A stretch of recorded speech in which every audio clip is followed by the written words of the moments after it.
Yeah, I'm sleepy. I'm gonna find something to do.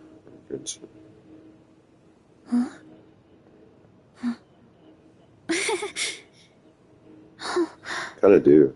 Yeah.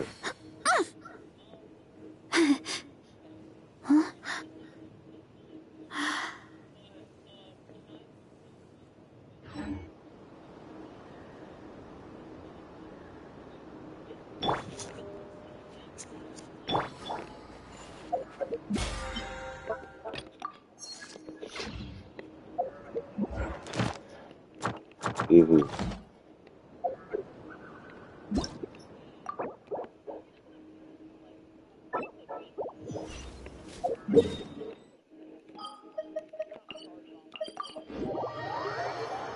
Mm-hmm.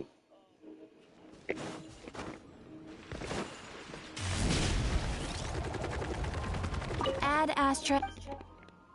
Thank you for Ad Astra Abyss.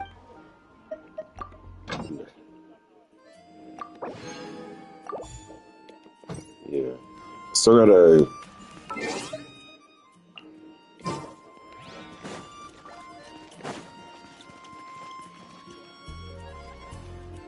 Yeah. Okay. We'll do that. I think we're looking still. I got this flower right here. Let me know when you see it.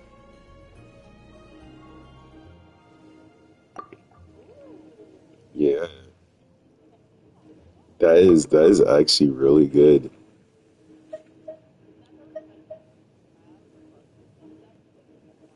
Yeah. I'm thinking I'll just feed this into this. Yeah.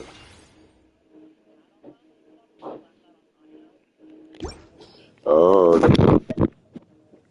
alright. No, put that on that. I know. Present.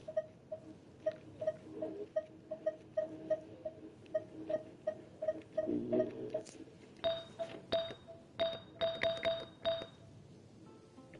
Mm. Right now, this is really bad option. Really bad option. Horrible. Yeah, but I would.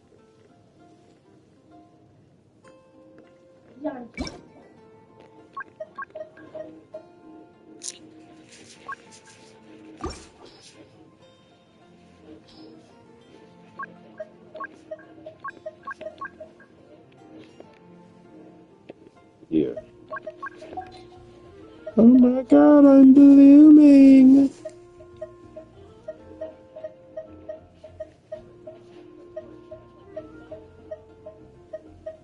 Mhm.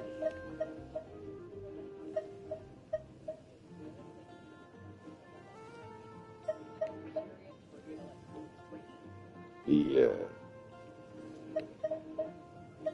I think I'll put this.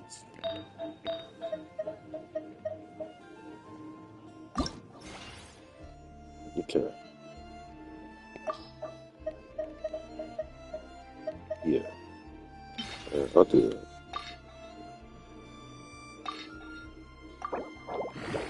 Yeah. Okay.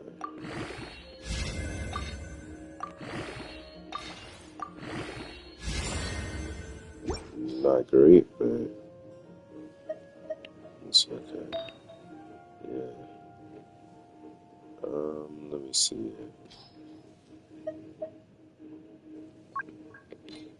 In terms of off pieces, is there an EM off piece for the goblet? I don't think I have a single one. I think the only one I have is on Venti. Yeah.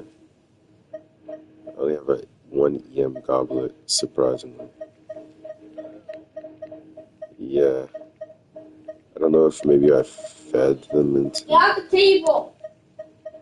What happened? Not you.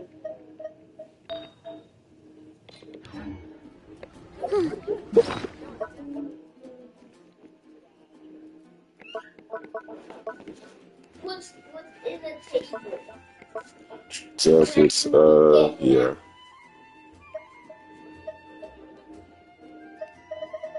hmm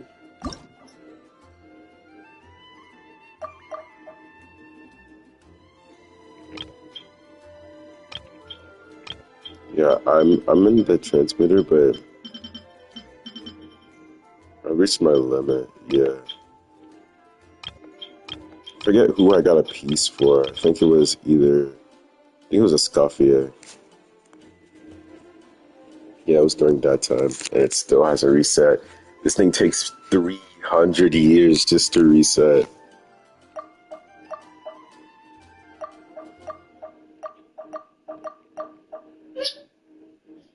Damn, who did I do this patch? See, it was definitely, yeah. Okay. And what I'm looking for is a circlet, so, or a goblet. Goblet. Ah, damn. Thank you.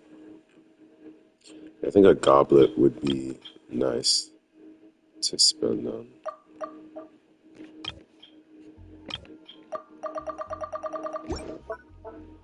I wish that the set was in the strong boxes.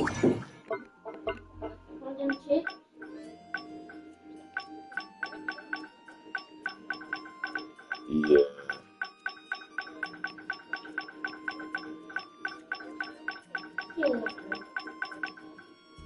yeah.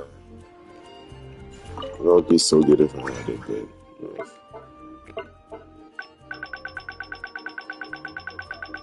Yeah, Welcome. How can I help you? yeah. There has to be something.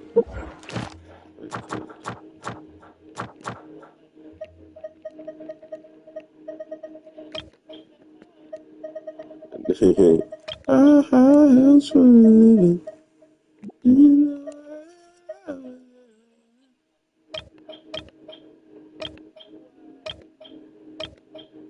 Wondering.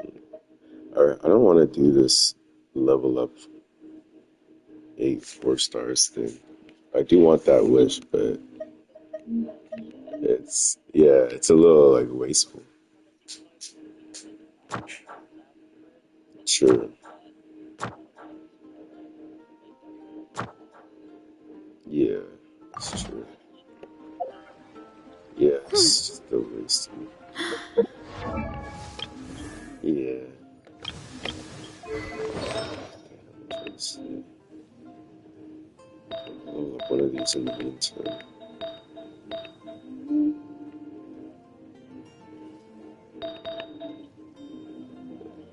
Yeah, that's true. That's true. No bad rolls whatsoever. Yeah,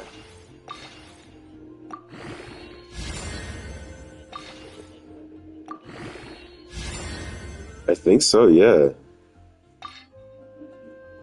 Okay, this is not bad. I'm sure I got.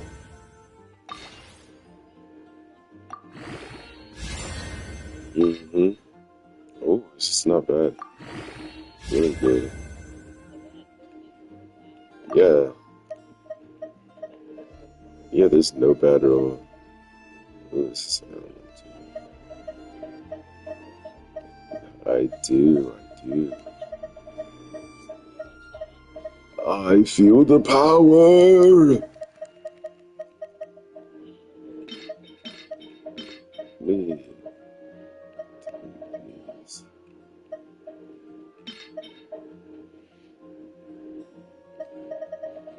Mm, let's see.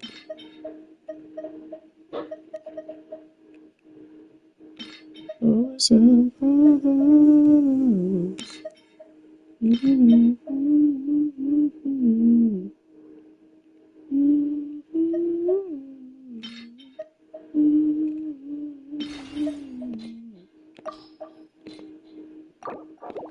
Yeah.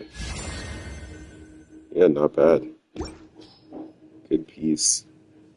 I swear I've had like a good piece like this before, but I don't know. I'd have to look through all my characters. Alright, yeah, I know wants this set, so give this to I know. What does I know scale off of?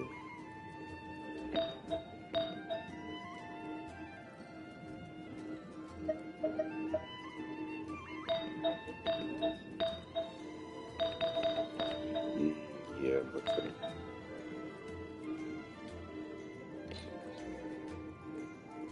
Alright. Mm.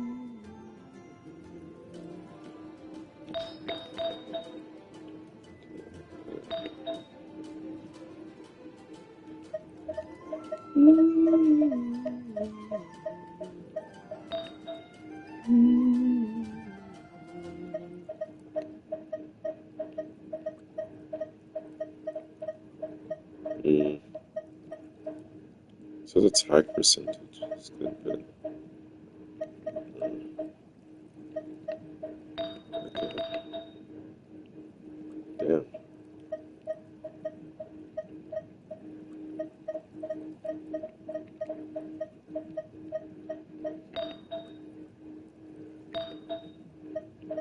Do I event he has that one?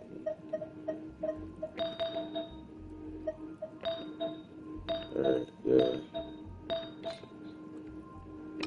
That's definitely for now.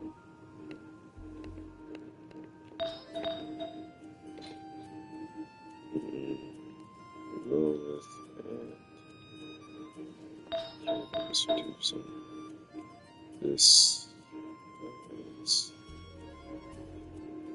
I'm supposed to level it, so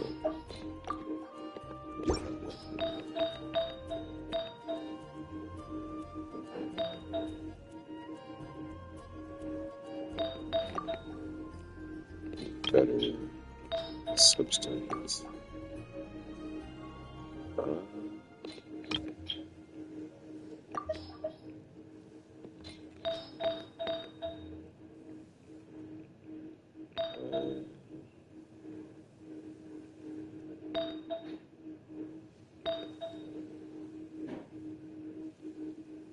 This right here just needs to be better.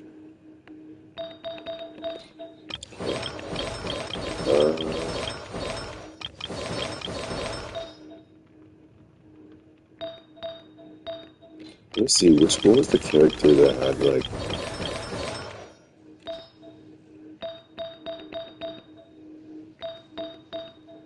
what's this?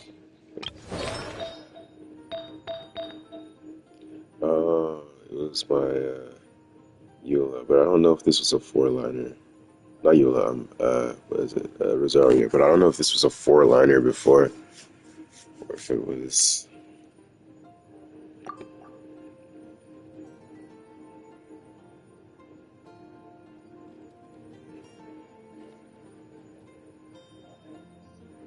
Okay. Yeah, pretty good piece. But her set is all over the place. Like, what the fuck is going on? What is happening?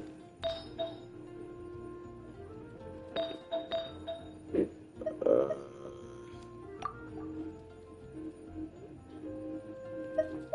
yeah, I need a different set on her.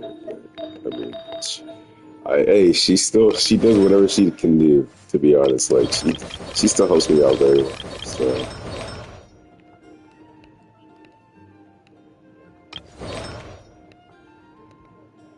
yeah, she's really it's her low burst cost that really, like, just comes in clutch.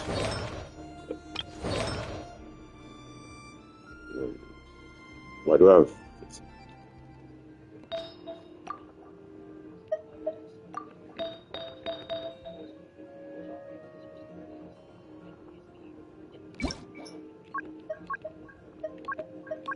Okay, bet.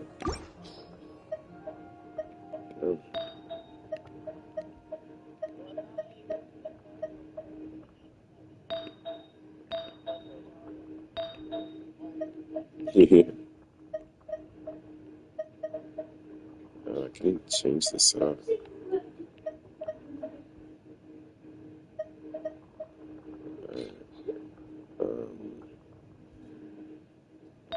Yeah, take this off.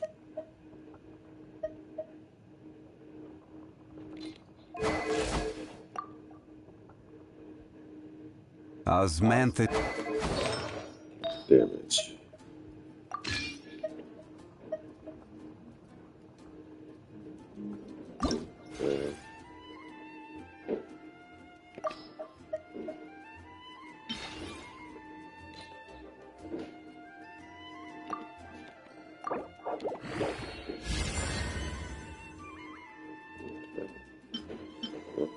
Bad. Okay.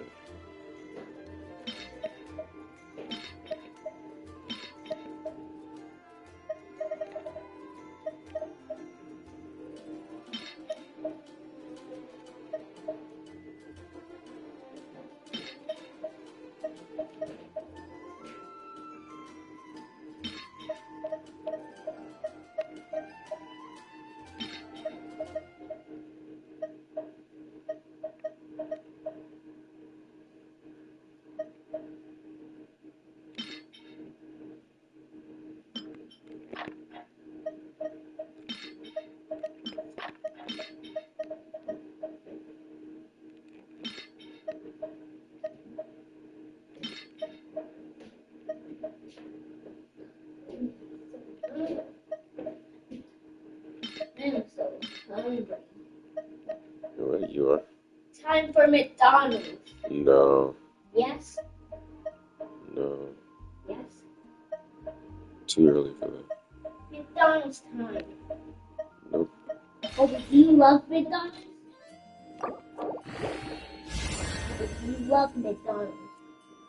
Boober. Leave the cat alone. Okay. Yeah, geo damage. Yeah, geo. Let's honestly, I could just do the HP. What the fuck? I don't need a geo damage. What am I talking about, actually? The fuck am I? This is Zhongli. The fuck am I talking about? Yo, get this shit on him right now. Just like that, my Zhongli is already 10 times better than what he used to be.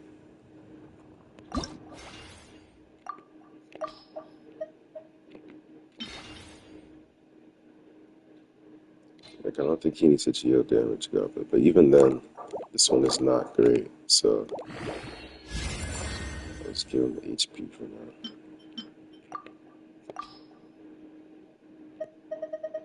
And I'll leave it at that.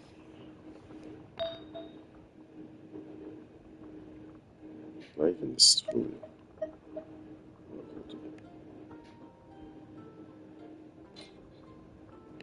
Alright. Only already doing better than before.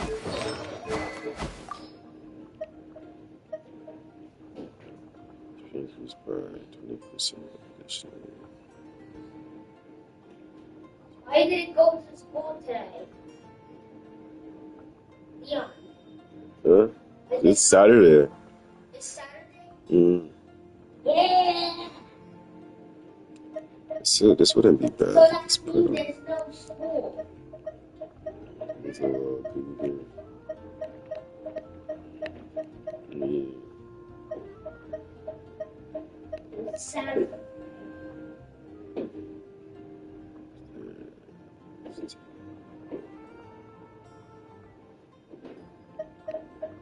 Definitely would be good to have. That's whatever I need. So. Oh yeah, Skara. I should also. I need to work on Skara at some point. Is Skara good? Like, is Skara good?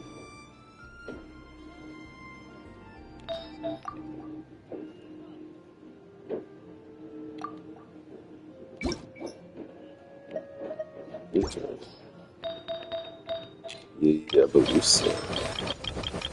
Let's see. This again.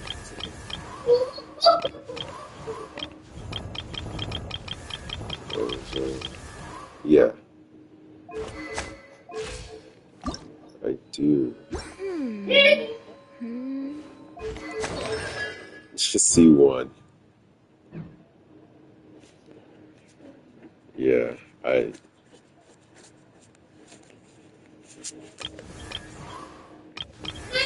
What about Sucrose? Sucrose is 4-star. It's above animal, okay. Okay. Mm,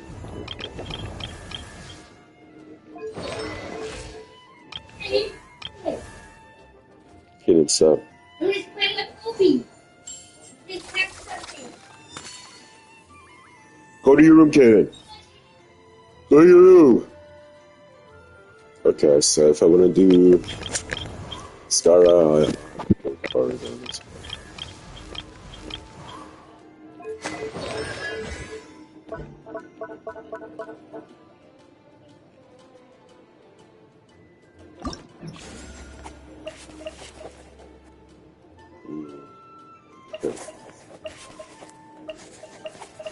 Damn.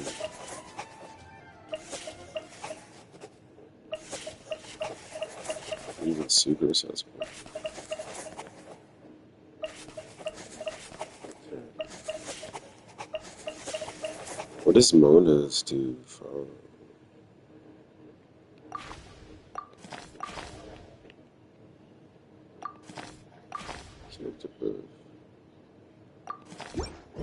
What does Mona's extra attack do?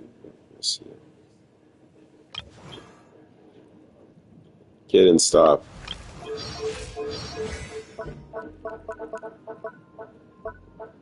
Okay.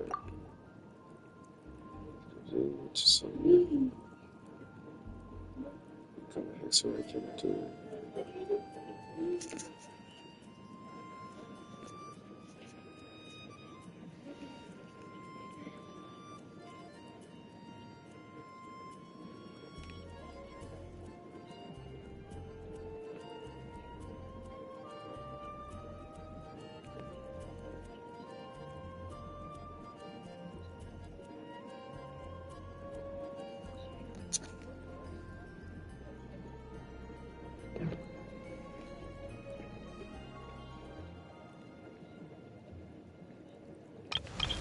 Yeah.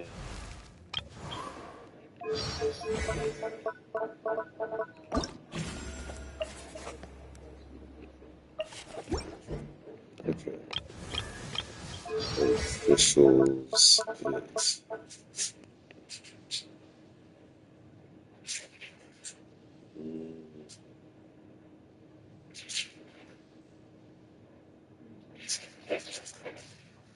is override.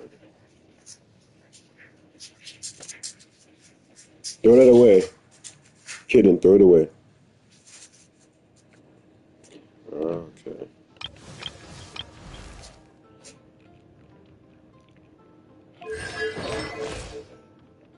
Damn, I used to actually be a Yanfei main. What the fuck? I don't know what the fuck is this though. I don't know what I thought I was cooking with Wanderer's trope. Is it? Oh, it is. It's okay. Okay. Never mind.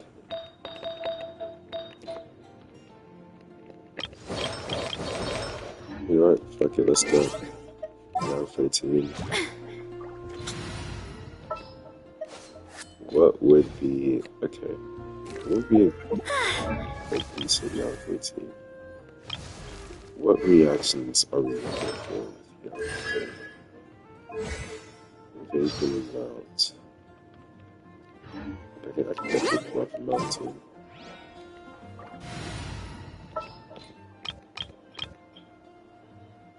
Yeah.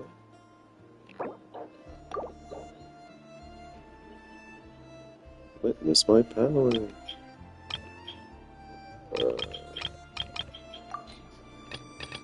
I'm blooming. Create a team. Bam. Next time, be sure to make a proper appointment. Utensils at the ready. You said what team should I put? Should I put Scuffy, Rosaria, and then Benny? Sooner we're done, the better. Mona. Okay, so Yanfei, Escoffier, Rosaria, and Mona.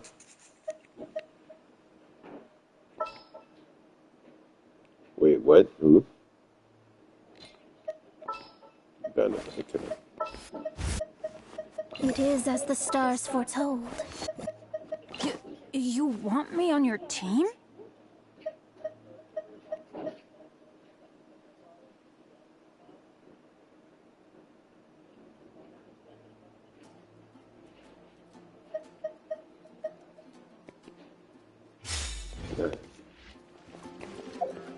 Let's see.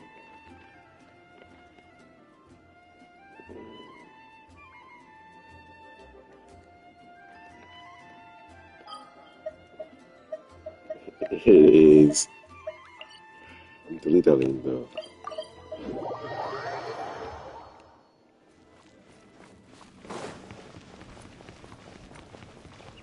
I forget how Yanfei is. Okay. Is it bam bam? No, normal attack, and then fuck, I forgot what her charge attack does, or her skill. Yeah. Let me see what other.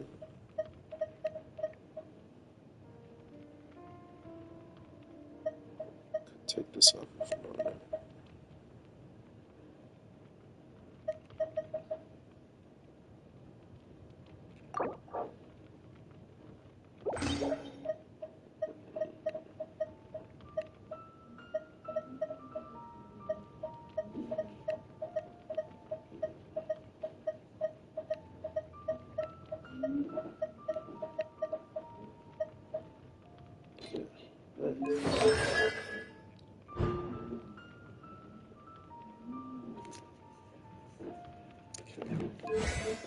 What does this do?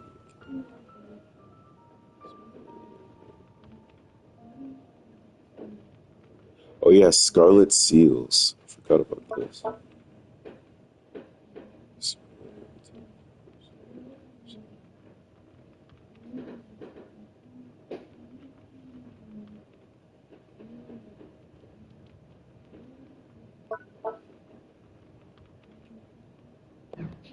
Okay. So Scarlet Seals. Right there. I think I understand.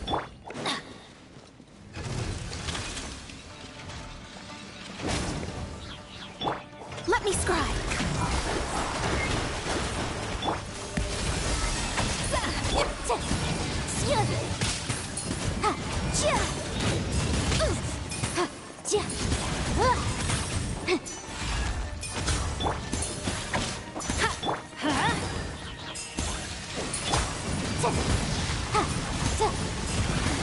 Ooh. My defense was water.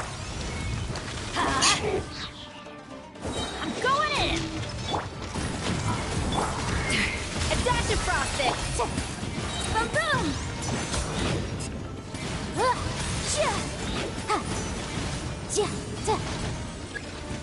Okay.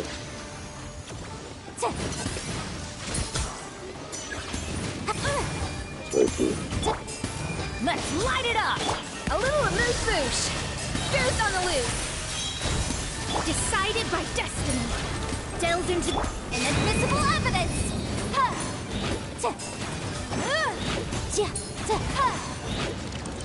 Good damage. Not bad too. Yeah. Yeah.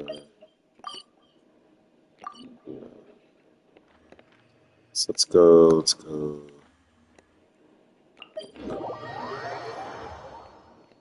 I was thinking about it, but yeah, come on, how much this one? So this is a team I can do.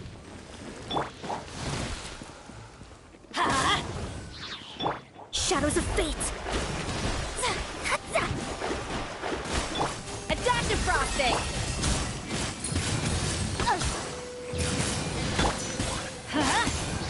Everybody stand back.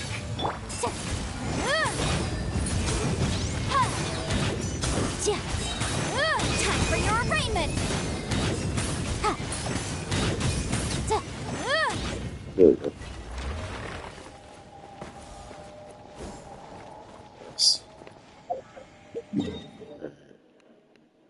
Sorry, I'm just fucking around. I'm just fucking around. I don't know. I have fun dilly-dallying. I love dilly-dallying. Yeah, that's true. That's true. Yeah.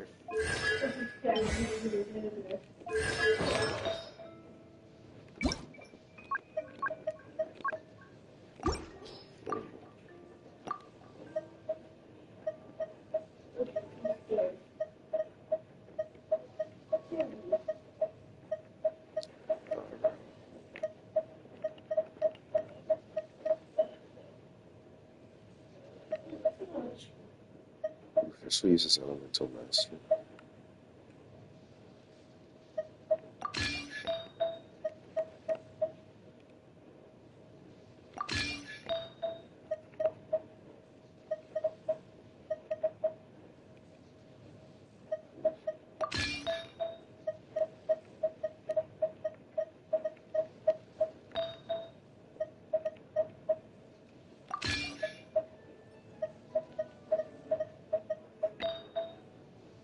And then for here, I can do the off-piece.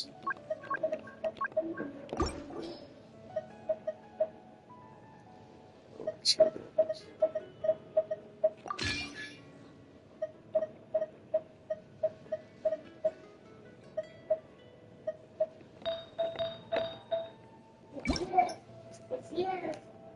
Yeah, the phone call.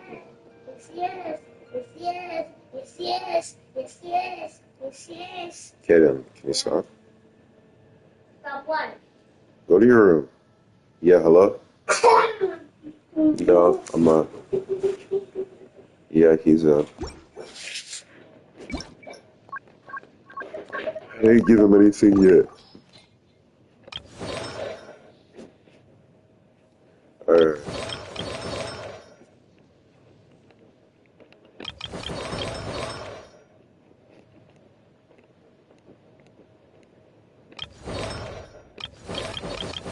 Alright.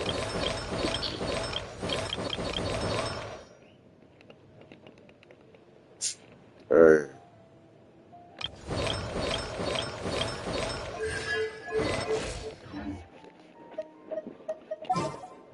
Alright.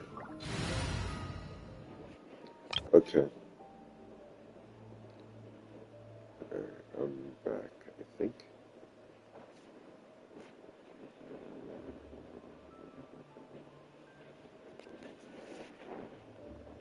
I'm back.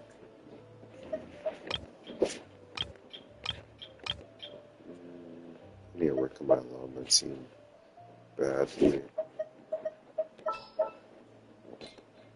This is not bad, right? Is it? Is it bad? Alright. I need to build, yeah.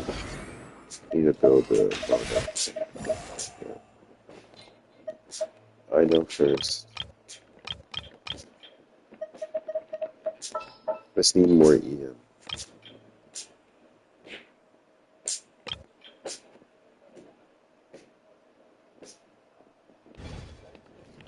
Okay.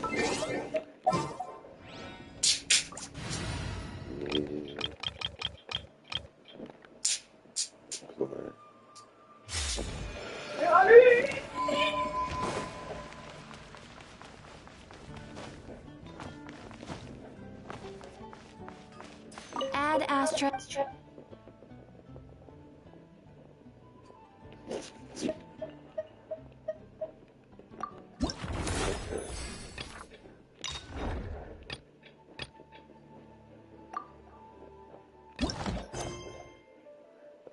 can't fight Add it. Astra. Fight it.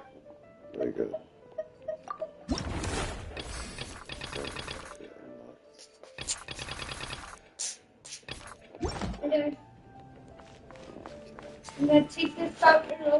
Oh, nice. Jinx up. Nice Jinx up there. Here. Kaden, go to the room! For everything he's done.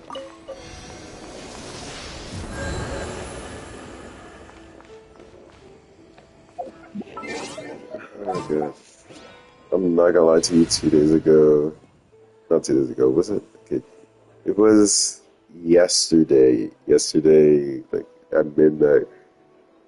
Somewhere around there, I got high, but I got like violently high, like so goddamn high. I was like green out, like not even green out, like worse. Like I was like projectile vomiting. Like it was so bad. It was genuinely horrible. I'm so fucking green. It was so bad.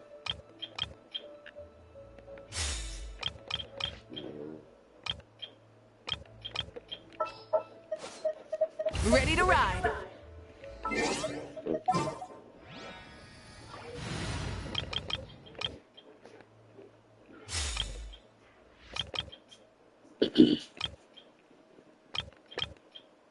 There's a bunch of variations in teams. Same team, same couple of characters. Damn, I just wanna. I kind of wanna sit and think about some teams that I can do right now. Real quick, I'll probably okay. I'll just make one team that might be a good team that is feasible for me right now. My God, I could lucky make a DPS Kachina team. DPS Kachina.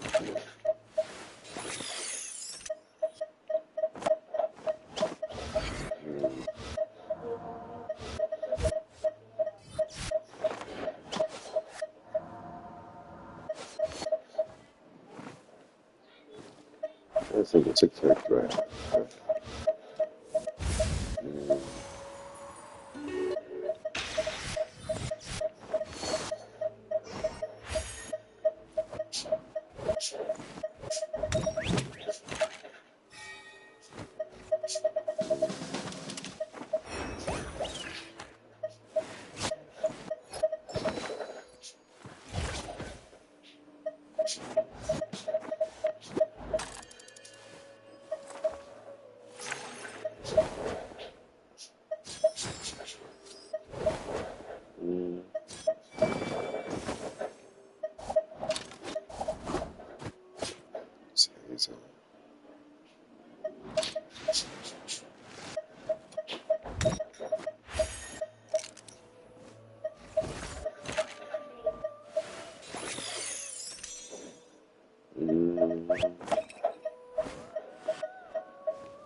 Beta team.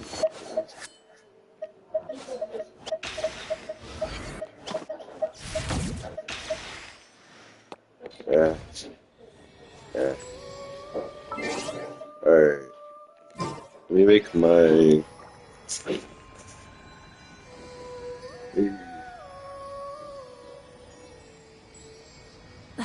Instead of confining themselves to the heavens, God should broaden their horizons in the world below.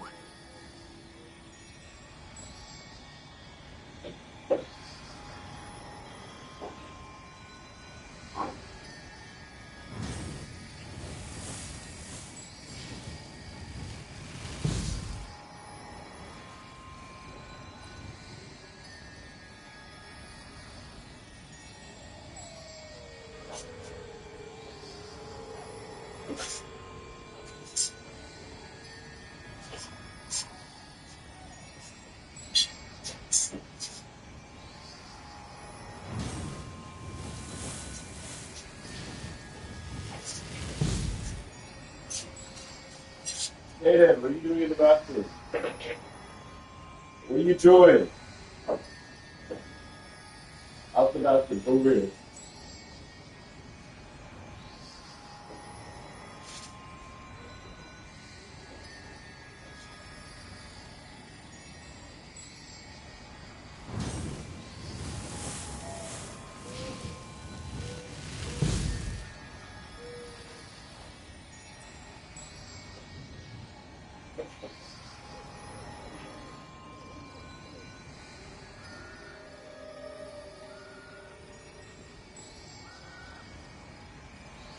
Exploration and trials.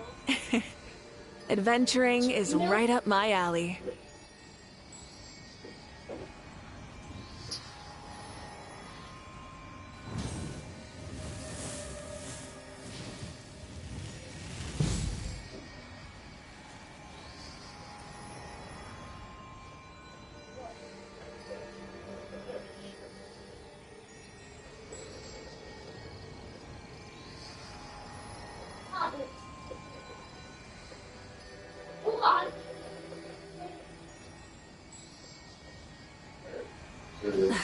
Instead of confining themselves to the heavens, God should broaden their horizons in the world below. Is that the table, okay?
Exploration and trials.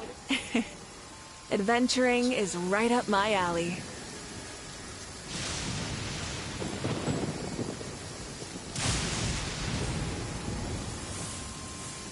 What plane is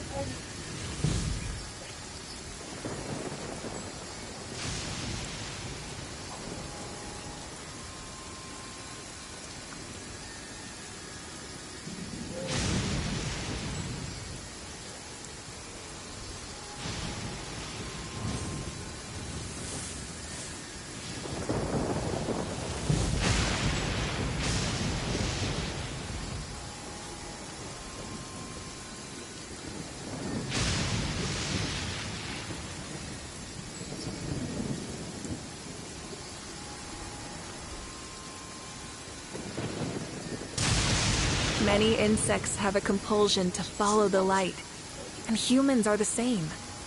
Except we call that light hope.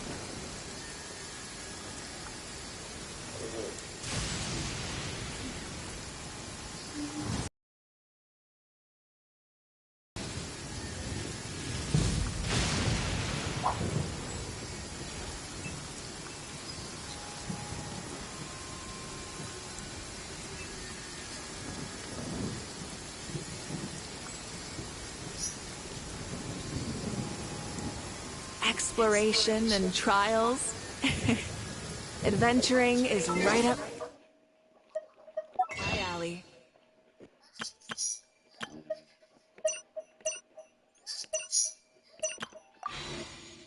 Many insects have a compulsion to follow the light, and humans are the same.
Rise with the sun! Oof! Look out below! Hero incoming! Headbutt! Hero incoming! Yeah! Yeah! Kapow! Charge! Yeah! Pyroclastic surge!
More speed. Solidified!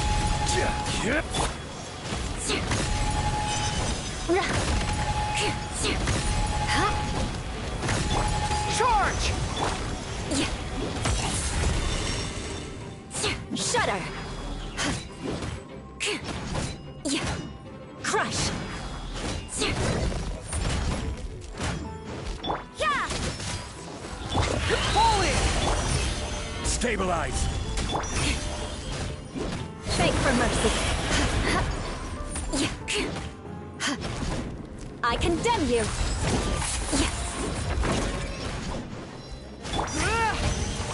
Rise! Judgment. Light.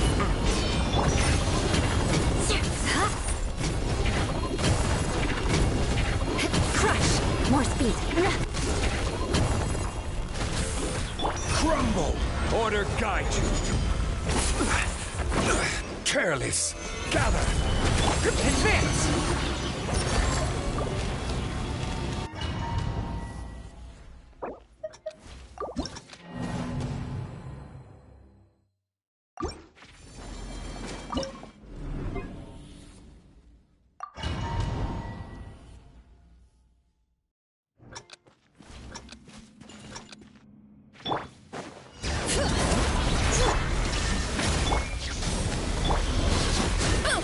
Look out below! It's justice o'clock! Yeah! Hi! Wrath from the sky!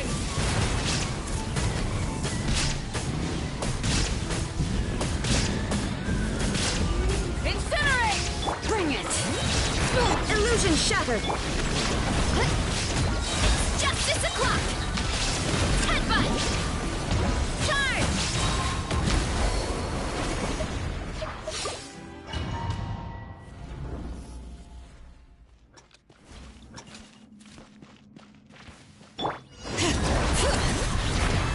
Light it up! Pyroclastic surge! It's justice o'clock! Yeah! It's justice o'clock! Ah! Shine down! Hear the echoes of the valley! Light of the blazing sun!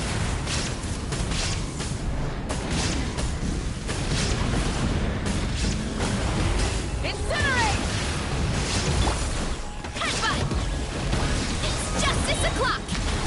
Yeah! Bring it! Letting brave names echo! There is no escape! Torn to oblivion! Pyroclastic surge! Try and stop! Yeah! Hero incoming!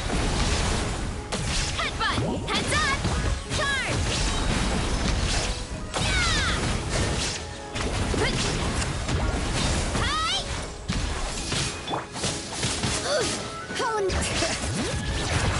Hear the echoes of the valley! Wrath from the sky! You're pretty tough! Hi! Volcano kablam! Yeah! Yeah! Hero incoming! Illusion shattered! Rise with the sun! Light of the blazing sun! Headbutt! Hero incoming! Yeah! Kapow! Charge! Shine down! Now you shall perish! Burn it down! Yeah! Look out below! Hero incoming! Yeah! Headbutt! It's justice o'clock!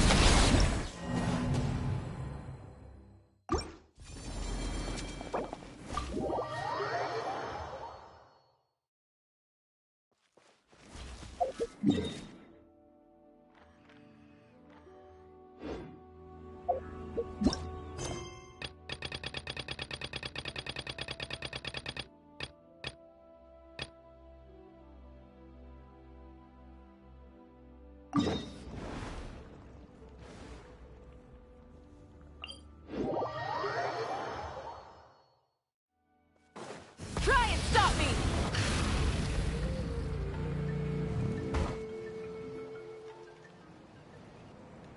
Oh, Tumini and Paimon. Fancy that. I didn't expect to run into you two here. Oh, hey, Kochi-san. What are you doing here all by yourself? Just so you know, Paimon didn't come here to train.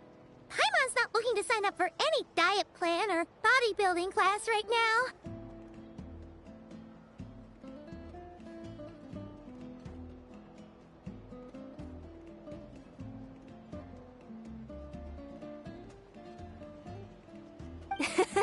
That being said... Just so you know, Paimon didn't come here to train. Paimon's not looking to sign up for any diet plan or bodybuilding class right now.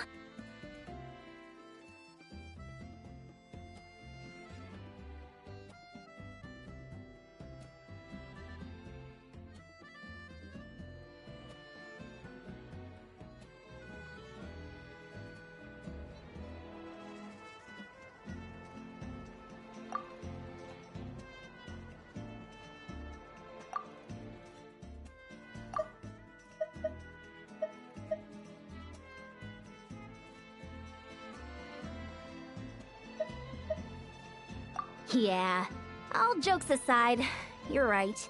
I'm looking for some help.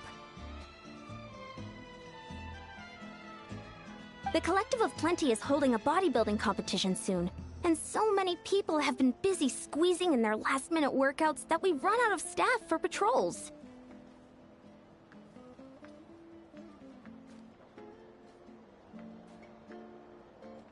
Oh, so you've stepped in to cover their work. But don't you have a last-minute workout to do too?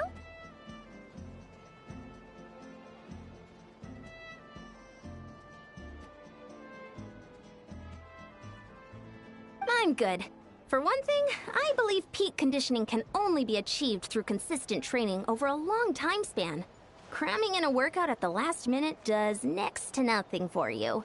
But more pertinently, well, as you can probably imagine, I'm not able to compete in any of the most popular weight classes, and there's no real competition in my own weight class. Yeah, that makes sense.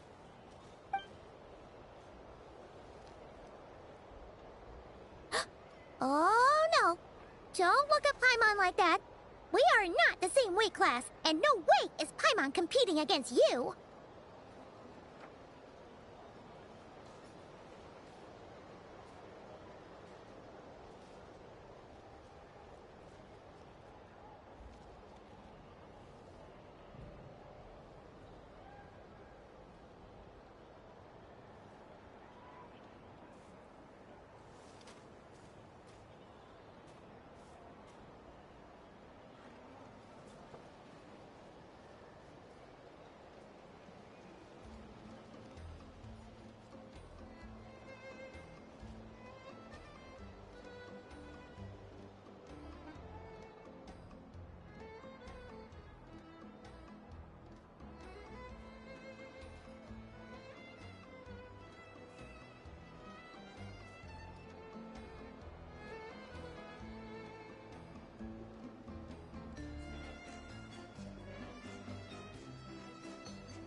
Traveler, let's just help with the patrol, alright? Otherwise, Yan-san's gonna make Paimon enter a bodybuilding competition!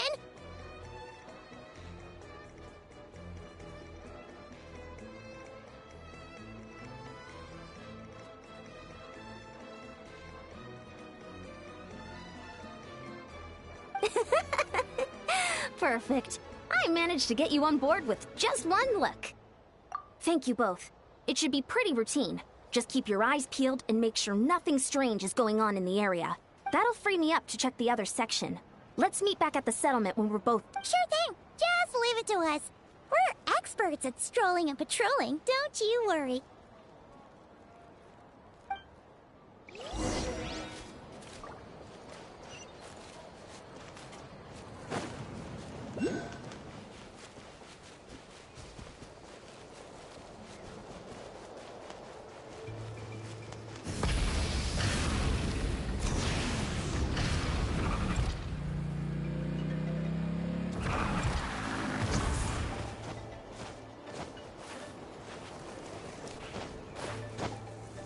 Hip.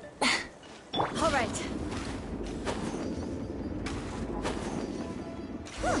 What's this? Was there always a cave here?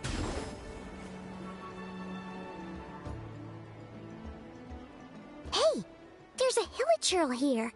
Is it sleeping? Doesn't look very hostile.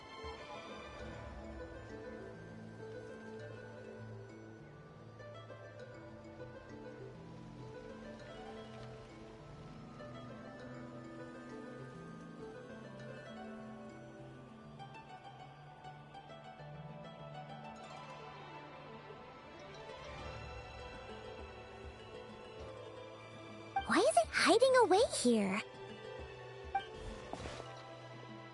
Ah! You woke it up! Huh? It ran away! Oh, guess our reputation in that land is more fearsome than we thought. Even hilichurls don't want to mess with us now. You mean that shiny thing? Huh. Must have dropped it as it ran off. Huh. Paimon bets that hilichurl thought it was a priceless treasure. It was probably planning to hide it here for safekeeping. Until we showed up. Let Paimon take a look. Hilichurls aren't the brightest, so it might not be worth much, but still. What is it? You look so serious all of a sudden. Isn't this just a regular old key? The style is unusual, though.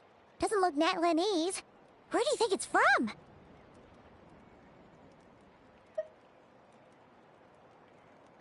What do you mean? What hibernation chamber? What spaceship? Wait. You mean the spaceship?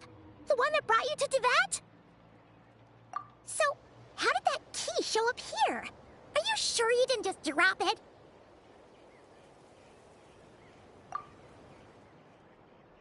Whoa! Yeah! These look identical! So, if one of them's yours, does that mean the other one is... Knew it! Huh! The keys to a spaceship! Huh! Somehow that really rams home the fact that you really are an actual alien! Oh, wait, no. Descender. But anyway, now we know where it came from. The question is, how did it get here? The simplest explanation is that your brother lost his key somewhere not far from here. Then that hilichurl found it and ducked into the nearest cave to hide it. If that's true, it means your brother was here recently. Yeah. Man, this is so crazy. We only agreed to help with the Ansan's patrol on a whim. And now, we've made this bombshell discovery and found a huge lead on your brother.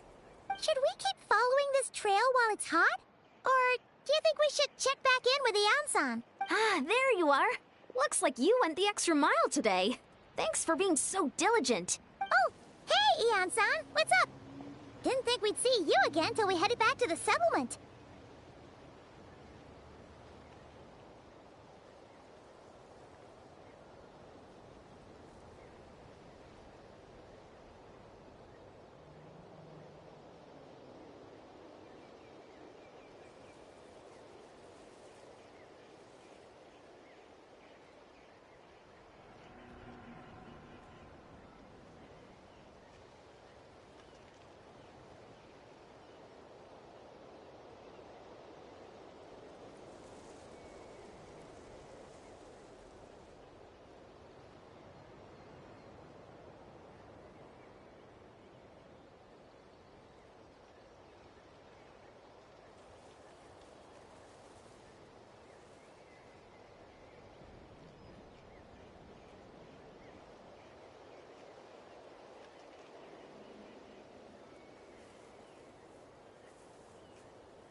actually just about to go meet up with you. We've made a huge discovery today!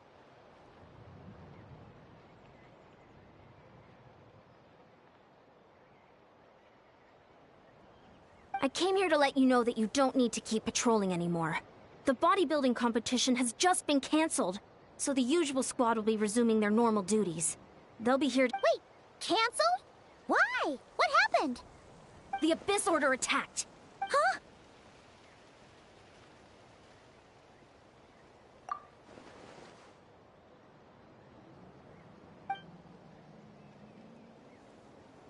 I've heard of the Abyss Order, but this is the first time I've known them to take organized action on such a large scale. It's like they're preparing to go to war against our entire nation. One little sect versus the entire nation of war? How are they expecting to pull that off? Based on everything we've seen from them so far, they usually prefer to act in the shadows. So, what's different about it this time? What could they be after? No clue. All we know is that they've attacked our tribe, but our defenses are holding strong so far. So I'm gonna head to the Stadium of the Sacred Flame and see what Mawika knows.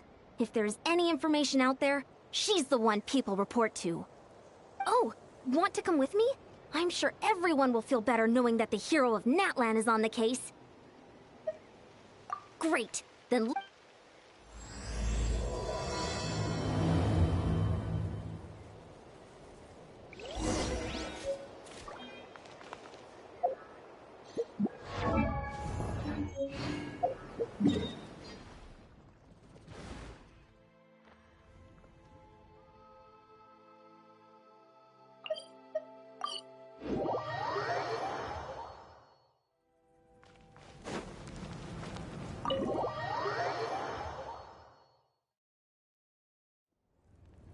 Mawika!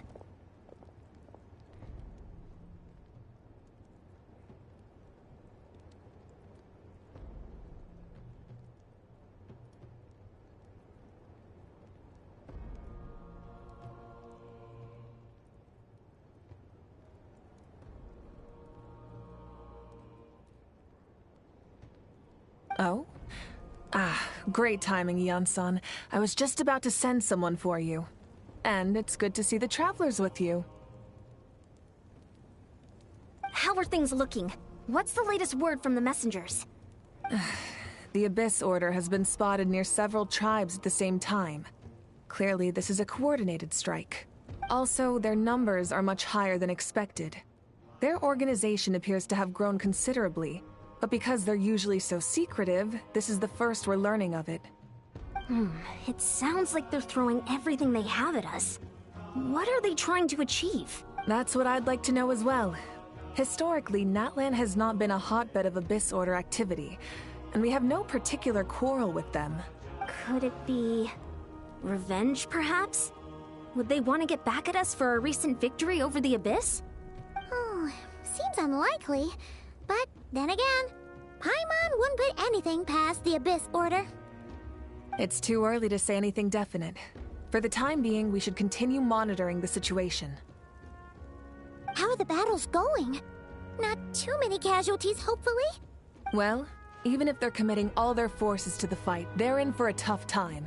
Our brave warriors have just emerged victorious from an all-out fight against the Abyss itself. Yep.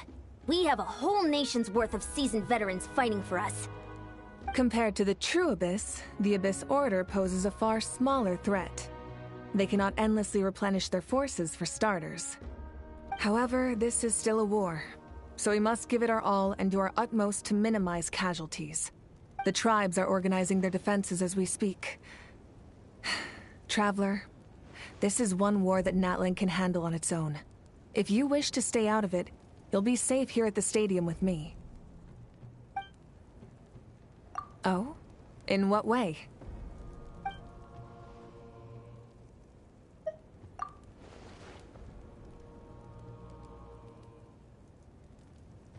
Yep, that's how it is.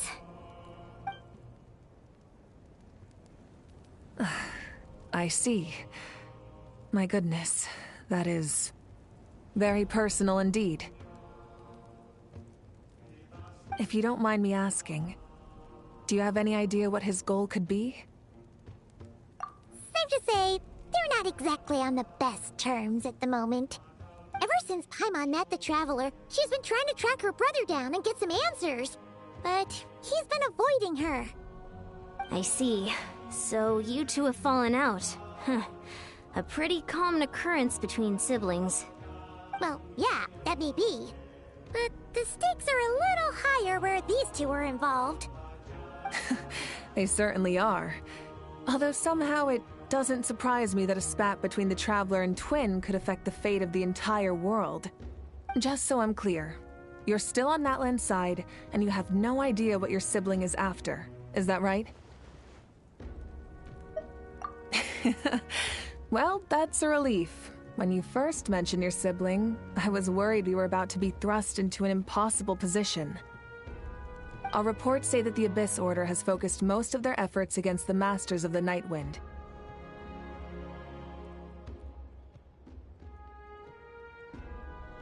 If you don't plan on staying here with me, I'd recommend going there to lend them a hand. If you don't plan on I'll join you. Right now, the Collective of Plenty isn't facing a serious threat, so we should support the other tribes. Many thanks, you two. Anything you need, send word to me right away.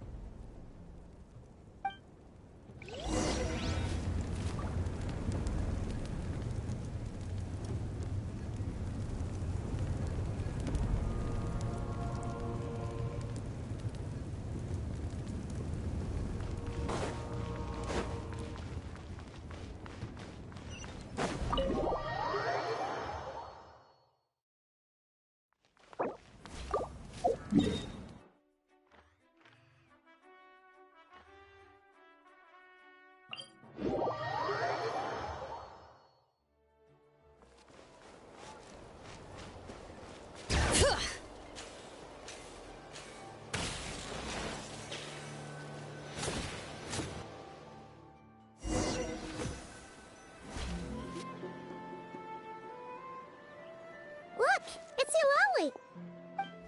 Huh. I wasn't expecting to see you here. Are you here to reinforce us? How are things looking? Mawika told us to come here.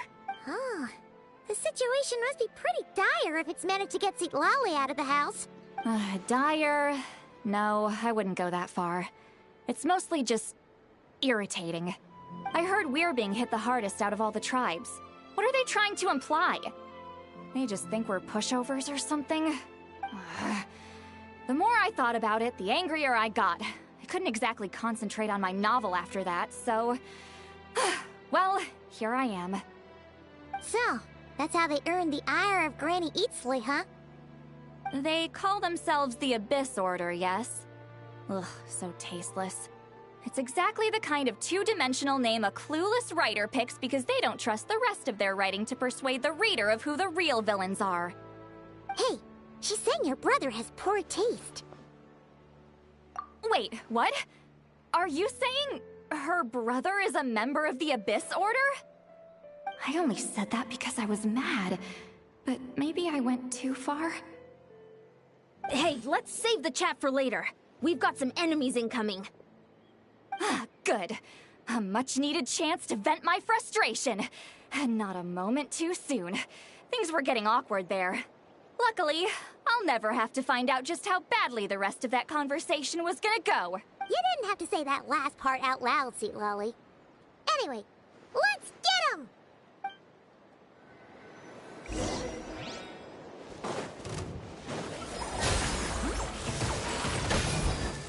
A little amuse-bouche! At first, a flick...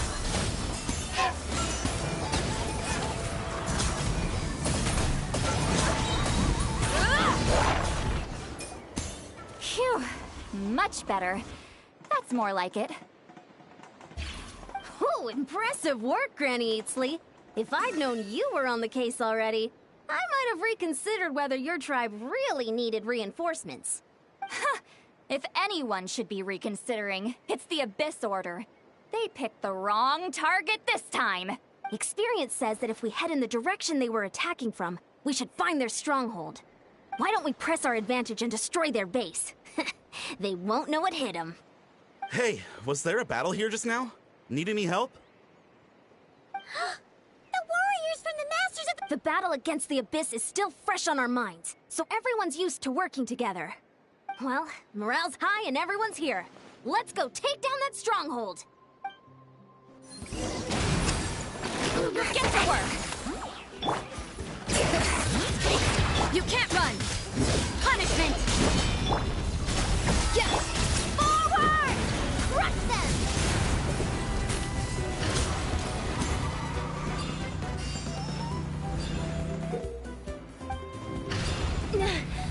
What is that thing? It's like it's draining the strength right from my body. Find a way to destroy... The Abyss Order's resistance is faltering. Now's our chance! Warriors, attack! After them!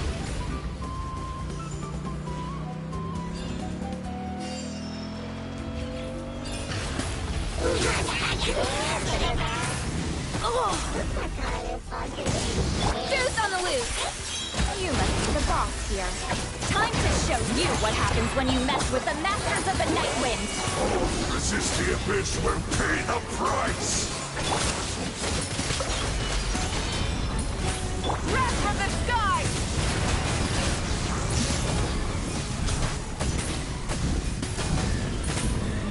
The end! The Abyss shall rise! This stronghold is neutralized. Good work, everyone. Huh.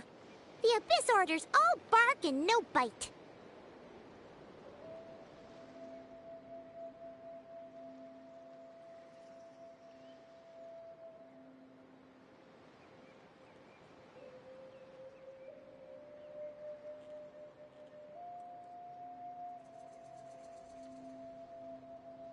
To be honest, well, whatever.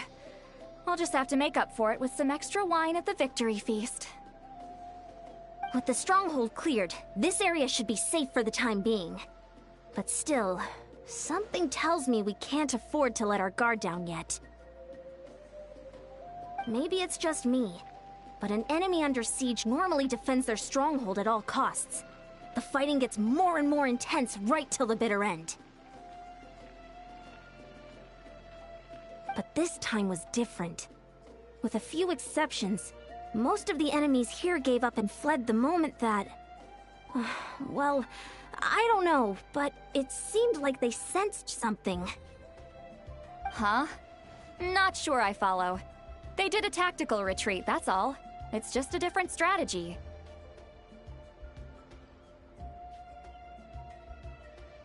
I'm not convinced. Don't forget, they're radicals who chose to wage war on an entire nation. They don't do things in half measures. It seems out of character to cut their losses and run like that. So you're saying there's more to this than meets the eye? I'm saying we don't know enough to be sure of anything at this stage. So let's stay alert and keep our defenses at the ready.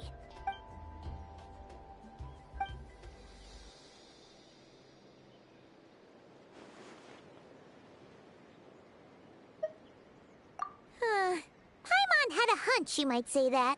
But you're right. If we can somehow use that key to track down your sibling, maybe we can end this war before things get serious.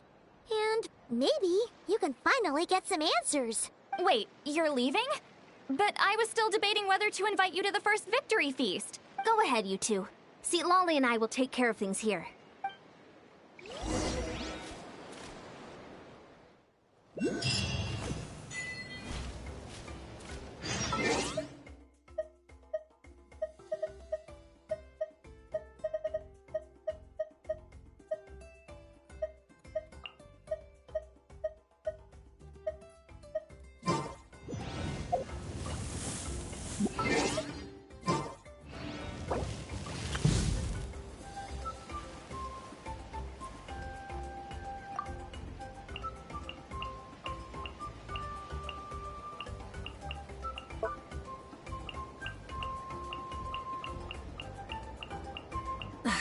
Instead of confining themselves to the heavens, God should broaden their horizons in the world below.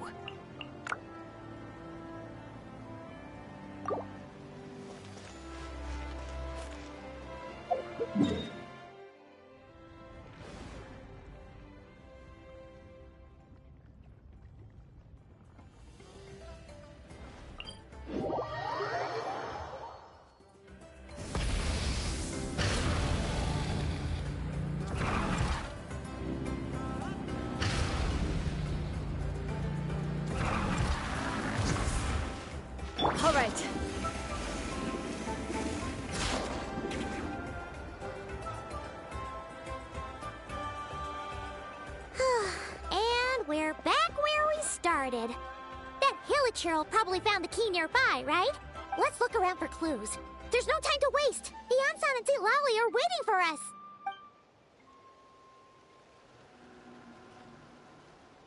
Ugh. We've scoured the entire area, but still nothing. How the heck did the key end up in that Hilichurl's hands? Are we supposed to believe that it just fell out of your brother's pocket as he passed by? Seems kinda ludicrous to lose something so important in such a dumb way. But, then again, who knows? Sometimes in life, things just go missing and that's that. Oh, thank goodness! Someone's here. Please help me. Oh, who are you? What happened?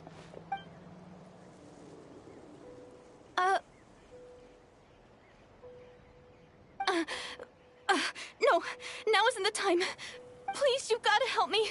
I'm being chased by monsters and I can't keep running. Can you do something? Yeah, where are they? Paimon doesn't see any monsters behind you. Huh? I'm sorry, I don't quite understand. They're almost here. This really isn't the time to be joking. We're not. We're completely serious. We don't see any monsters. But how? Ugh, there's no time. They're coming. We gotta run. What's wrong with that girl? She... Oh no! It looks like something really hit her. Maybe she was right. Quick, let's see if she's okay.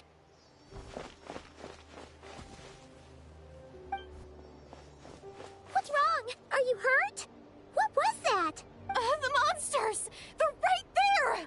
You need to get out of here. It's too dangerous.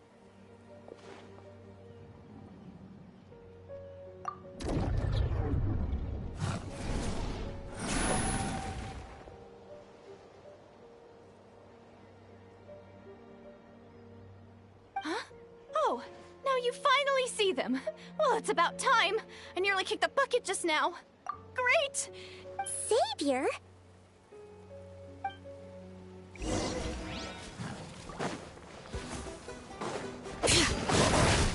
Attack defrost it! Light it up!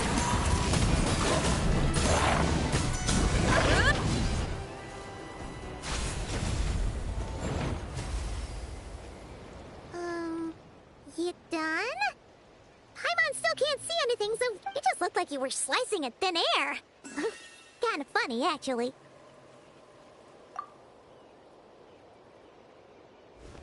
Oh, really?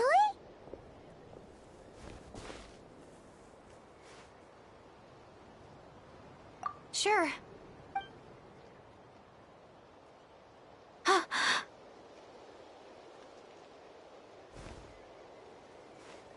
It's nothing. It's okay. I can see they're all gone now. No need for you to check. I didn't think much of it when the monsters were breathing down our necks, but now that I've calmed down, holding hands with you like this, I'm just a little shy, that's all.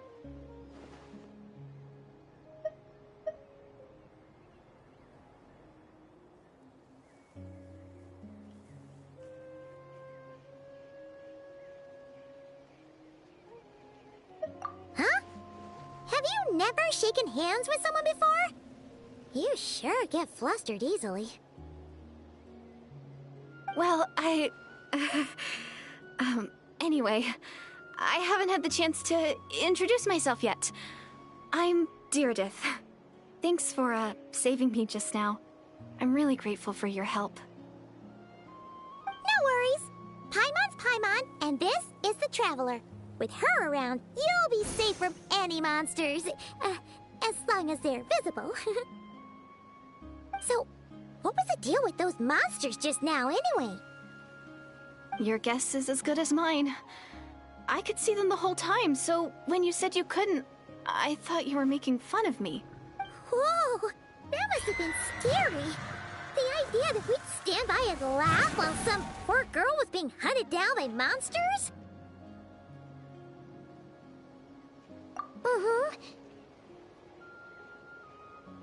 Don't worry, we aren't like that.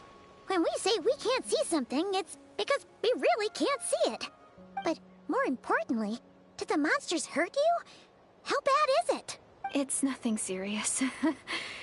But I did sprain my ankle back there. I won't be doing any more running for a while. Good idea. We'll take you.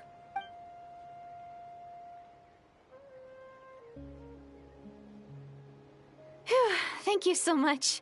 Despite getting injured, I still feel much safer with you around. I'm gonna stay here until I heal up. Don't want to risk running into any more monsters. Yeah, you already took a big enough risk coming out here all on your own. So, where are you from, Deirdith? A small village, far away from here. I walked for what seemed like forever and lost my way, so... yeah, I have no idea where I am anymore. Maybe all these trials and tribulations are part of the journey. No one said finding the Savior is gonna be easy. Huh. That's the second time you called the Traveler a savior. What's all that about? Oh, sorry. It just slipped out. I was caught off guard. The resemblance is so uncanny. Anyway, let me start from the beginning. There was once a sage who passed through my village. People got the sense that she was truly omniscient. The sage said that doomsday was coming. But as that day approached, a savior would reveal themselves to us. The day of disaster is almost upon us, so my grandmother begged me to leave the village and find the savior before it's too late. Doomsday? I've heard people talk about the savior since I was a kid. Growing up, it really made an impression on me. The description is practically etched into my mind. So when I saw your golden hair for the first time, it was like this image that's existed in my mind's eye all these years suddenly came to life. Everything matched.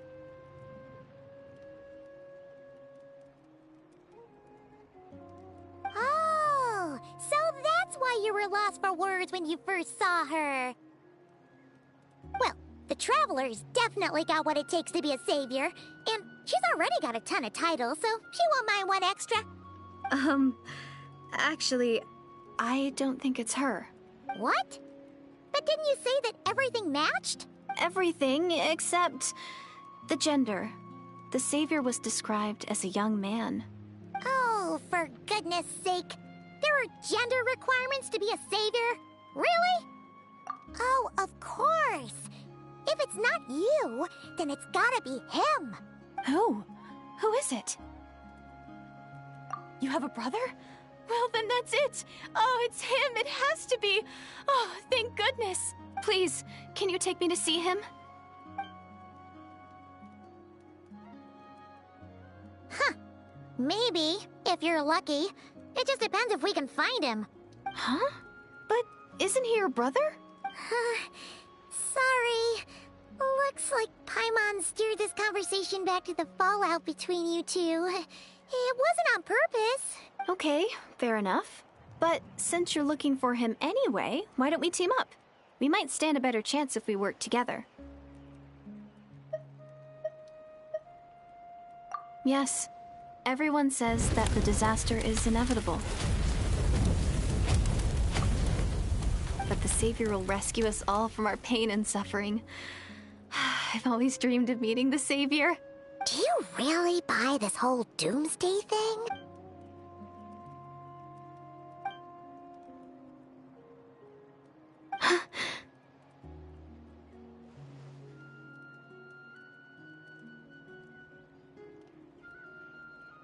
See? She broke eye contact. Sure sign of a guilty conscience. Time to press her for answers. What's wrong, Deirdith? Something's clearly bothering you. You want to tell us what's going through your mind? Oh, I just... how should I put it? The Traveler looks just like the Savior of my dreams.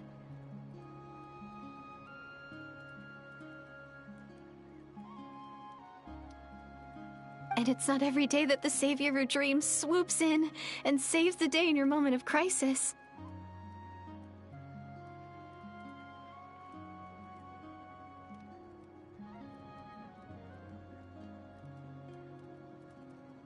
So I'm just a little overwhelmed, that's all.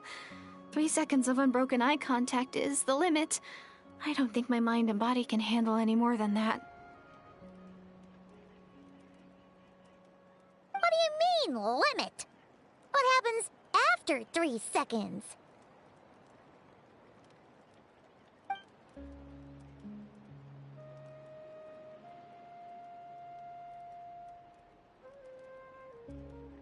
I'm sorry. Please forget that I said anything. Let's just leave it there for now. Like I said, I'm going to hide here until I feel well enough to move again.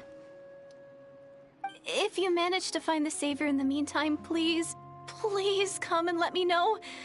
Thank you. Are you sure you'll be okay here on your own? Do you have enough to eat? I'll be fine. I might not be much of a fighter, but I know how to stay hidden. And if I get hungry, I'm sure I'll find something around here. Don't worry about that. All right then. Well, take care. Being on your own isn't easy. What a mysterious girl. We should definitely keep an eye on her. But hey, at least she seems to like you. And it sounds like she's gonna help look for your brother when she's healed. Anyway, this is probably all the progress we're gonna make for now. Let's head back to the Masters of the Night Wind and see if they need our help.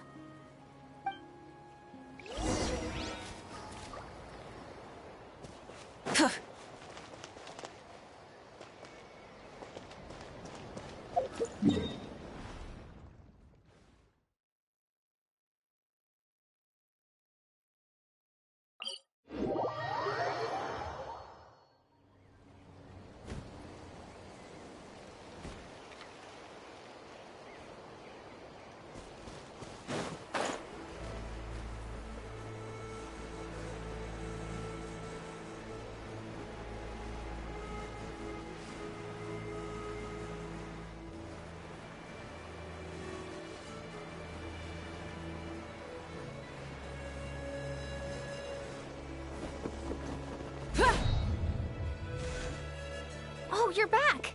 How did it go? Find anything?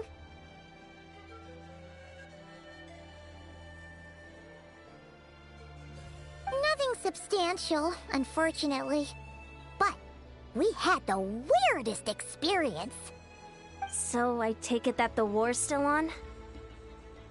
That's okay. I just wasn't sure, because things seemed to be at a standstill while you were gone. The Abyss Order hasn't attacked us, and since we don't know what they're planning, we haven't made a move either. In a word, it's a stalemate. The guards have been keeping watch around the clock, but for everyone else, you wouldn't even know we're at war. Huh. Really makes you wonder what the Abyss Order's thinking. I was wondering, Traveler, if you have the time, could you go and pay a visit to the guards? They've been working a pretty demanding schedule. I was gonna go see them myself, but I'm sure they'd appreciate a visit from the greatest hero of our time. Oh, but you're a great hero too, Ian-san. Great. Thanks, you two.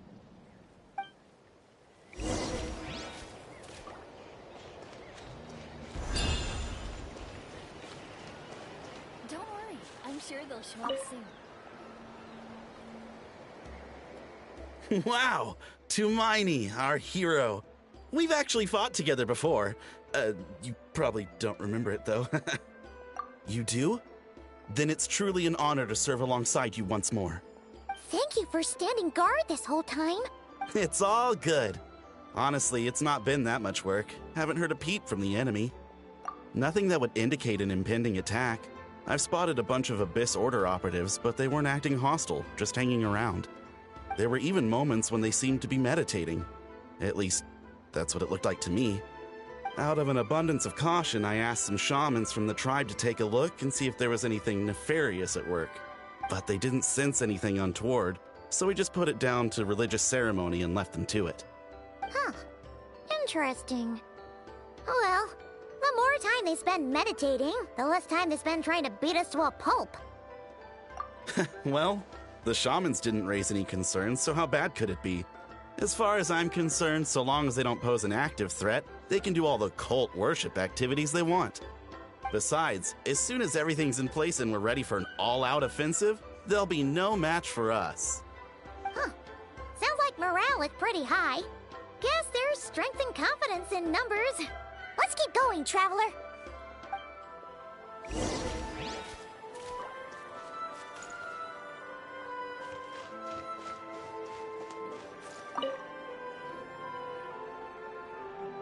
Huh? Is that Tumaini? What brings you here? Is this, like, a meet and greet?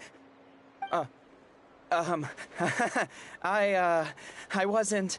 I'm so nervous. Hey, come on! You'd march to war without so much as blinking. What's so scary about a chat with a Traveler, huh? It's not the same thing at all.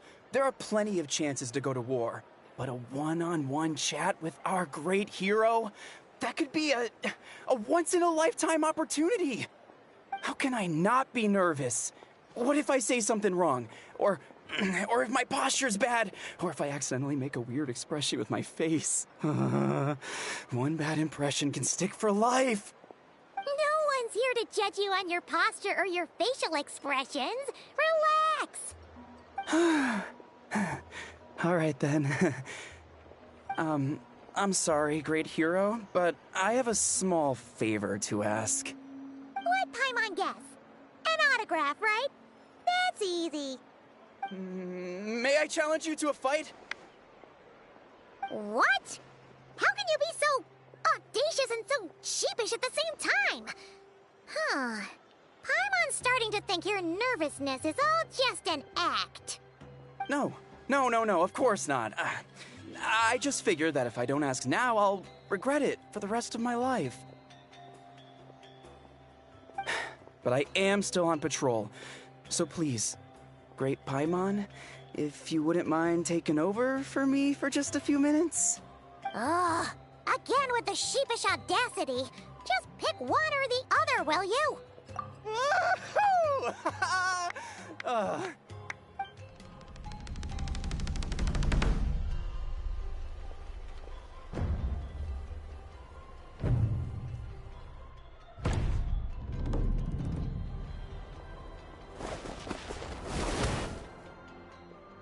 Obviously, I never expected to win, but until now, I didn't appreciate just how great the gulf was between us. I'll be bragging about the day I got to spar with Tumaini for the rest of my life. Today's really my lucky day.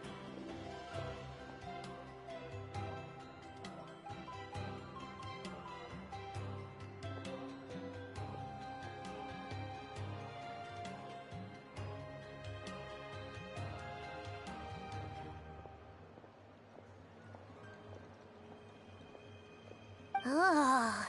Paimon can't keep up with you. Your tone has changed all over again. Now you've had a spar with the Traveler. What gives?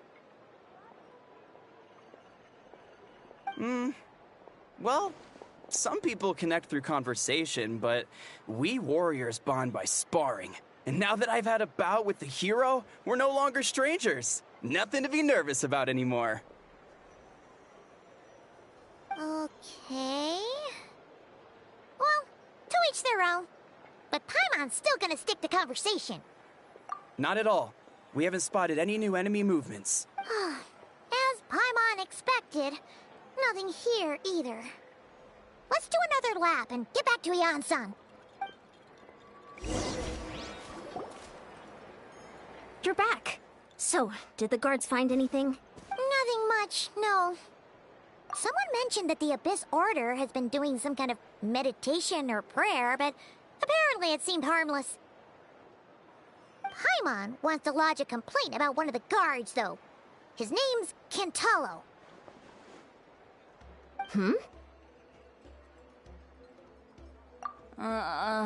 Traveler? You're back already? And no one thought to wake me up, huh? In fairness, you look pretty hungover. Can't imagine anyone wanting to wake you up in that state. I'll have you know I'm perfectly sober when I'm hungover.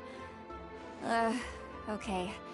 I'll admit that sounds strange at face value, but regardless, what I meant to say is, I heard something about the Abyss Order engaging in meditation. Yeah, that's right. Does it mean anything to you, Siglali? I sensed something strange in my dream. It was vague, but it seemed as if some noise had found its way into Natlan's ley lines. Oh, what does that mean? Hard to say. I don't think it had any tangible effect on the Night Kingdom or on our ley lines, but still, it's like a signal that exists on a different dimension of reality. It might not interfere with ours or pose any detectable risk, but I just get the sense that something strange is going on. Oh. So even someone as familiar with the ley lines as you can't tell what's going on. No wonder the shamans that Satura called to the front lines couldn't sense anything. Ian-san, I think we should go talk to the chiefs. There's no point dragging this out. We need to take the initiative and drive the Abyss Order out of Natlan for good. If that's the Council of Granny Eatsley, I'm sure the chiefs will agree. But it will still take us some time to gather the required force. In war, adequate planning and preparation is the key to victory. Sure, but the finer details aren't my concern. Anyway, I'll leave you to it. Oh? Sure, what is it? Huh, you mean only select individuals can see them? Now that's a strange one. It could also be a simple case of dead monsters whose souls got stuck here somehow. Well, I say simple. Things quickly get confusing when you start looking into monster souls. For starters, trying to figure out which classification system to use is a real pain in the— Alright, we get it! Granny Eatsley's learning and wisdom knows no bounds. But could we just get the short answer? Hey, I was just thinking out loud. You really think I was just trying to flaunt my knowledge? Anyway, the short answer is there are many potential explanations for the kind of phenomenon you describe. That said, it's not something I've ever encountered in all my years.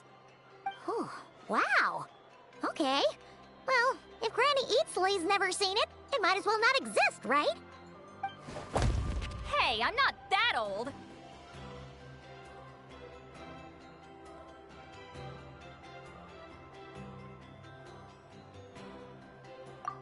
Care to elaborate on what happened? This all sounds rather mysterious.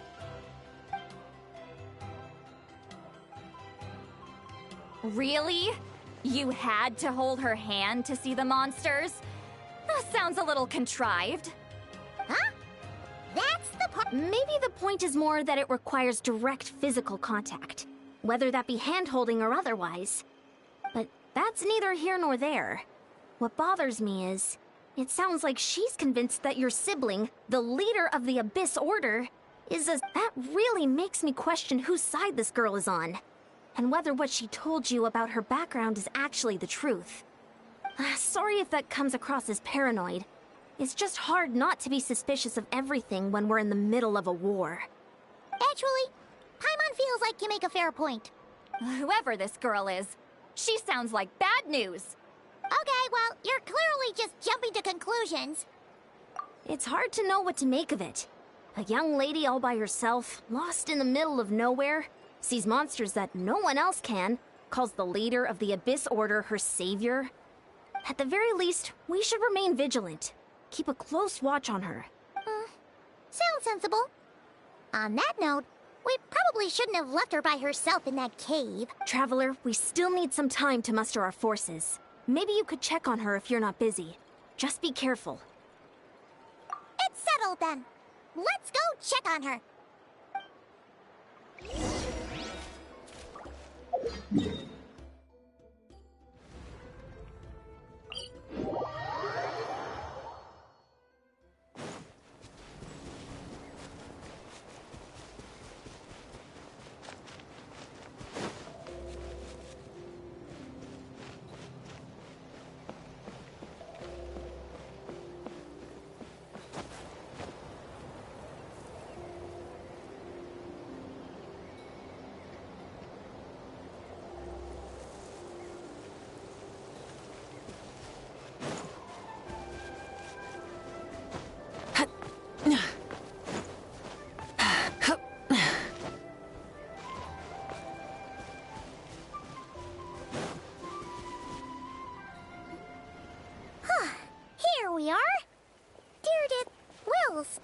here, right? Oh, it's so quiet, though. Uh-oh. What if Yan-san was right? Maybe she never intended to stay here.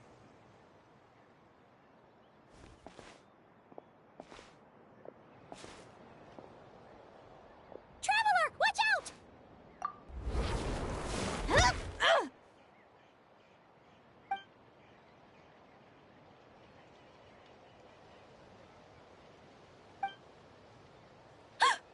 Oh, sorry. I didn't know it was you. I heard a noise and I thought it was the monsters coming to get me. Did I hurt you? Oh, I'm so sorry. I wasn't thinking straight.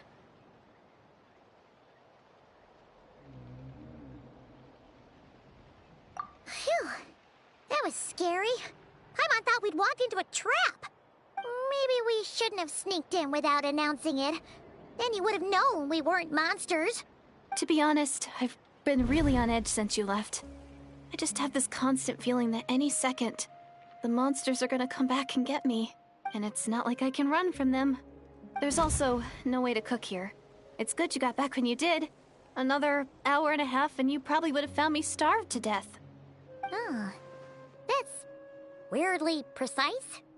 Though, it does explain why your attack on the Traveler was so weak.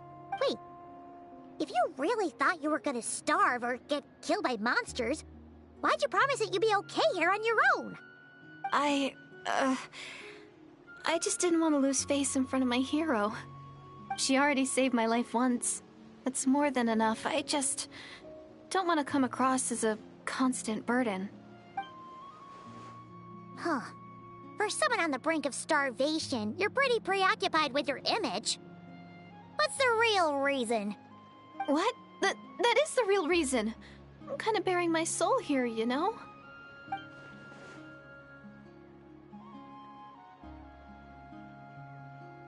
Anyway, so, could you make me some food now?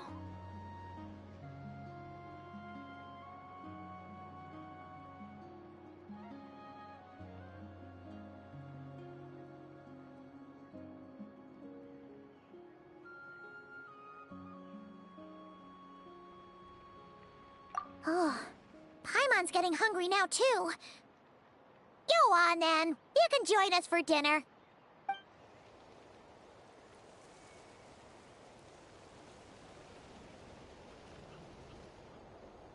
Whew. I am so full. Thanks for saving me, again. Starvation feels like a distant memory now.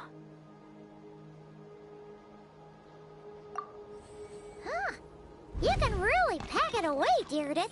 Guess that explains how you had the energy to make it this far.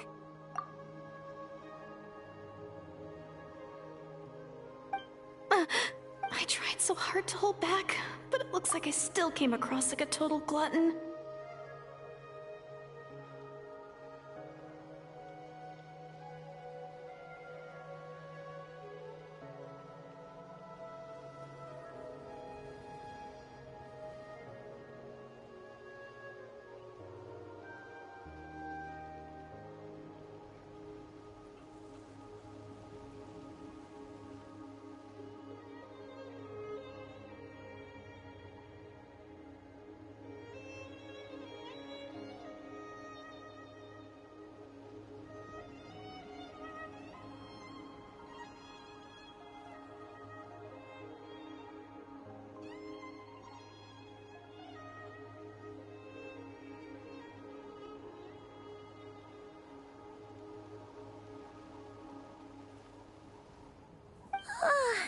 Paimon didn't even realize how late it is. Hey, the night sky here is really pretty. Yeah, and it's all thanks to you both that I'm able to relax and enjoy it. I was cooped up in that cave the whole time you were gone. Now, I'm finally out.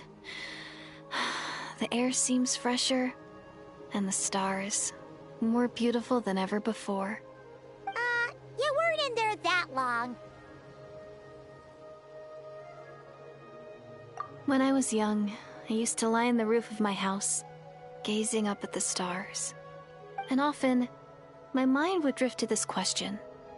Is this starry sky actually real?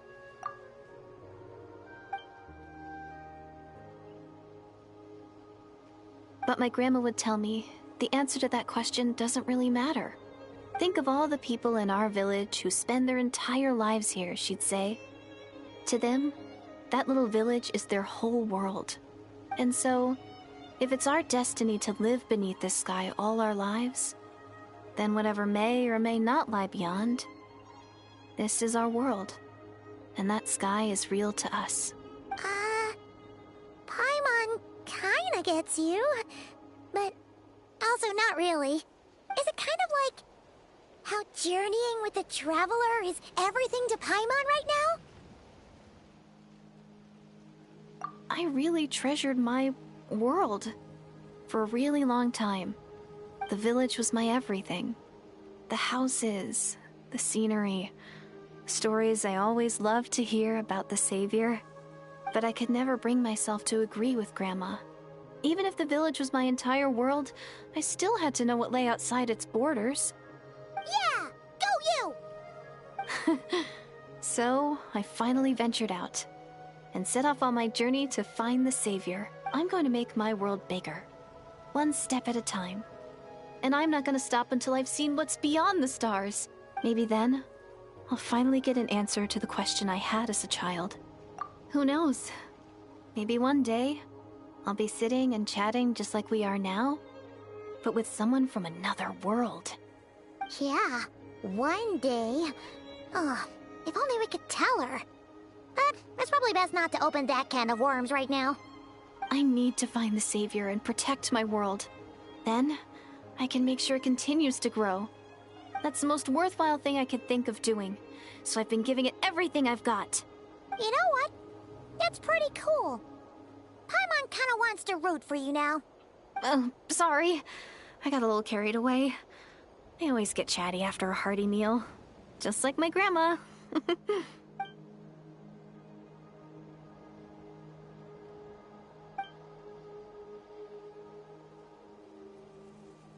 Hold on. Shh. It's them.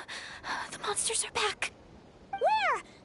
Oh, still invisible, huh?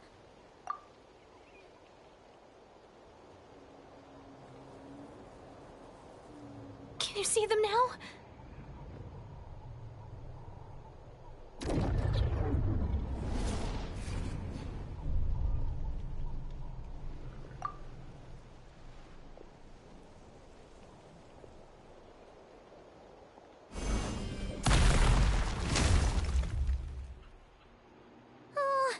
Paimon still can't see anything.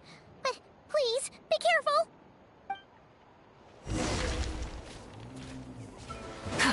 Burn it down!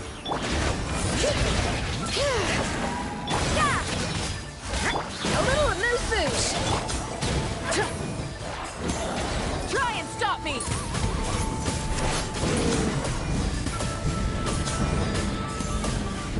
Incinerate! Incinerate! All right. Off to the freezer! You can't run! Punishment! Full throttle!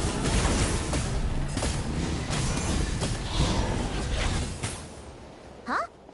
Wow, that was fast. Did you get all of them? Paimon's slowly but surely getting used to the sight of you fighting thin air. You doing all right, Deirdith?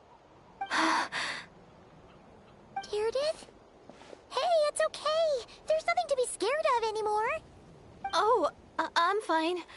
I just spaced out there for a moment. You spaced out? That's a pretty bold move under the circumstances. I was just... the image of the Traveler fighting to protect me. I was trying to commit it to memory. Seems like the least I can do.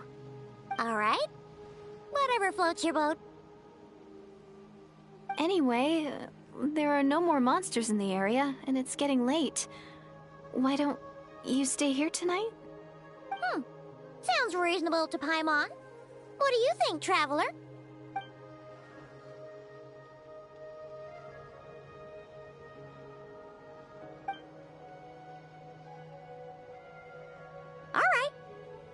will be... Huh? Deirdre? Why are you going in alone?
Doomsday.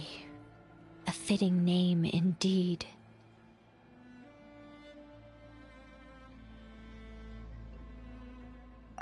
A blood-red sky. Wild beasts that slaughter all in sight. Endless pain. A terrible curse that cannot be reversed. And the birth of a savior.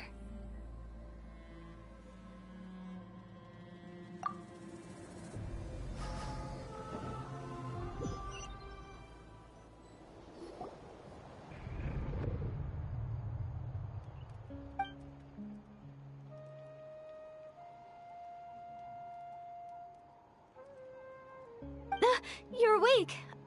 I'm sorry. I didn't mean to,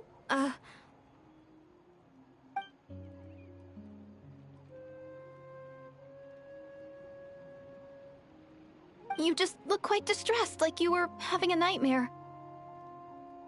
I thought if I took your hand into mine, you might find it soothing. At least, that's what my family always did when I had nightmares. But it didn't seem to work on you. In fact, I think I made it even worse. I'm so sorry. Oh, is that right? Huh. You better not be trying to pull a fast one on the Traveler. What? Don't be so... I have more self-control than that.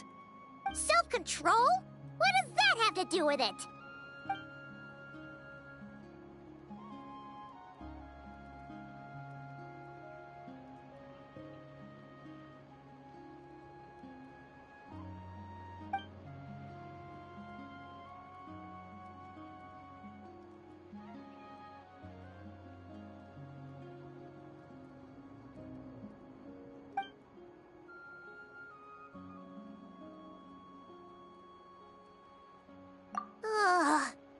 No way is Paimon getting back to sleep after this. You go ahead. But for the rest of the night, Paimon is staying up to keep an eye on this young lady. Oh, do I really seem that shady to you?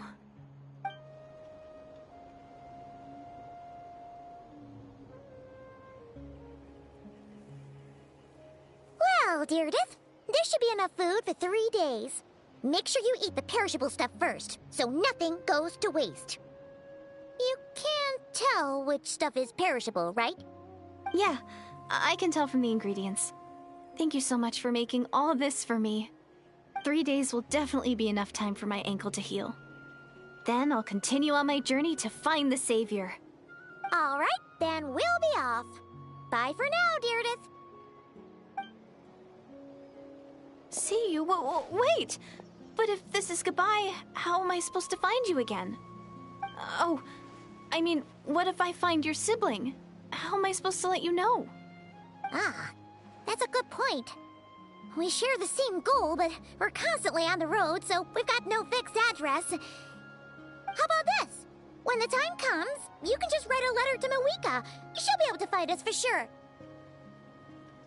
Mawika? Who's Mawika?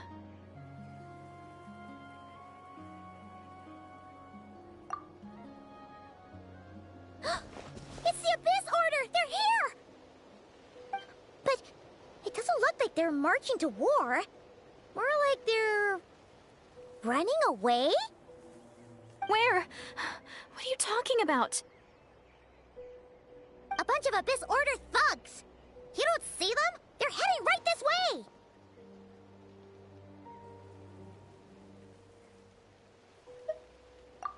That's strange. I guess it's my turn to not be able to see the monsters.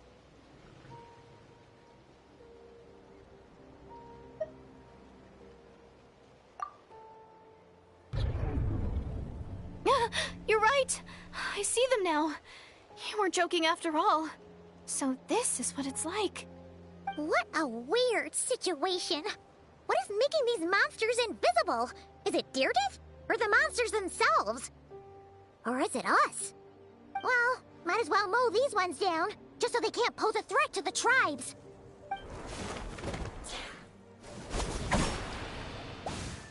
Woohoo! All done! Their morale seems super low. Guess they really were on the run, huh? So, there's no more of them, right? I still can't wrap my mind around this. Why couldn't I see them until you took my hand?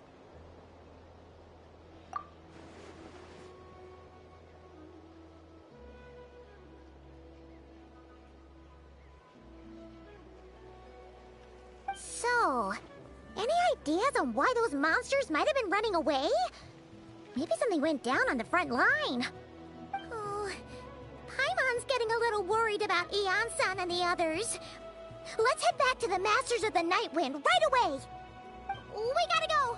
Bye for now, Deerdeath. See ya, and please take care.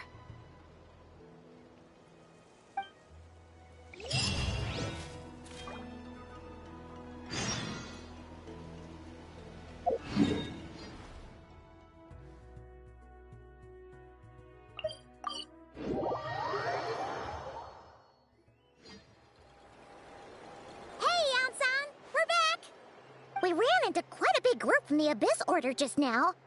Has something happened at the front? The front line has collapsed. Huh? But how? No, relax. Their front line has collapsed, not ours.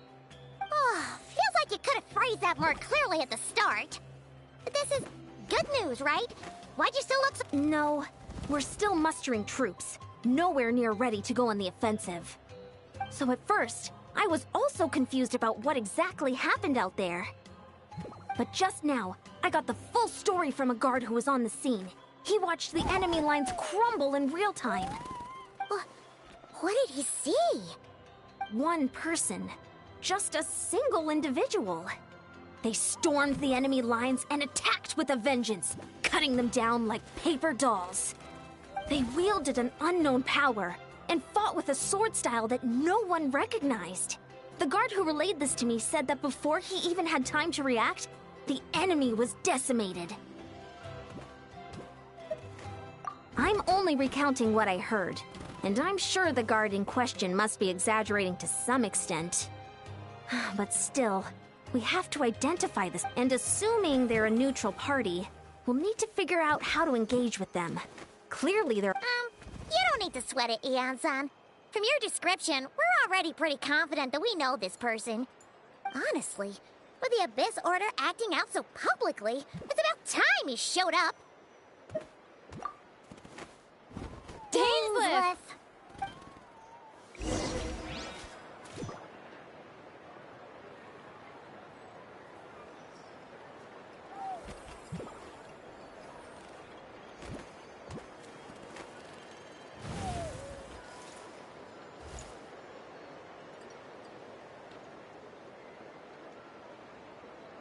Gotta pick the right location.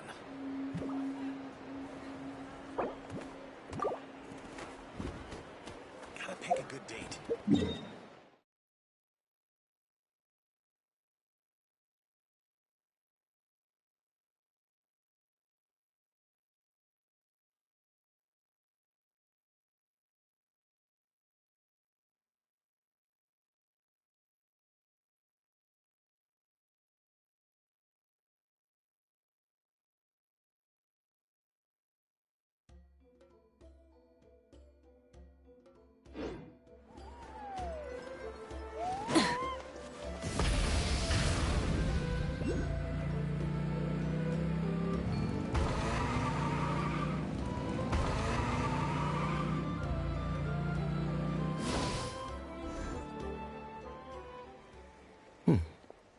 Were you waiting for me?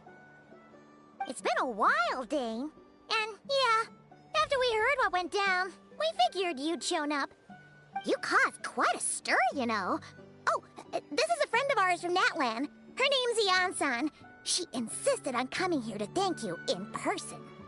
It is my honor, Mr. Dainsleif. Thank you for breaking the stalemate in our war against the Abyss Order. Natlan is fortunate to share a common enemy with such a mighty warrior as yourself. Oh, no need to thank me. I hunt the Abyss Order for my own reasons. Please don't mind him, Ian-san. He always talks like that, but he's a pretty nice guy deep down. It's quite all right. Uezo Iansen respects those of great power. It's quite clear that he meant no offense, and I am still delighted to make his acquaintance. Anyway, since you're old friends, I'll leave you to catch up for now. Take your time. Sure thing. You probably have plenty of other stuff to do anyway, right? Since this war isn't exactly over. See you later, Ian-san!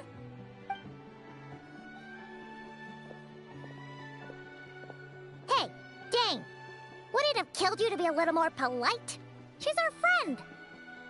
Ian-san, yes? I will remember the name.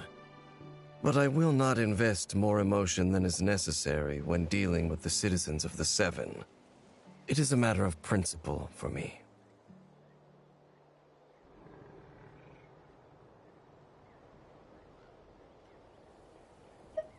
Ugh, so stubborn. But whatever. So anyway, Dane, do you have any new info about the Abyss Order for us?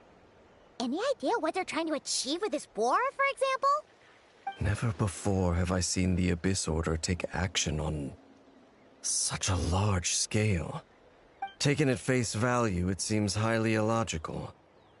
In a war with the Natlanese, the odds are stacked firmly against them. They surely cannot be unaware of this. Their true goal must be a deeper one. We thought so too. But it sounds like you're no closer to learning what that goal is than we are. I've been on the case for some time. Even captured and interrogated several Abyss Order members.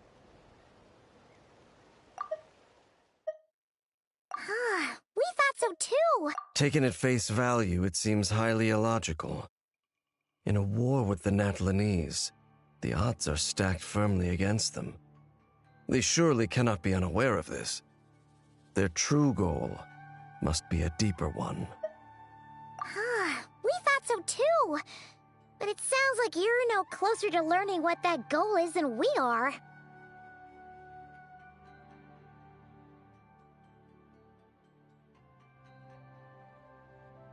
Yet still, I am none the wiser.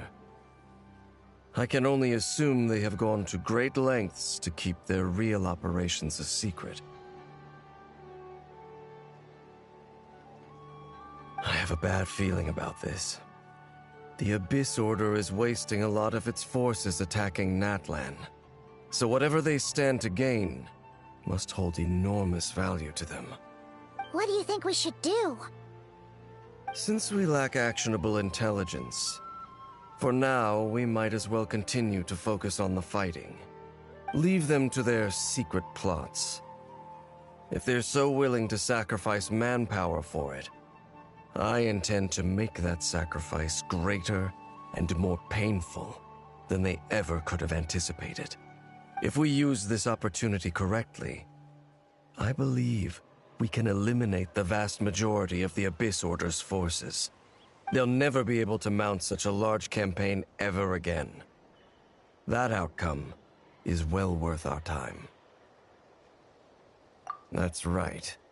The ideal scenario would be to destroy them before they can reach their goal. Paimon gets it. Nothing in the world can satisfy you like making mincemeat out of the Abyss Order, right? Right. Wow! Okay. A rare, candid response from Dane.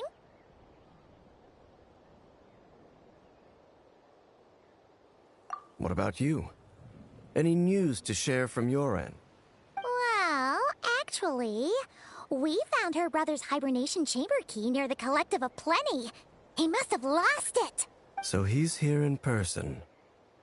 Unsurprising, given the scale of this operation. Oh, and there's more! After finding the key, we also ran into this weird girl. She kept seeing monsters that we couldn't see, and then, this other time, we saw a load of monsters, but she couldn't.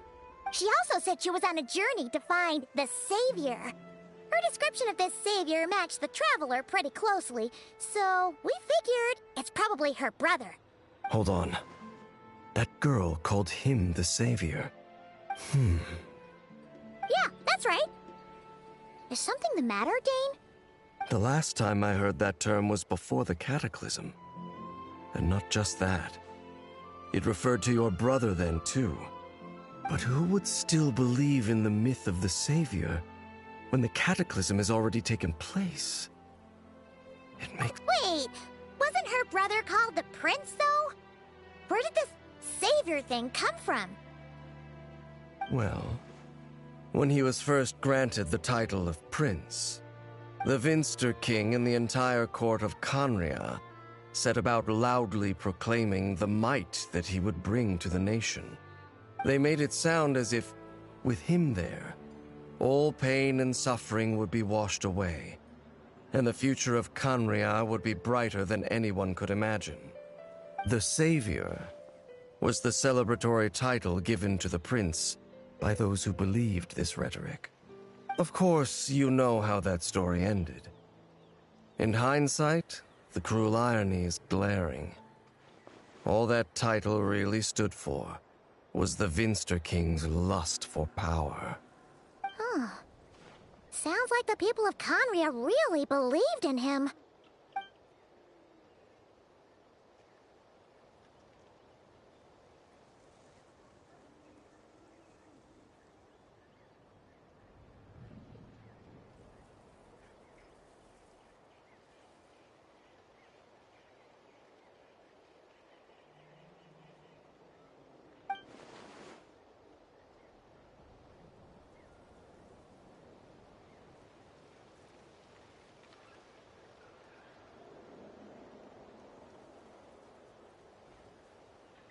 As for the girl you met, allow me to offer some speculation. I suspect she is descended from pure-blood Conrians afflicted with the curse of immortality. They must have resettled somewhere remote, cut off from the rest of the world. That would explain how her people retained their ancient beliefs, including the myth of the golden-haired savior. Ah! Paimon gets it now! So, a bit like Kaya, except she grew up somewhere more isolated? Still, that doesn't explain the invisible monster situation. If she can't provide us with any more valuable intelligence, I suggest we shift our attention back to the Abyss Order. Sure. Also, why don't you stay with us at the Masters of the Night Wind for tonight? You must be tired after all that fighting today. I will consider it. But we must discuss our next steps first thing tomorrow morning. We can't give the Abyss Order any time to regroup.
No, we can't give them that much time.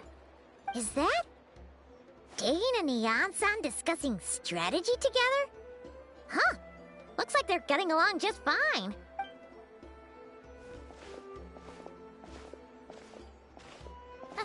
Morning!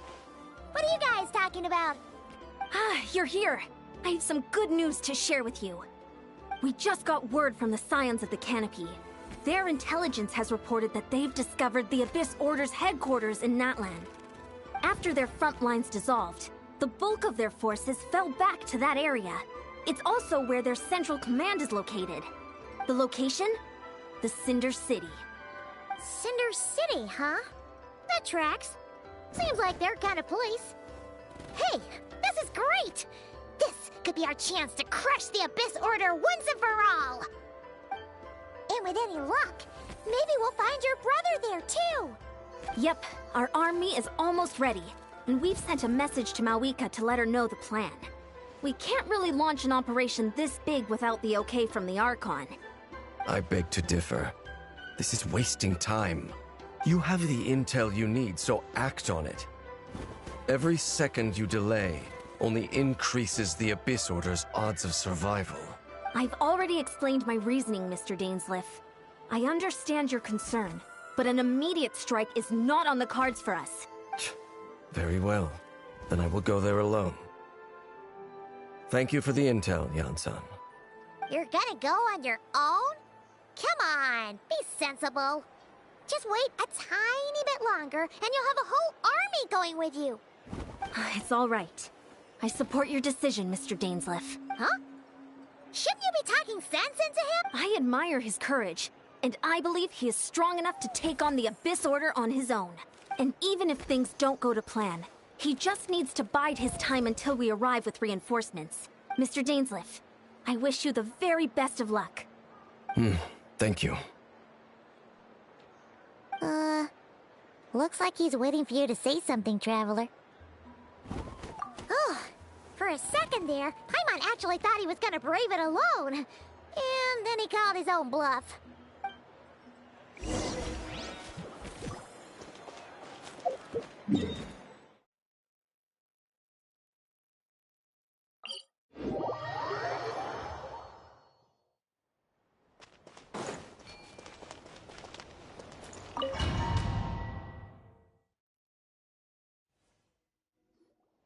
Is this the place?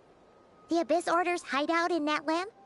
All these years, the Abyss Order has managed to either stay hidden or fiercely defend their position.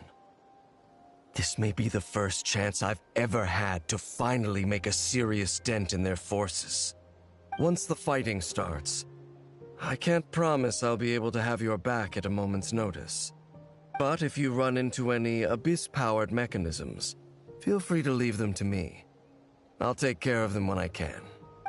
It's been so long since we fought with Dane side by side. Paimon's confident we can clear this place out long before Eon-san arrives. And if you get to meet your brother again, even better. Let's go!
won't get another chance.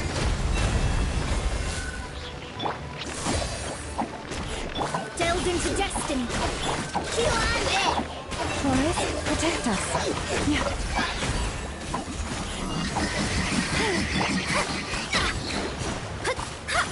You're blind! Lush as the moonlight.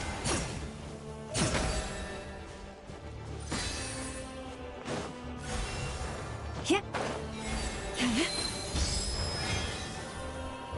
Cheap tricks. Shadows of fate. Go! Receive my blessing.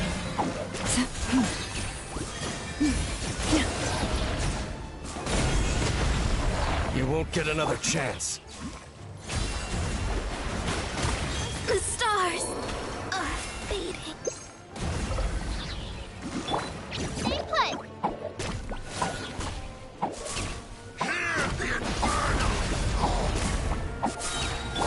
Heal on this! Whoops! Lush as the moonlight.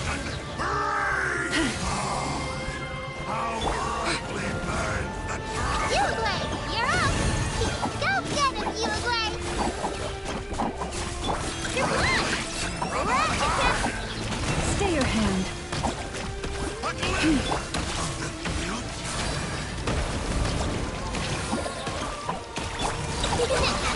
Shadows of fate.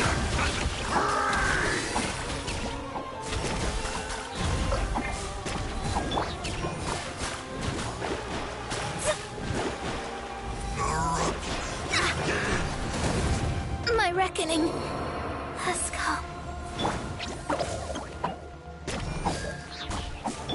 Heal on this! This is a very different battle from the one we fought with the Ansan. No one's backing down!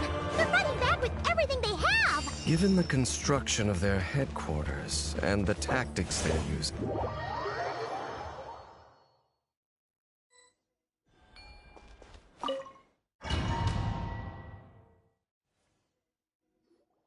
Is this the place? All these years. Once the fighting spot, if you run in. It's been... And if you get to meet your...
There is no escape. Cheap tricks.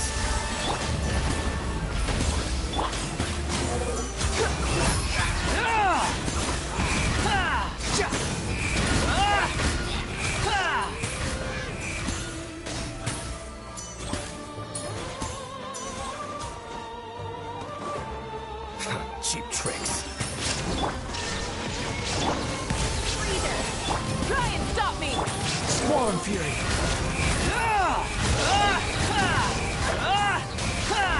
You won't get another chance.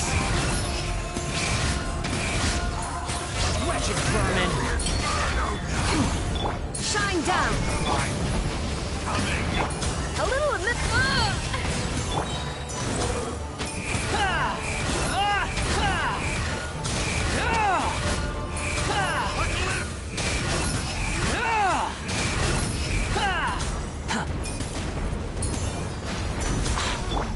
This is a very different battle from the one we fought with the Ansan.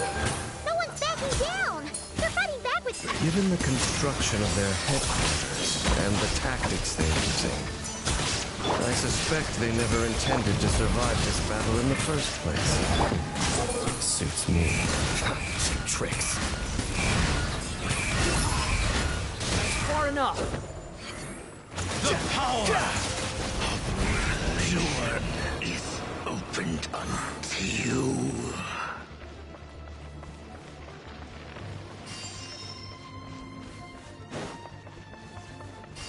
You won't get another chance. Let's ride! Full thrust! Behold!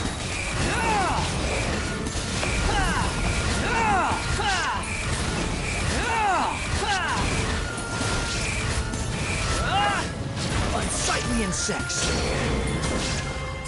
There is no escape! Rise with the sun! Squall and fury!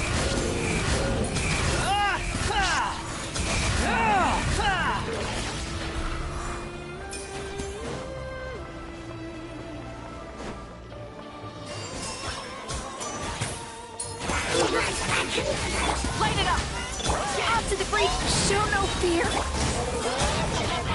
Days, the relentless specter that haunts us. The abyss is all present. To flee this brutality, to resist it, vain.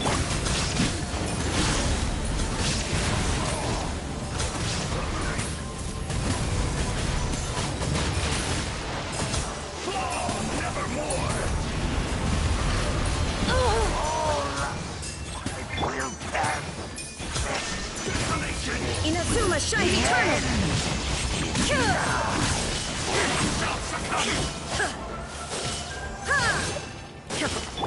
Adaptive frosting! Still no trace of your plan. So, who's calling the shots here?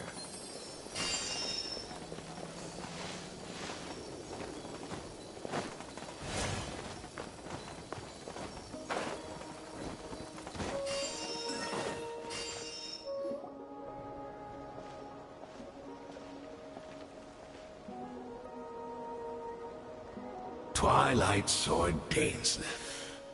Is this really what you want? It is indeed. I will take every opportunity to hunt you down to the last man. So where's the Traveler's brother then? Or is this guy supposed to be in charge here? So, this is a hunt to you. I must say I pity you, Dainsleif. The death you dole out so readily to others is a luxury you yourself cannot enjoy. But today, that is the least of your worries.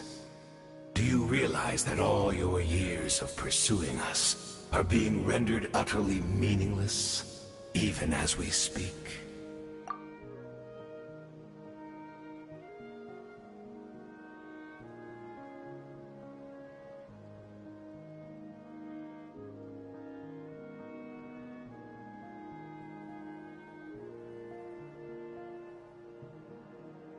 Your riddles tire me.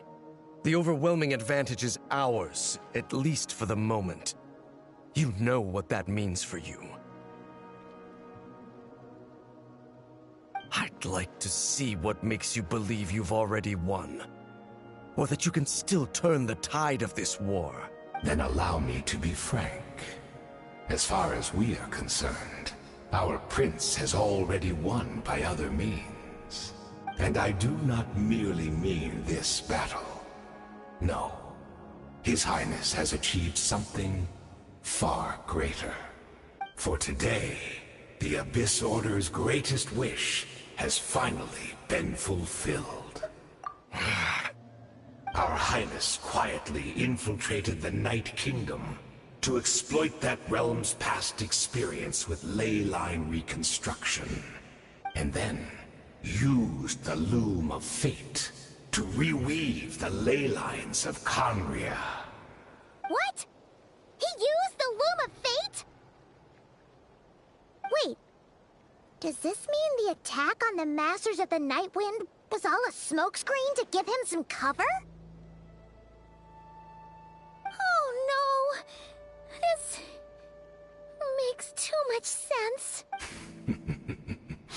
Correct.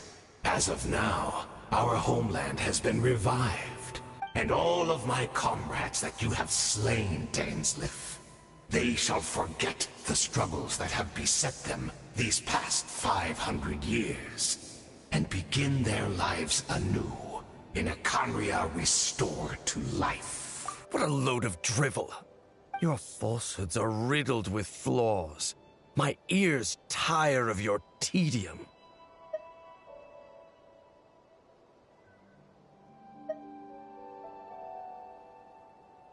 Right!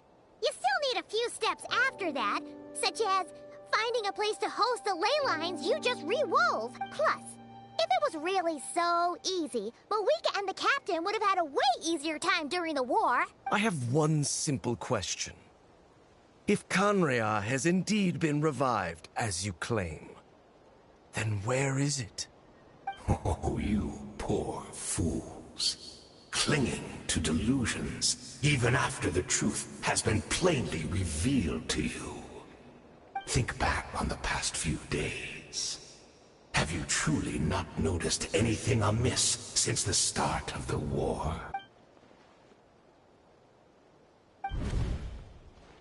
I sensed something strange in my dream.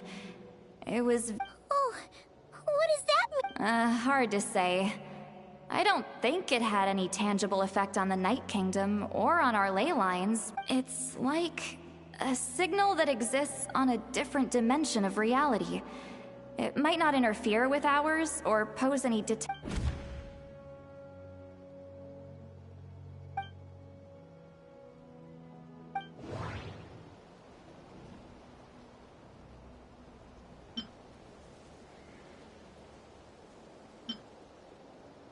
I couldn't see the monsters that Deirdre could see, and she couldn't see the ones I could. We could only see the monsters in each other's sight after making physical contact. According to a guard stationed near the Masters of the Abyss Order retreated when we attacked their stronghold with Yansan and Sitlal.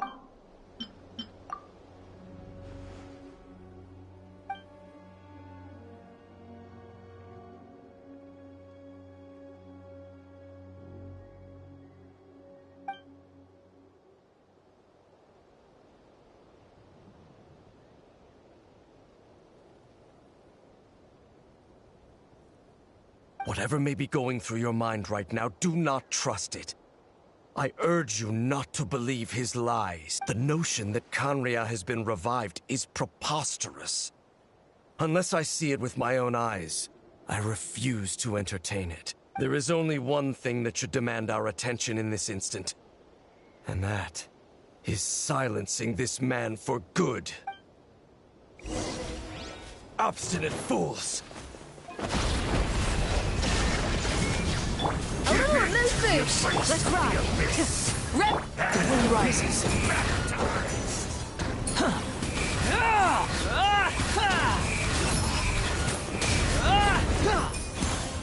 Wretched vermin.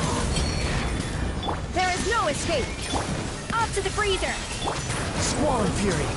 That's far enough. The price for my sins.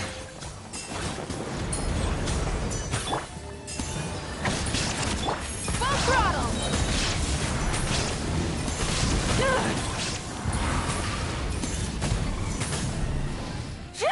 Illusion shattered! Adaptive frosting! Let's ride! Light of the blazing sun! Do you still not? Try and stop me! Is failing me. But I will not bring shame to the name of the Abyss! That should be all of them, right? So, we've destroyed the Abyss Order's headquarters in Natlan, but somehow, that didn't feel satisfying at all. Are you still thinking about what that guy said? You look really... I understand. You think she might be from the revived Khaenri'ah, yes? I have said my piece. I doubt Khaenri'ah could have been revived so easily. But if it will give you some peace of mind, you should talk to her and test your theory. I will stay here and do some post-battle cleanup. Perhaps there are some clues left to be found.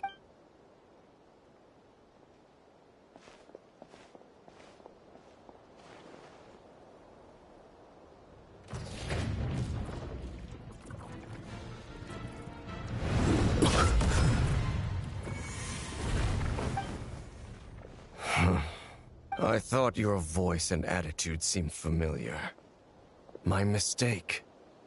I should have made sure you were dead earlier. The curse of immortality has struck you too then, Hayden.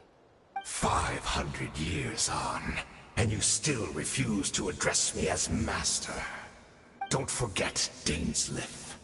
You may be the renowned Twilight Sword, while my arm has grown too feeble to swing a blade.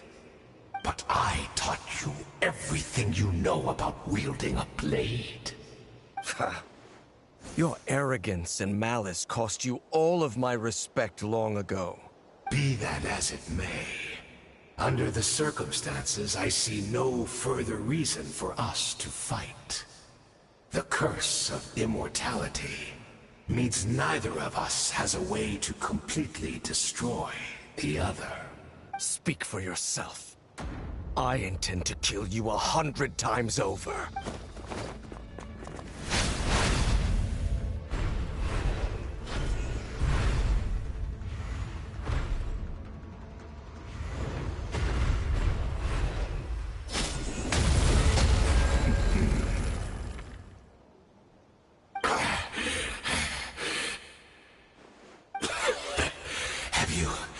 Finally had enough. You weren't joking then, huh?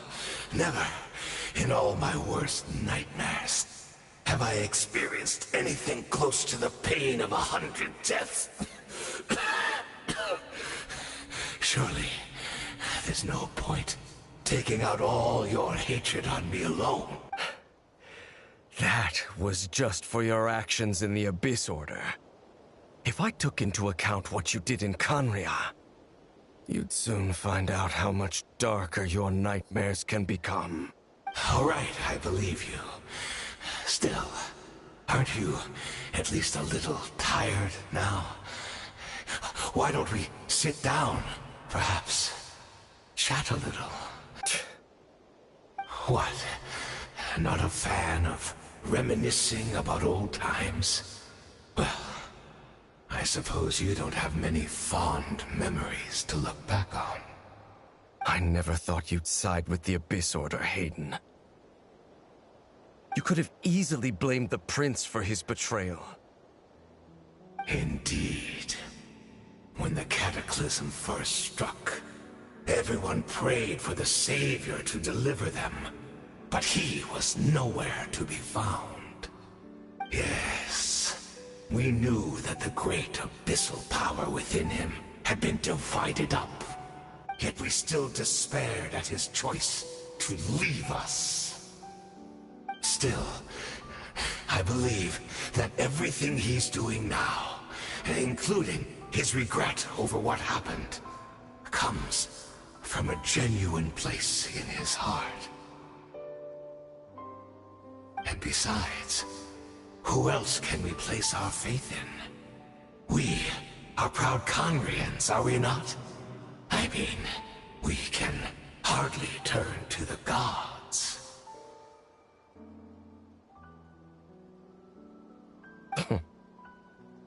I suppose you have changed a lot over the past 500 years.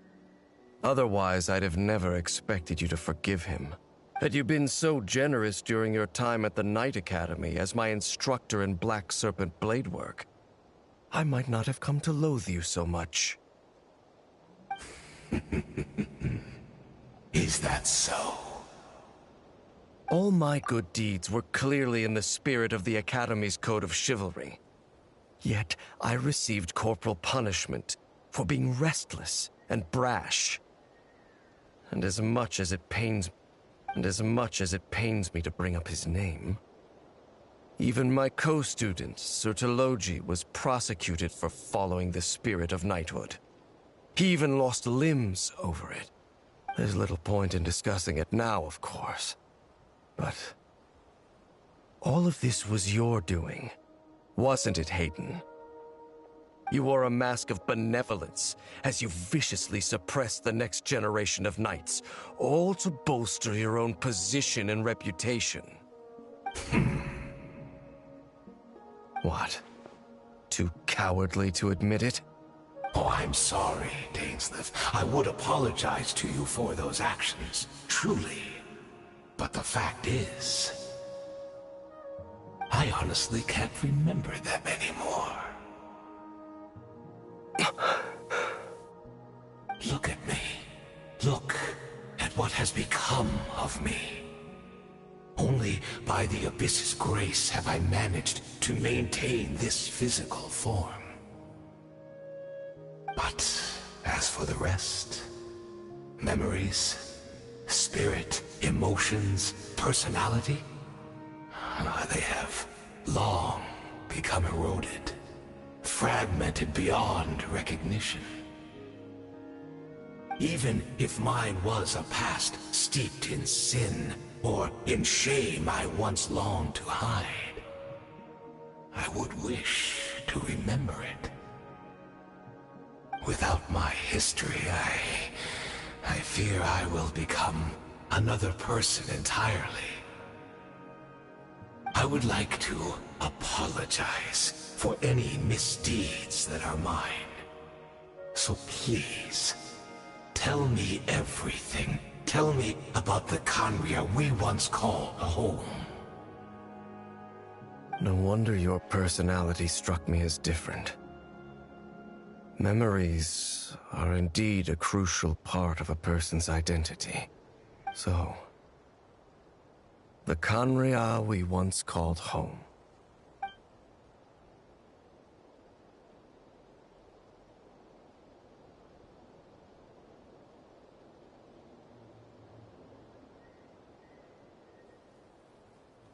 You seem to remember much. Could you tell me more about it? About our golden age? I'm not interested. I have neither the time nor the sympathy. Is that so? What a pity.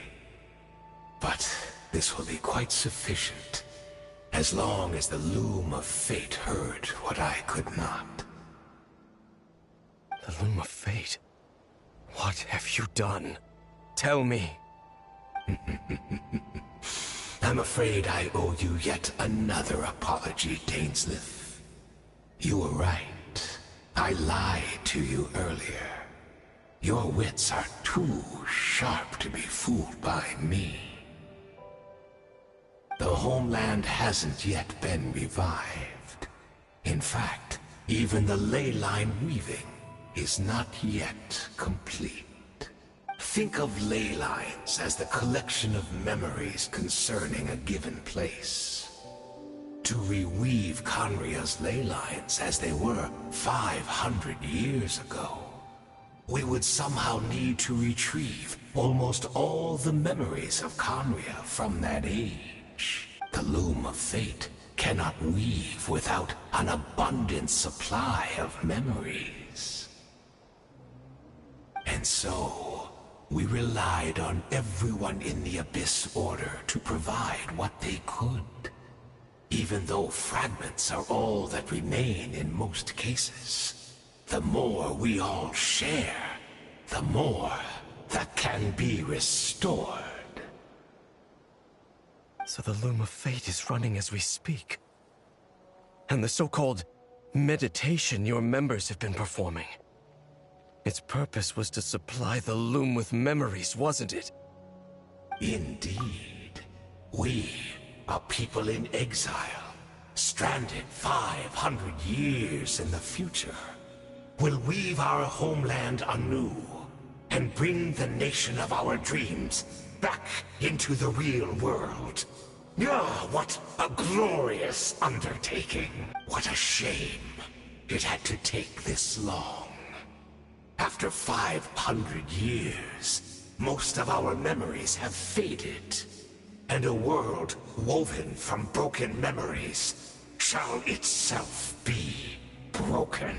You look for assistance from your mortal enemy. who has sworn to hunt you down? Precisely. For you possess a ring left to you by your elder brother, which continuously resets your body's condition. Of course, your memories are susceptible to erosion just like ours. But of all Conrians who remain, you are sure to remember the most. We had to obtain the memories in your mind, whatever the price. Even if it meant sacrificing our entire army as bait. So this was your true goal. To lure me here, guide me into a state of meditation, and access my memories. So be it. A few of my fading memories for your entire army? That strikes me as a fair trade. I appreciate your generosity. You're gambling everything you have on the loom of fate. This could be a costly mistake for you in the long run. Perhaps. But that is the gamble our Highness has chosen to make. And thanks to you, the loom of fate has now finished weaving the ley lines.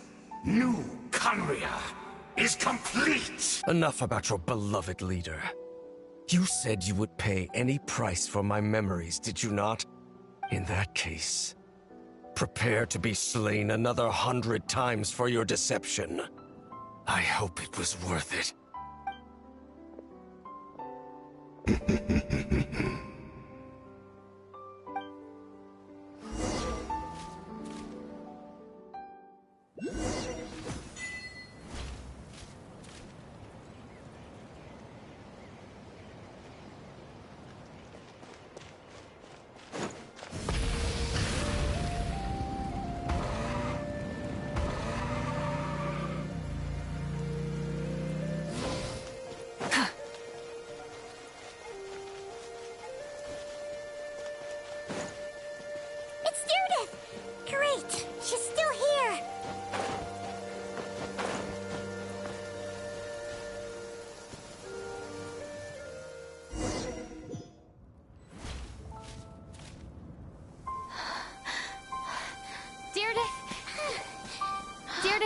Are you okay?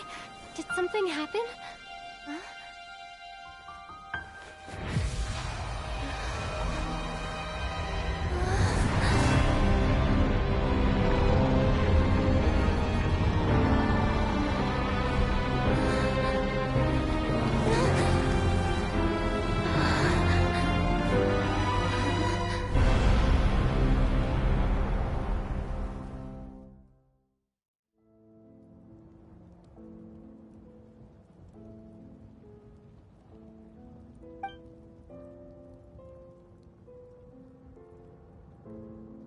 We're not from the same world, are we? No. I come from your future. Wait, but that's great! That means the world isn't going to end. In that case, tell me, what happens to Conria? What happens to my homeland? No, wait. Don't answer that. We can only fight for our future if the future is unknown. I still believe the Savior can turn things around. I'll carry on looking for him, even if you're not there to protect me. Although, in a way, I've already found my Savior. It's you. You protected me, and I believe you can protect us all. You're the one who can change everything. It's just too bad that we're not from the same time or place.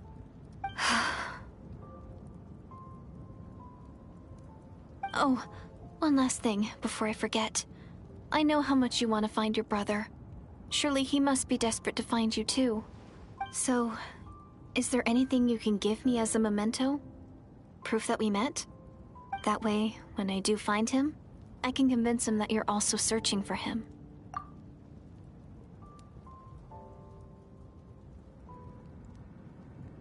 Huh? What is it?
So that's what happened.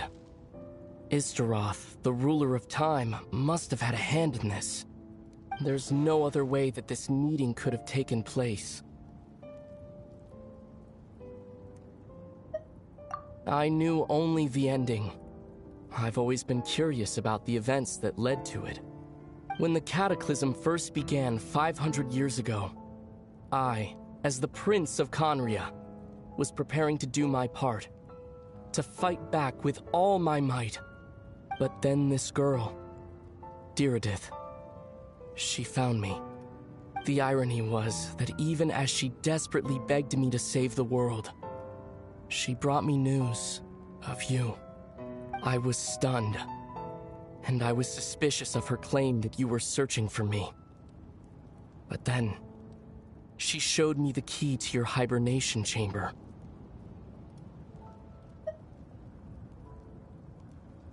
We'd been separated ever since I awakened in Teyvat.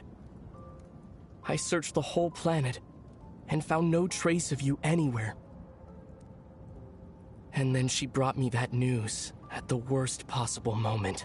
I was faced with an extremely difficult decision. I desperately wanted to see you again.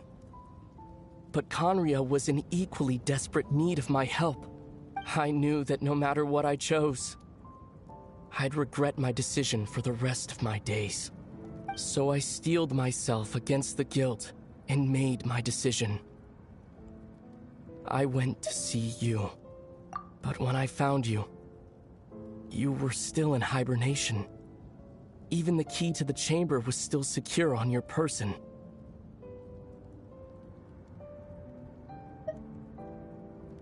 I couldn't make sense of what I was seeing, but there was no time to think. I just grabbed you and ran. And that's where we are right now. An intersection in our memories. This question has haunted me for the past 500 years. I never imagined the answer would come to me like this. So, my actions 500 years in the future set everything in motion. Are you mocking me, Istaroth?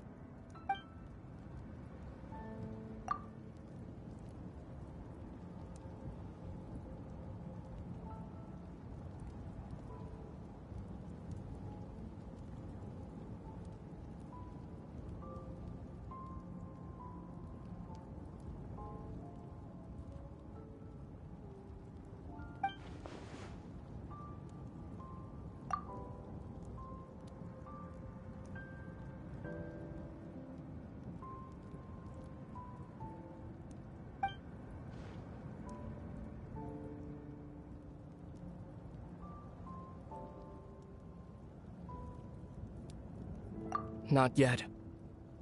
But I've taken a very important step. Now the ley lines of Conria are complete. I'd always thought that Teyvat's ley lines were locked by the heavenly principles. No more can be added, and existing ones cannot be replaced. But then, I learned that Natlan's Night Kingdom appeared to be an exception to the rule. It has intrigued me ever since. So, I directed the Abyss Order to feign an attack on Natlan, buying me. Unfortunately, for other reasons, even the Night Kingdom cannot host any new ley lines. The most I could get was some room to carry out the weaving process.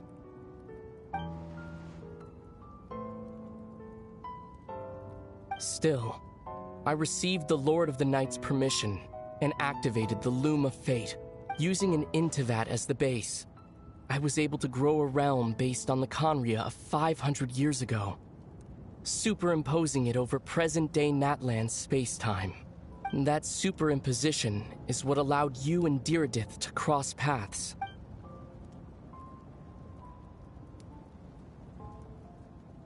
After that, the new Conria was enriched with memories of the old, drawn from the Abyss Order's members in their meditation sessions.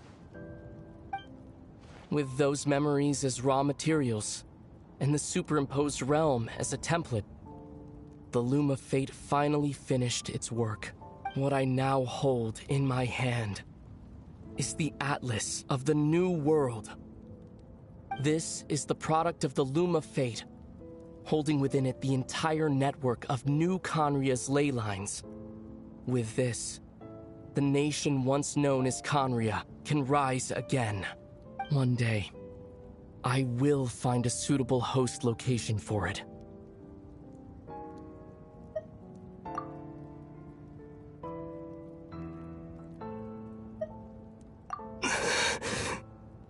When I first arrived in Conria 500 years ago, my memory was completely blank. It was only after I had served as their prince for many years that I slowly began to remember everything, including you. But recovering old memories didn't simply erase the part of my life I spent in Conria. I still see it as my second home. That is why my guilt weighs so heavily on me. But even so, that only constitutes part of my motive. More importantly, if I wish to speak with the heavenly principles as an equal, I will need the might of an entire world behind me. Huh?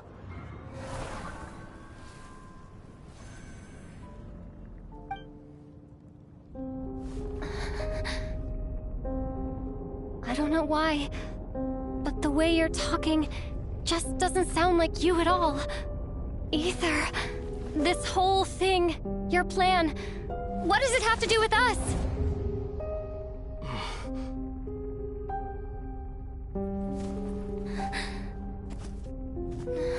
All along, it's only ever been about us. Goodbye, Lumine. We will begin anew at the end of your journey.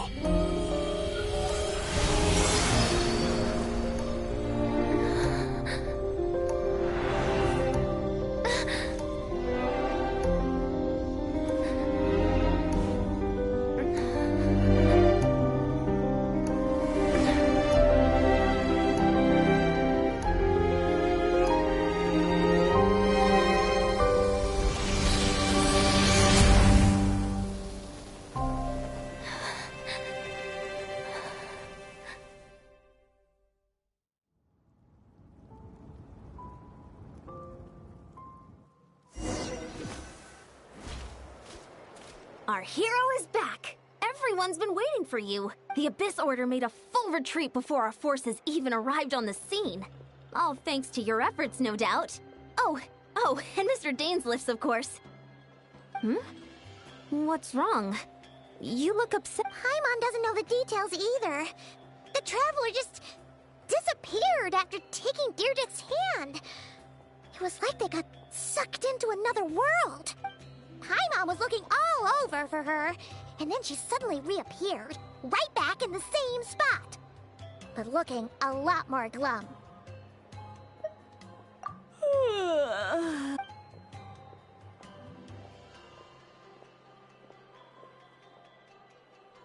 I think I got the gist of what happened.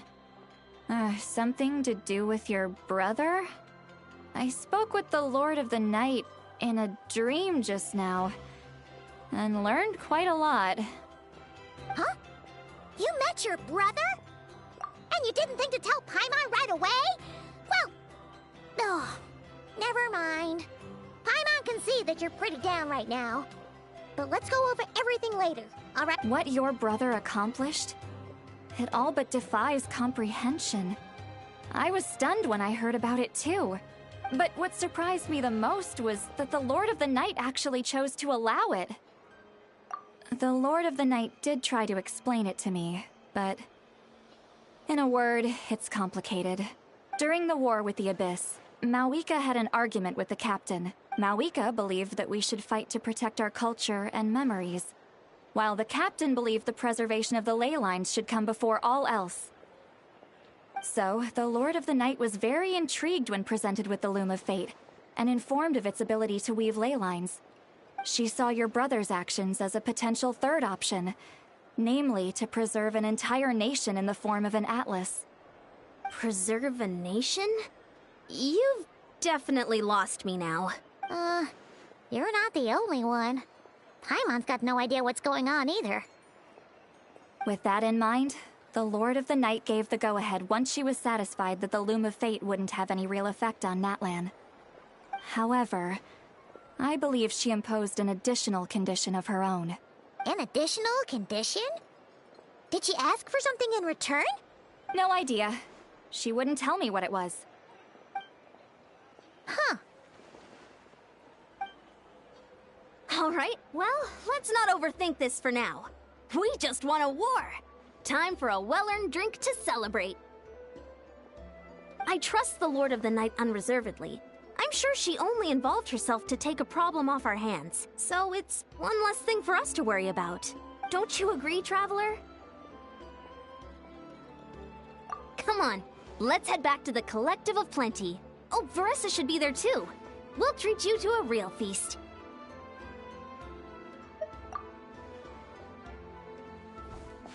Huh? Eon-san, leave her be. This might be hard to understand for an extrovert like you, but some people need alone time to recharge every once in a while. Traveler?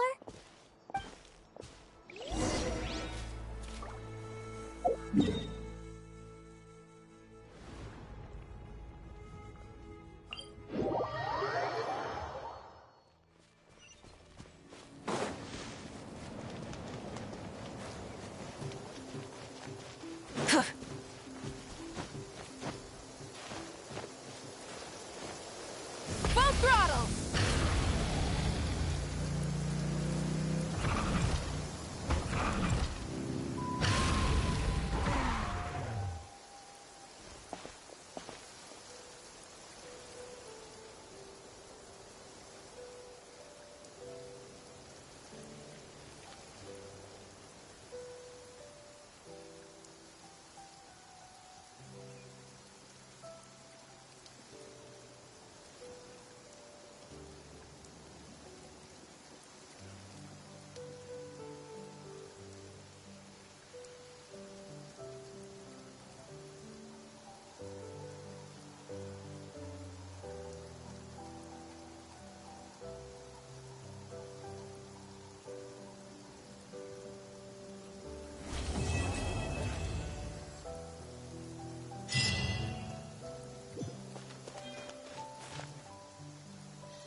This had better be important.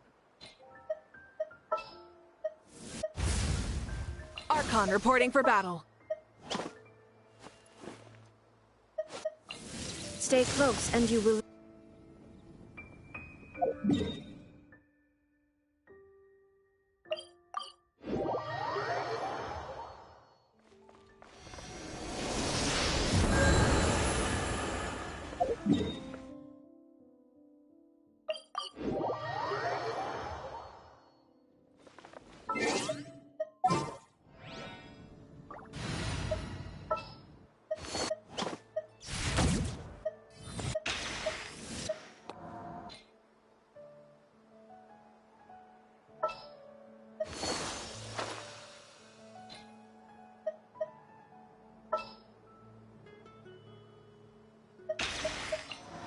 Sure.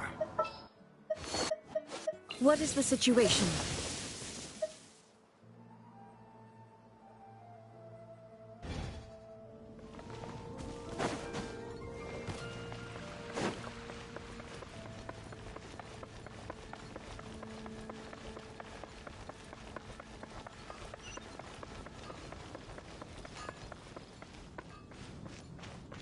Mondstadt, welcome.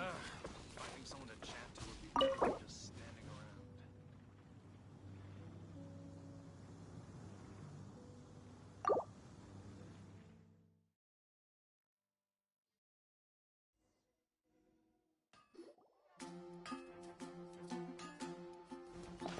Wow!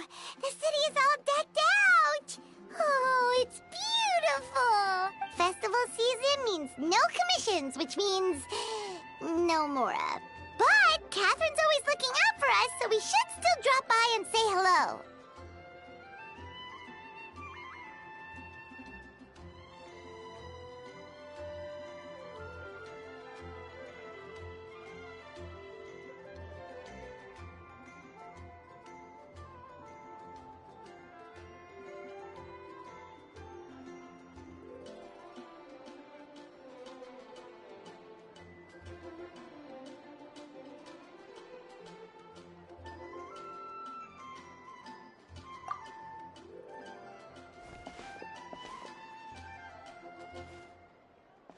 Greetings, traveler. Paimon. Hey, Catherine! Still doing the whole no commissions during Windbloom thing? In general, yes. The people of Mondstadt don't delegate their work to others this time of year. But feel free to take a look around. I think you'll pick up on something unusual. Take a look around, huh?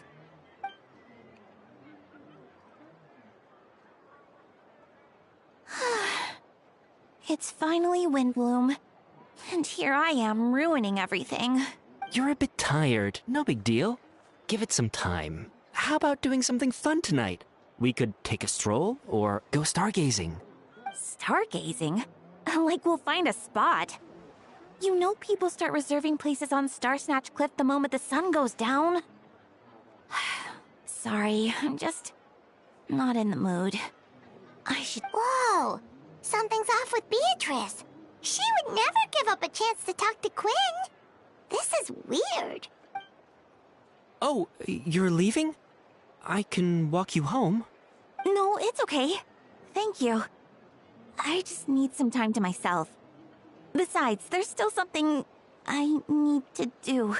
The truth is, Quinn, not long ago, What is it? Is there something wrong? Never mind. It's nothing. Actually, Quinn, I think we should stop seeing each other for now. Huh? Wait, are you saying we can't be friends anymore? I thought we were best friends.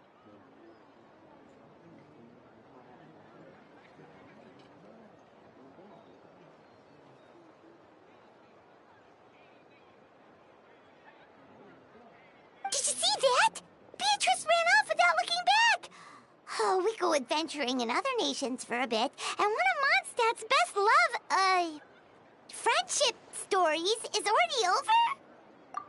So, is this what you meant by unusual, Catherine? This is just one example. Beatrice has been feeling down for days.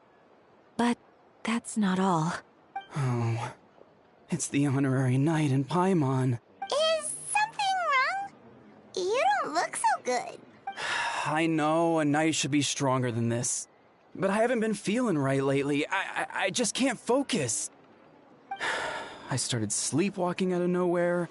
Sometimes I'd even wake up in the middle of the night standing in a random location outside. You should see a doctor. I did, but all the tests came back normal. The doctor said I'm fine.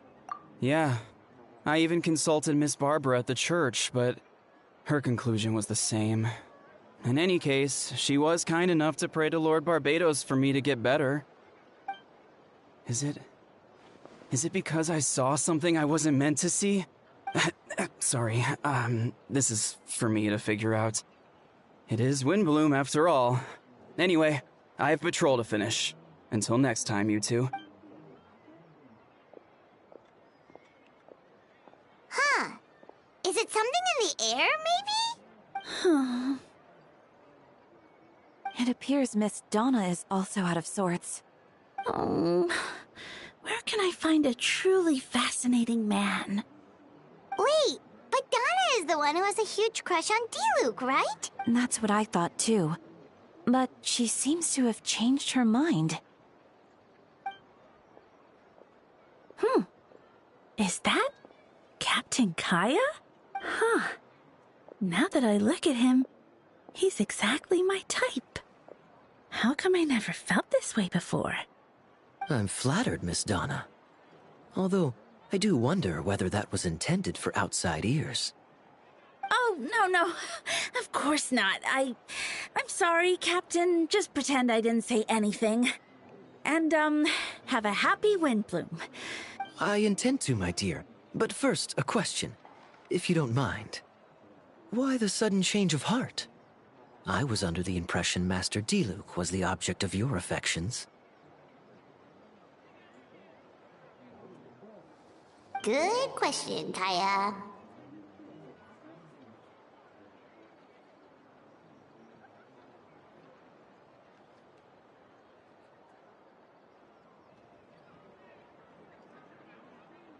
So, you knew about that? Well, Master Diluc came into the city not too long ago, but when I saw him, it was like the butterflies just weren't there anymore.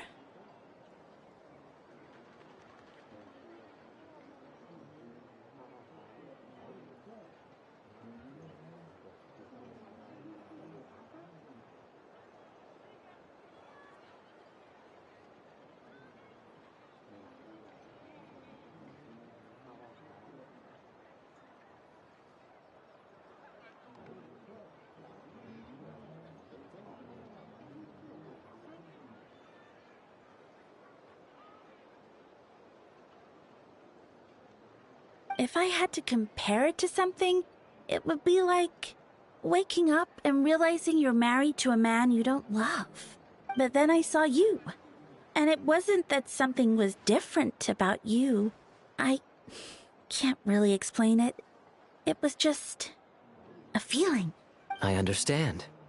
And I'm flattered I was able to bring back the butterflies. But I do need to see to some business, so I'll take my leave. Oh, here he comes. Well, surprised to see us? Not at all. You are the exact two people I've been trying to find. So, Traveler, Paimon, how have you been? The answer to that requires a private conversation. Catherine, do you mind? Not at all. Have fun, you three. So, you said you were looking for us? Yes. Jean sent me to find you when she heard you were back in Mondstadt. But let's discuss the finer details back at headquarters.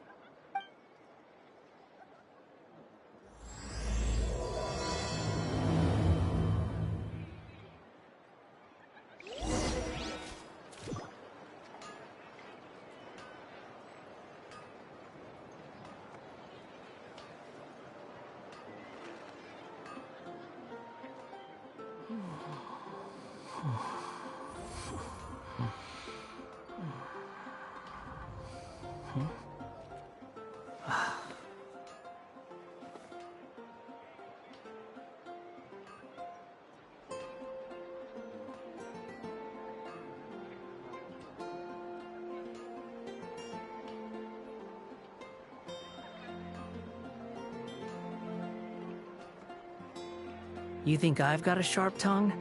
I just tell it like it is. If someone can't handle it, maybe that's their problem.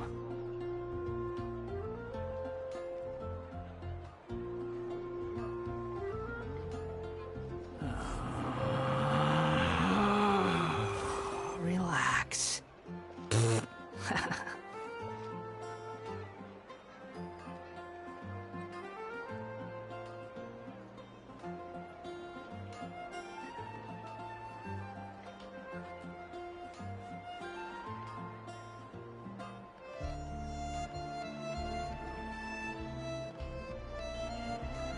There's no need to exchange pleasantries. It's rather pathetic to force a conversation just to occupy silence.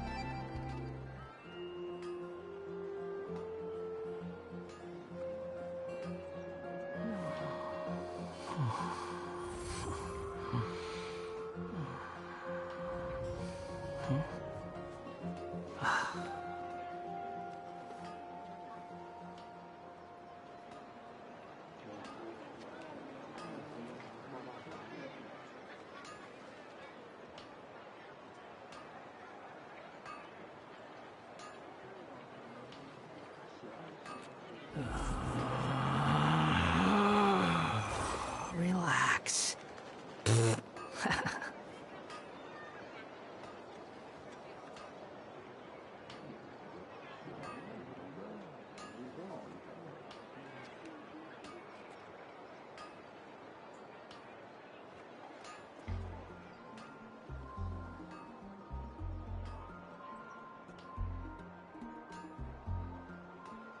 You think I've got a sharp tongue? I just tell it like it is. If someone can't handle it, maybe that's their problem.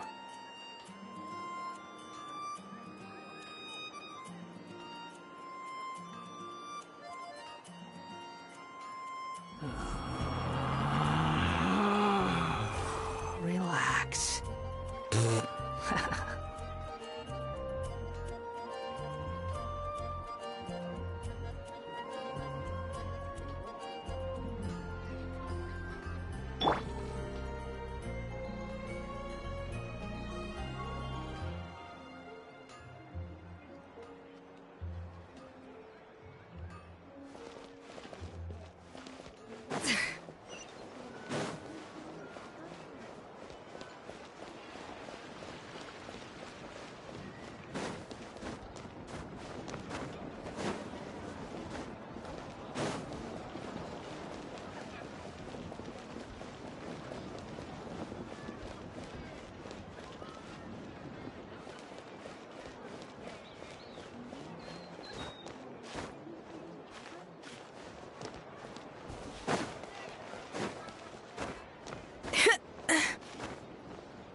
Ah, Kaya. You found them. Yep. I managed to track them down. Good. With what's about to happen, it's great to have you in town. Whoa! Headquarters are packed! What's going on?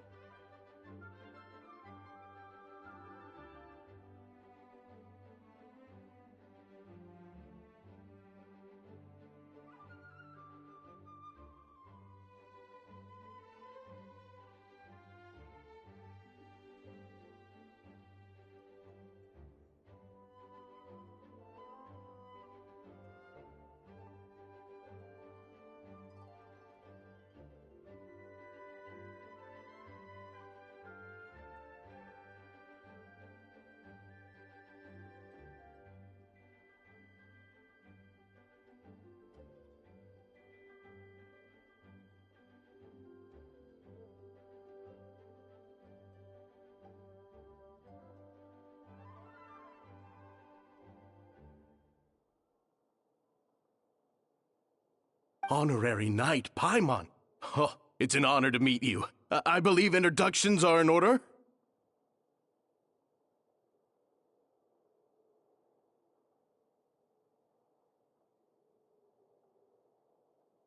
Allow me.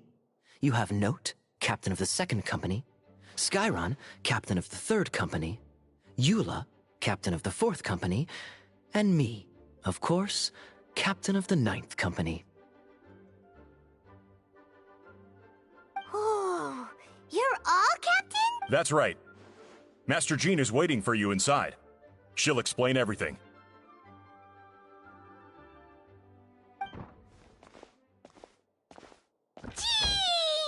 Traveler, Paimon, thank you for coming. Ah, yes, that would be the captains. You know a few of them already, but I'm sure there are some new faces.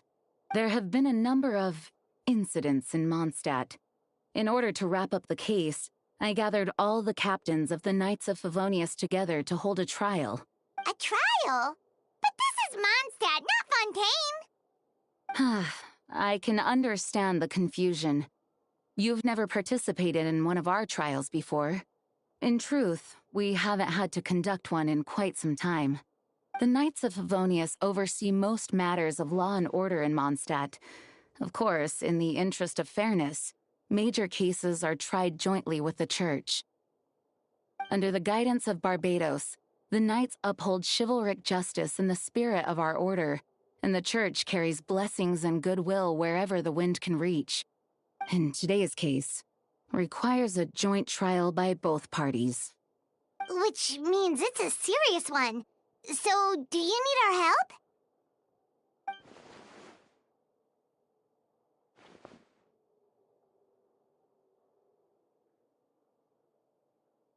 Right! He's the captain of the investigation team!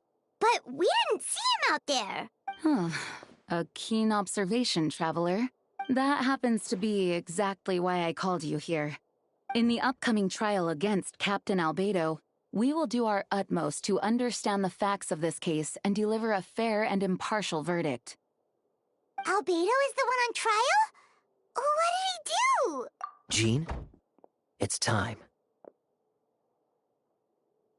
Understood. Traveler, Paimon, come with me.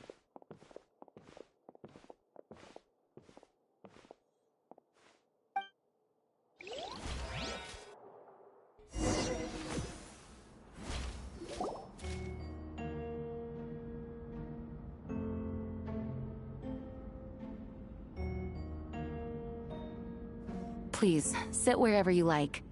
I only ask that you remain calm no matter what you hear. I need to— Don't worry. The trial will be fair. Now that everyone is gathered, let us begin. With Grandmaster Varka away from Mondstadt for the time being, I, Jean Gunhilder, will oversee today's proceedings. Mr. Dahlia, Deacon of the Church of Favonius, will serve as assessor. As representatives of our respective organizations, we will ensure a just verdict in this case. Oh, that's a new face! Deacon of the Church. Does that mean he works with Barba and Rosaria? The defendant in today's case is the captain of the investigation team, Albedo.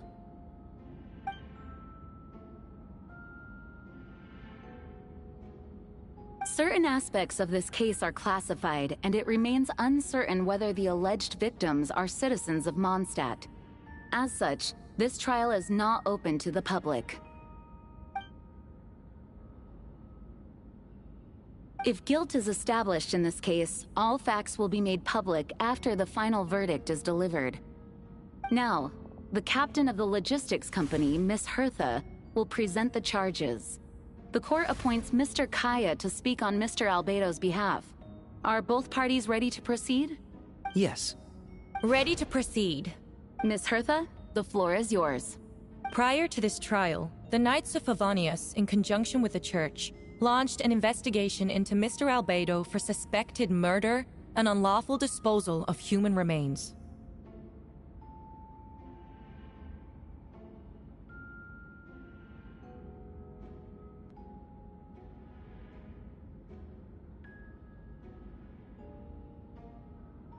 Murder? A witness stated that, 11 days ago, in the middle of the night, she saw the defendant southeast of the city gates, dragging a large object she later identified as a human body. No. There's no way! We now call that witness to the stand. Beatrice, please tell us what you saw.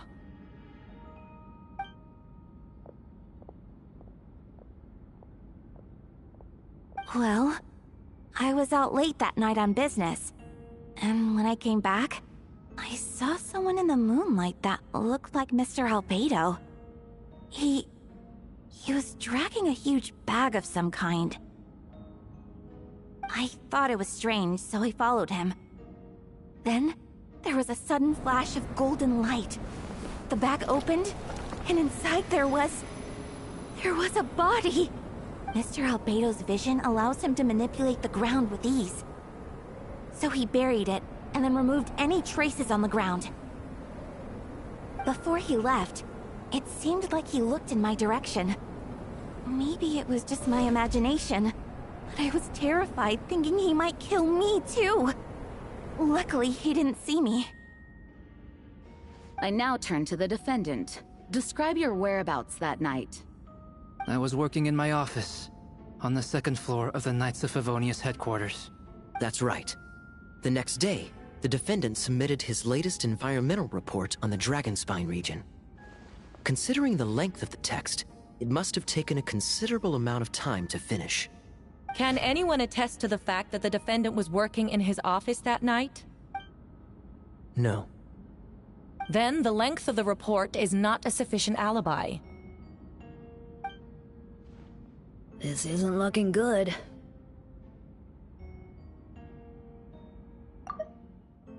This isn't looking good. If the crime did occur as you described, then what about the body? You mentioned the joint investigation.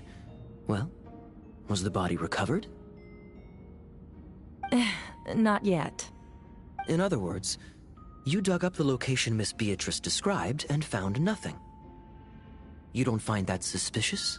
I know what I saw.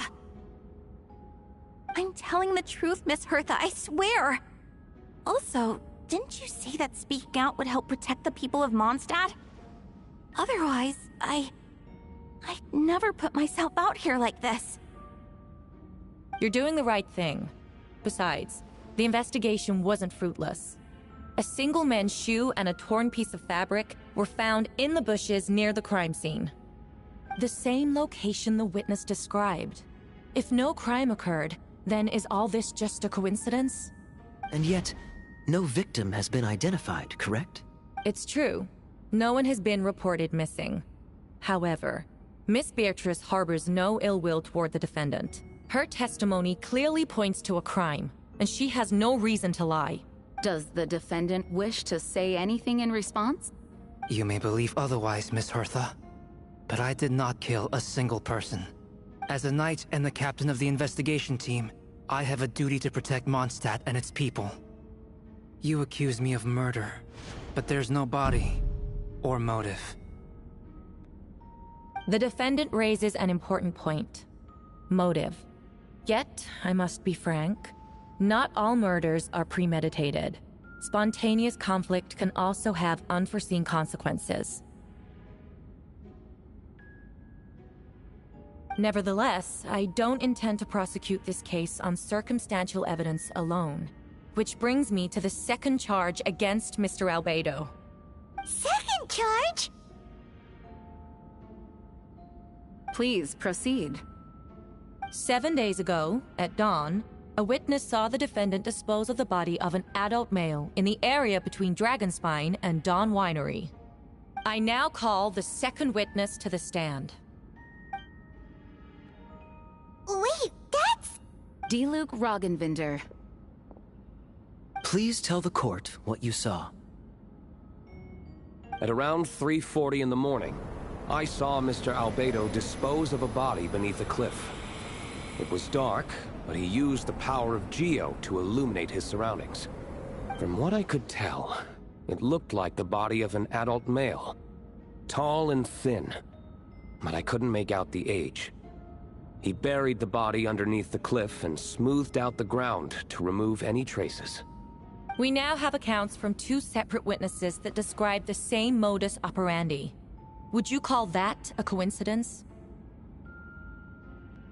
I would only inquire as to what Mr. Diluc was doing in that area so early in the morning. Not the most opportune time for a stroll. Is there such a thing? Dawn Winery is my home. It's not unusual for me to take walks in the area.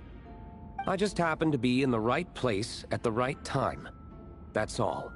Master Diluc is a well-respected figure in Mondstadt. I see no reason for him to frame Mr. Albedo. Yet, The question remains, where are the bodies? Before you suggest a lack of evidence, Mr. Kaya, you should know. After the defendant left that morning, the witness found this where the body was buried. And this is? What looks like the teeth and femur of a human. Now, it does beg the question. If the burial was fresh, why is this all that remains of the body? But I suppose Mr. Albedo is the only one who can answer that. Careful now, Master Diluc. I do believe I hear a presumption of guilt in there somewhere. These remains suggest an accelerated rate of decomposition. Considering the defendant's profession, there's reason to suspect that alchemy is at play here. Both witnesses saw golden light, a known byproduct of alchemy. That's how the defendant destroyed the bodies. The light also explains how the witnesses were able to get a clear view of the events in the dark. So, that's your angle. Alchemy. A logical assessment, but we have a witness of our own. The afternoon before the alleged second murder, Mr. Albedo had a lengthy intellectual exchange with his student, Sucrose. The two were in the library until the next morning. Why did the discussion last so long? Miss Sucrose was presenting the results of her research. She noticed some flaws in the data and insisted on reviewing her calculations until the next morning, with Mr. Albedo present. That's right. We were in the library together. You're certain Mr. Albedo was present the whole time? Yes. And I know Mr. Albedo would never kill anyone. He could never be that cruel. Nevertheless, the other witnesses have no reason to lie. Tell me, Miss Sucrose, that meeting in the library, were you awake the whole time? Sounds like a considerable duration to go without sleep. Oh, I do hope you can be truthful with us. It concerns the safety of countless Mondstadt citizens. A crime like this cannot go unpunished. I'll take it from here. During our meeting, Sucrose did fall asleep not long after midnight. It's all right, Sucrose. You don't have to lie for me. This is a sacred place of judgment. The truth is paramount. Mr. Albedo. I see. Then I'm afraid your alibi cannot be substantiated. Do you understand? Yes. I know claiming innocence without proof isn't enough. But the prosecution's argument has its own holes. There's been no mention of a motive, or what exact method could reduce a human body to those remains. No conclusive evidence of guilt. But the witness accounts do match to an extent that can't be dismissed. This is a tricky one.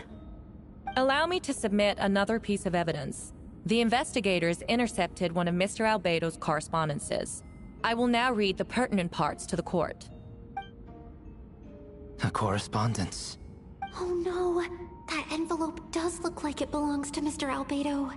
I have never abandoned the subject of human research. In fact, delving deeper into Dragonspine has led me to realize that the concept of life could be further expanded and transformed into that of birth. The mystery of human birth is often linked to death. As such, death is the most suitable material for the creation of new life. To that end, we must engage in a process of putrefaction and refinement. Putrefaction and refinement.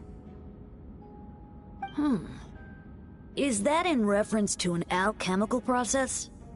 The letter continues. Experimental trials have been carried out in the northwestern part of Dragonspine, in the area southeast of Mondstadt's main gate. The data is as expected. Just as you endeavored to do, I too shall take up the path of creation and break through current limitations to reach a new realm of living beings. I trust the investigators have confirmed this to be the defendant's handwriting, and that the letter makes more than passing mention of putrefaction and refinement. Correct.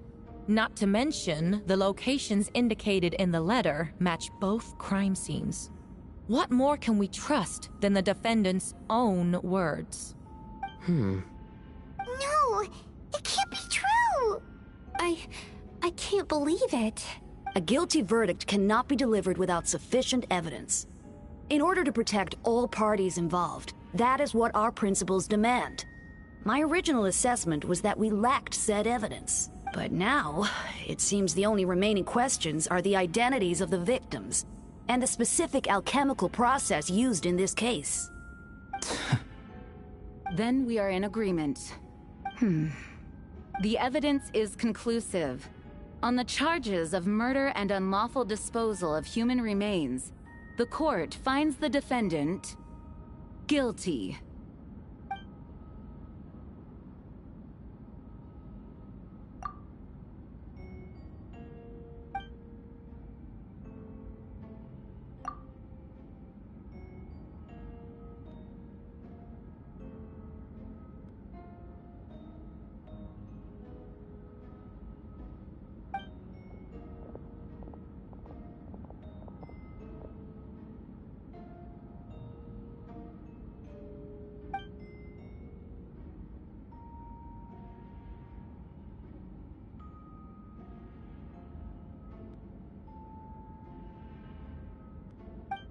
Why would Albedo do something like that? Oh, this has to be a nightmare.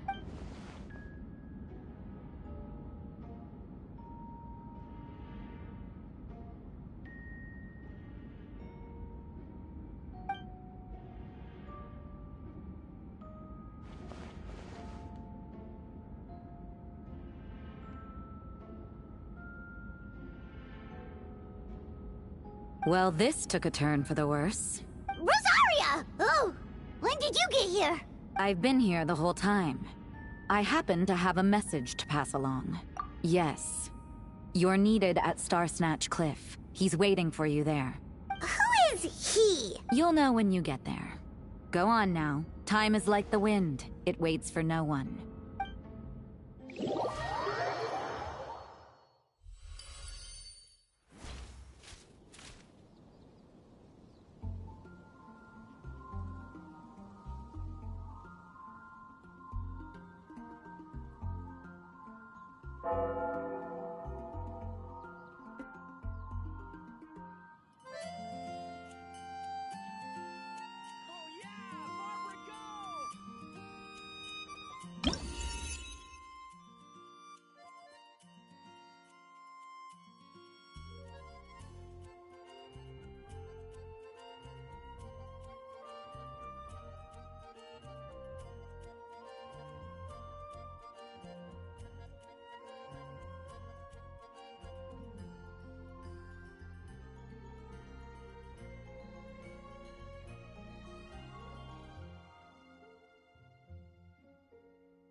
Behold!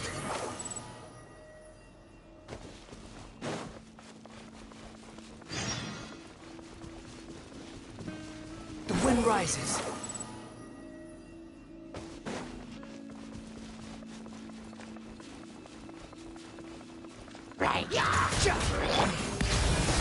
The audacity! There is no escape! Behold!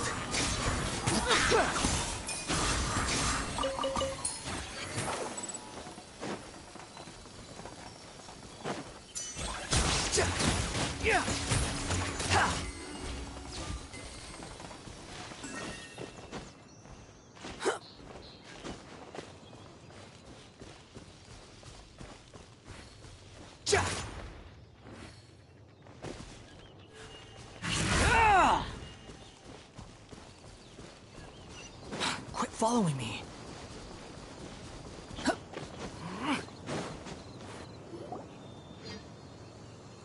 Ah, traveler, Paimon. I could hear your arrival upon the wind. Were you looking for me? Venti, did you send us that message?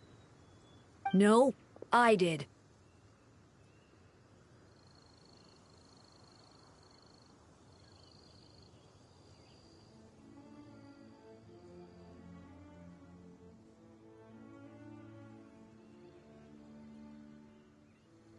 Whoa, where did you come from? Wait, Venti, do you know this guy? His name is, what is his name again? Didn't think I was that unmemorable. I'm Dahlia, Deacon of the Church of Favonius, and Herald of the Animo Archon Barbados. Not gonna forget next time, right?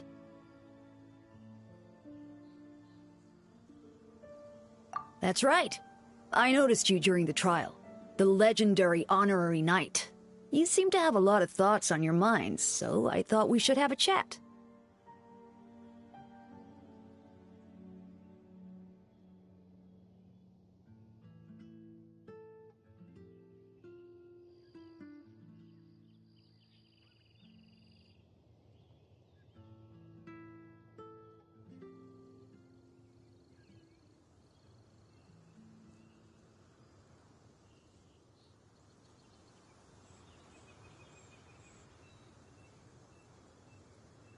After all, I am the Herald of Barbados.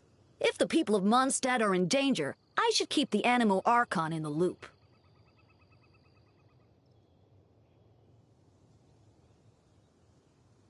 Wait then, you know about... About what? The fact that my tavern-hopping nomad of a friend is Barbados himself? Don't worry, Dahlia and I are close. He knows everything.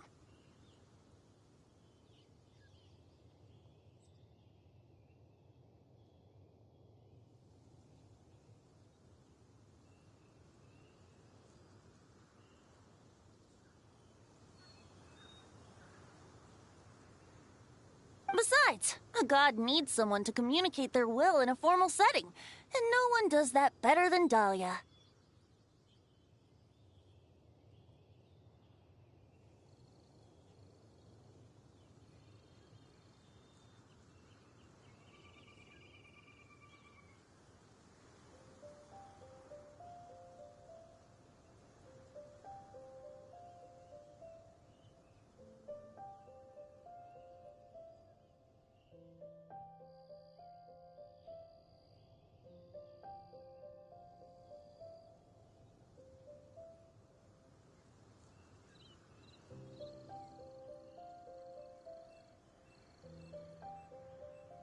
Not that I saw that coming when we first met. But back to the matter at hand. I believe you two already know about Albedo's background. So, you know too, Venti? That's surprisingly Archon-like of you. Ah, well, I knew from the moment Rhine-Daughter and Alice brought Albedo to Mondstadt. When those two are in town, no one can afford to slack off. The Kryda Prince, a perfect specimen of synthetic life. At this stage of the case, there are countless questions surrounding Albedo's motive. His true identity is a potential weakness. A synthetic being loses control of their sanity and goes on a killing spree.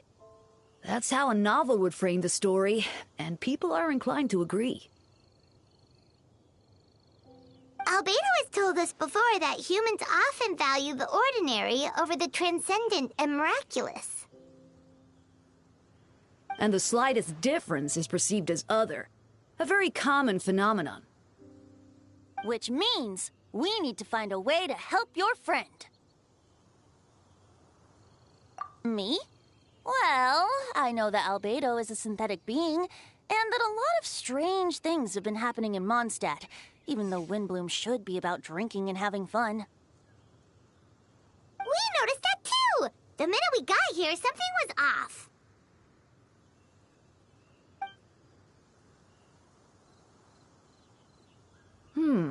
I've picked up on most of those too. Miles is out of sorts. Beatrice seems anxious. Although I didn't know Donna stopped being interested in Master Diluc. When no love remains for the songs to tell, the world becomes naught but an empty shell. Cruel is said fate, cruel it may be, were it not for a hero who could set us all free.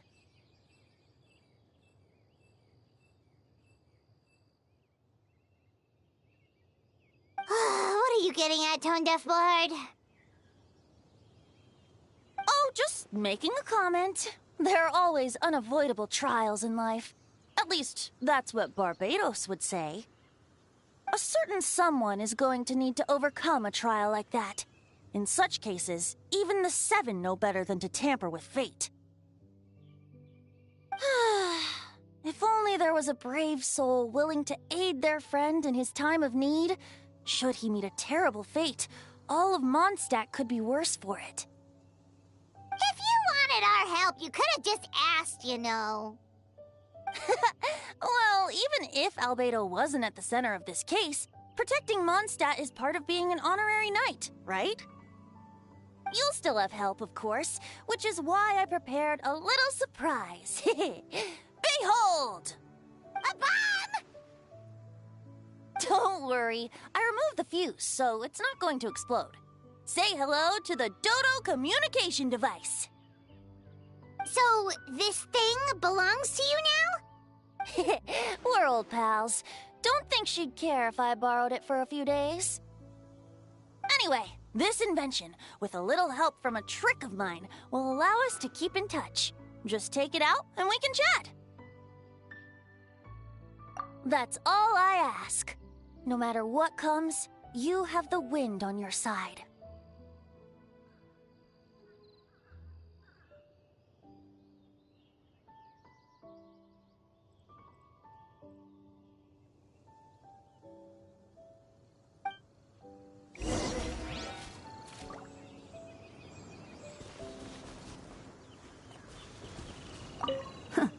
I suppose we're old pals too at this point. Indeed. Your companionship is like a breeze that lingers in the air, warm and familiar. In all this time, I've never witnessed Lord Barbados approach anything in a serious manner. Perhaps this time, I'm in for something special. Barbados? Serious? Ah, you give him too much credit. Hardly. It's not blind faith, you know. I've always had unwavering belief in the animal archon. Is that so? I wonder what Barbados thinks about that. You should pray to him and find out. Good idea. I'll tell him I still haven't deciphered his drunken musings from our 3 trips to the tavern last month. His wisdom is sure to reveal itself in time. Oh, you know what? Forget about Barbados, Dahlia. Treat me to a drink instead. You wouldn't refuse me, would you? A dear friend like you? Never.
I know you all must be shocked, but the evidence is solid. Albedo's situation is not looking good. I still don't believe Albedo would do something like that. Using living people as alchemical test subjects? It's like something out of a novel.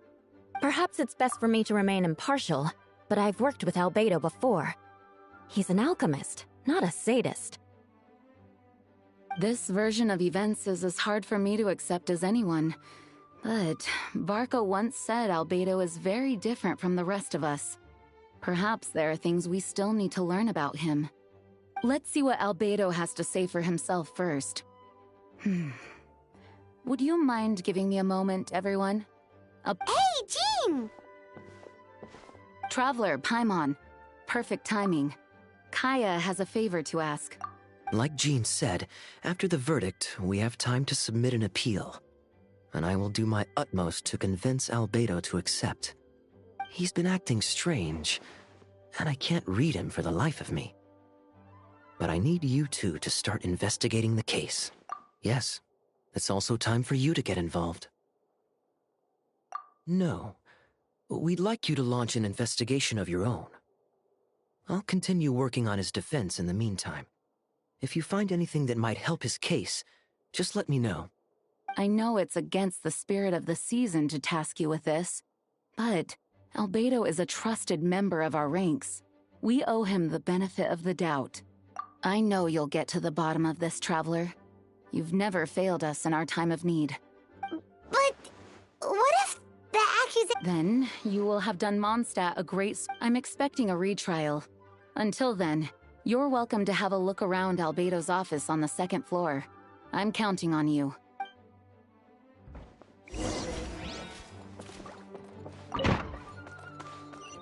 Quit following me.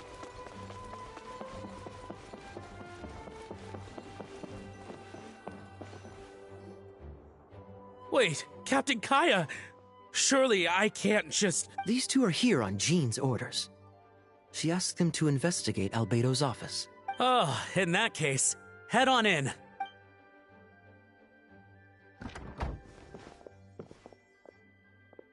So this is Albedo's office.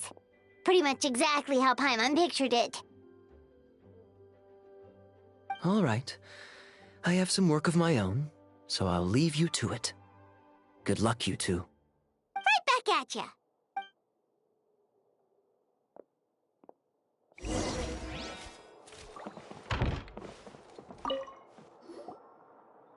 Alright, let's see what we can find.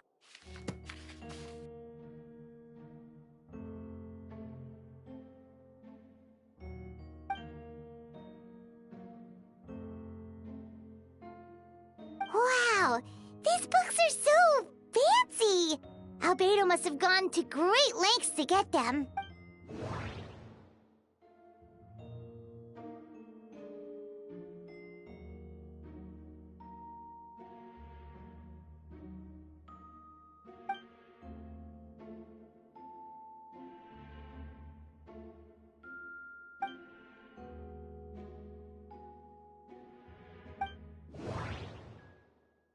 Wait, it looks like there's a hidden compartment under the desk.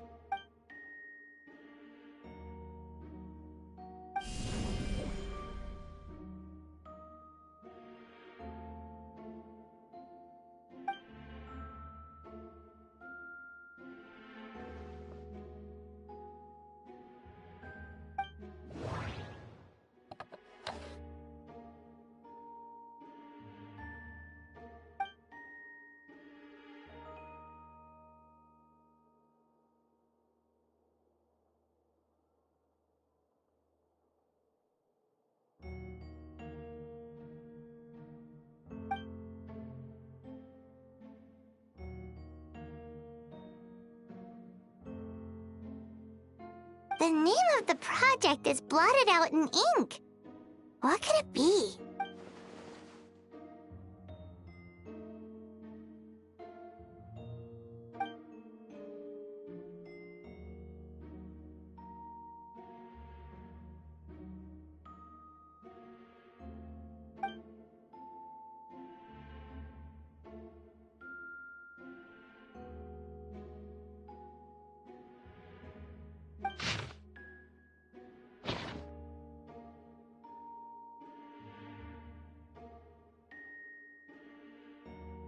Huh. What does this mean?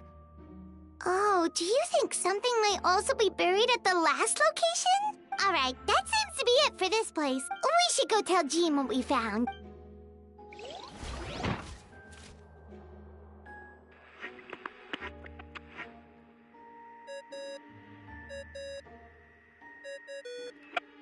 Oh, Vent is calling. How's the investigation going? Find anything?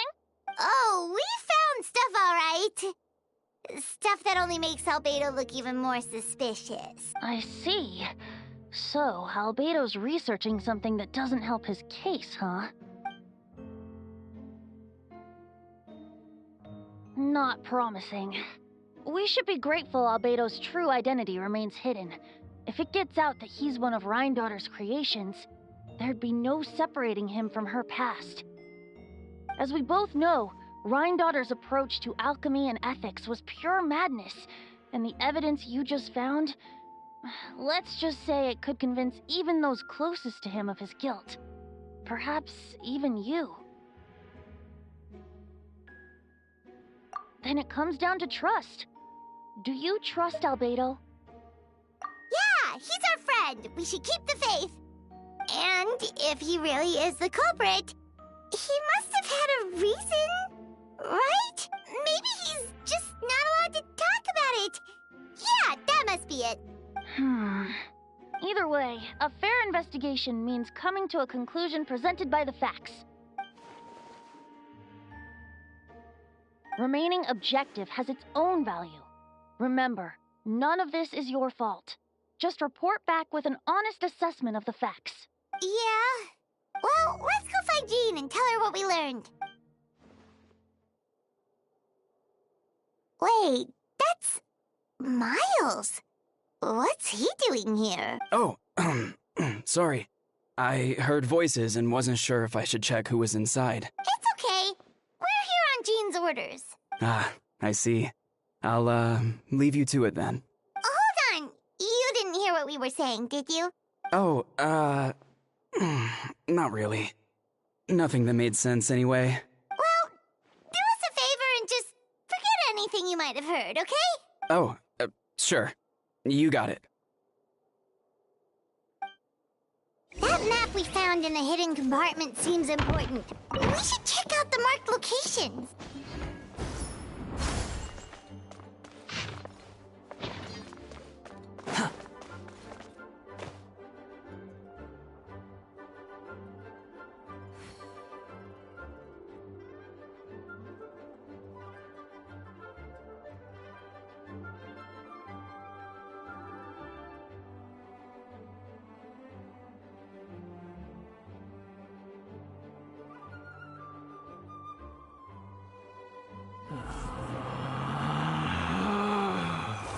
Relax.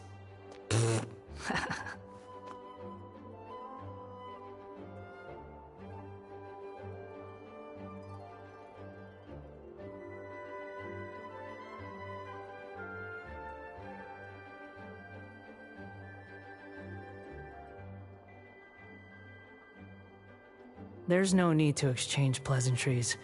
It's rather pathetic to force a conversation just to occupy silence.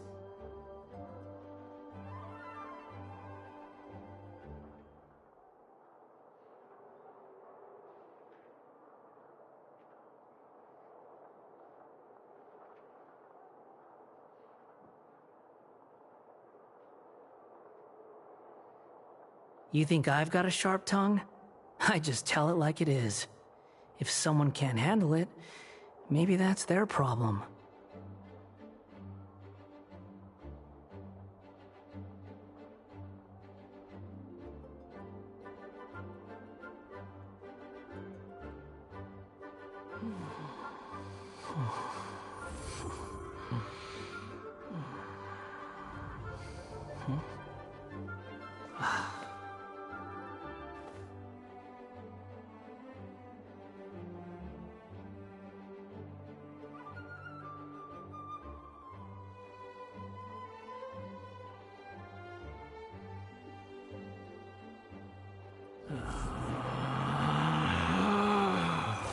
Relax.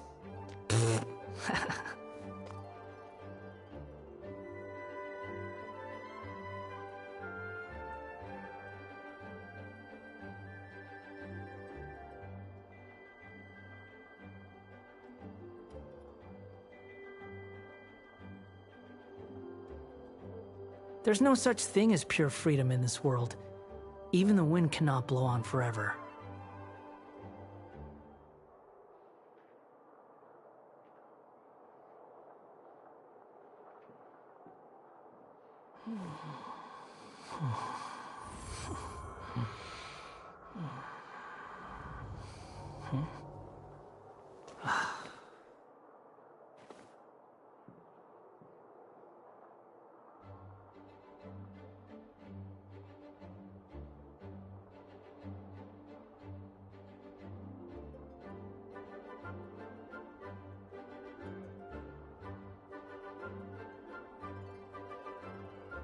There's no need to exchange pleasantries.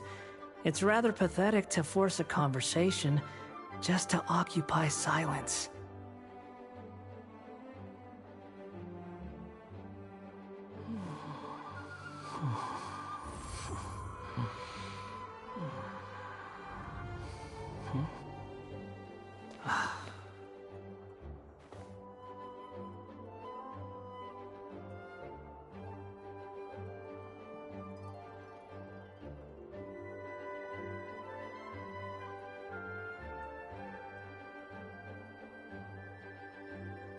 There's no such thing as pure freedom in this world.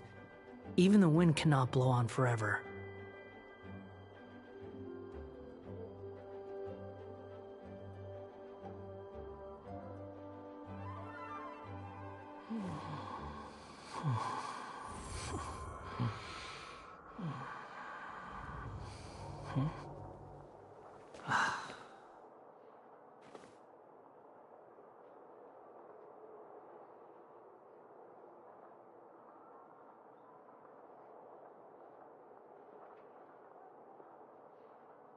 You think I've got a sharp tongue? I just tell it like it is. If someone can't handle it, maybe that's their problem.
Relax.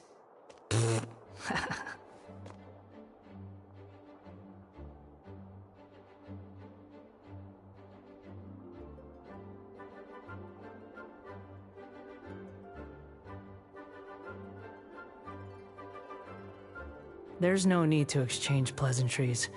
It's rather pathetic to force a conversation just to occupy silence.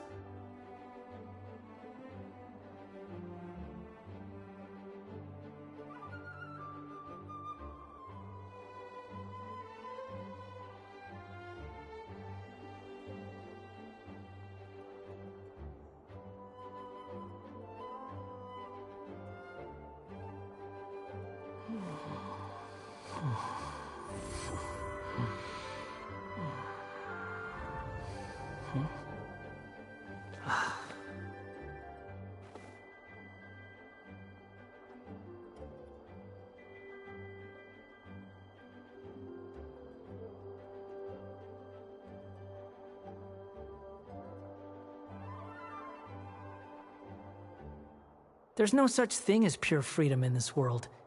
Even the wind cannot blow on forever.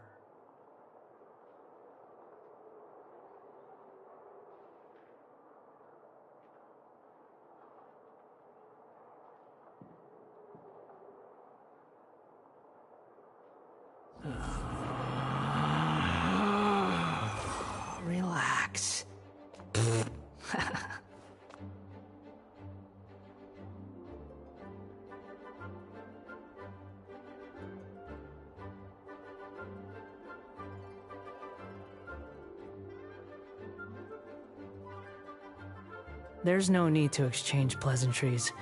It's rather pathetic to force a conversation just to occupy silence.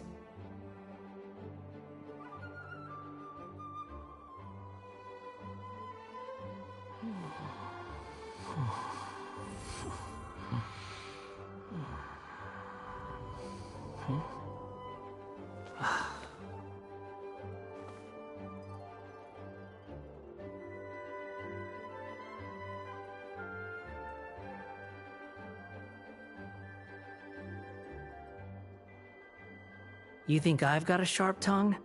I just tell it like it is. If someone can't handle it, maybe that's their problem.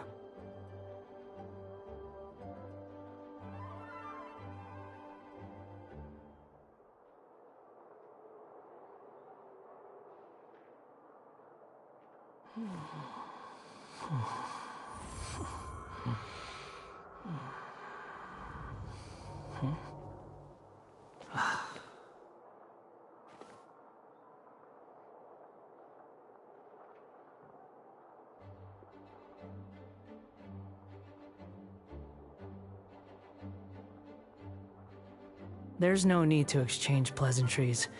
It's rather pathetic to force a conversation just to occupy silence.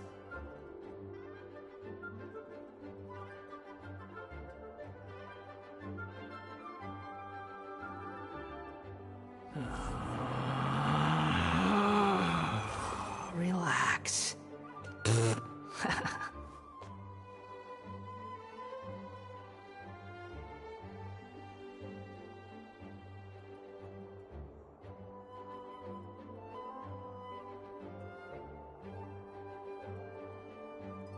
You think I've got a sharp tongue? I just tell it like it is. If someone can...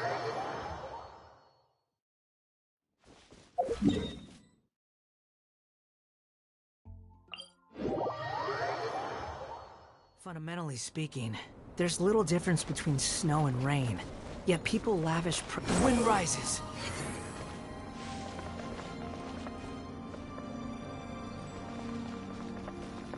Squall and fury!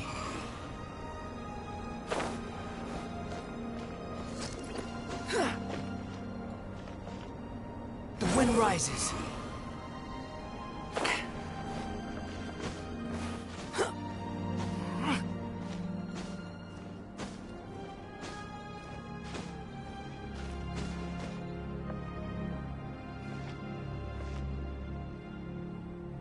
Squall and fury!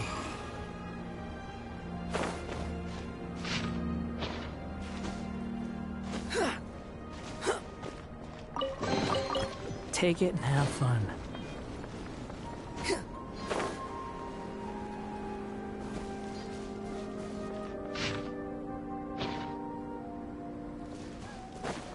We should be getting close.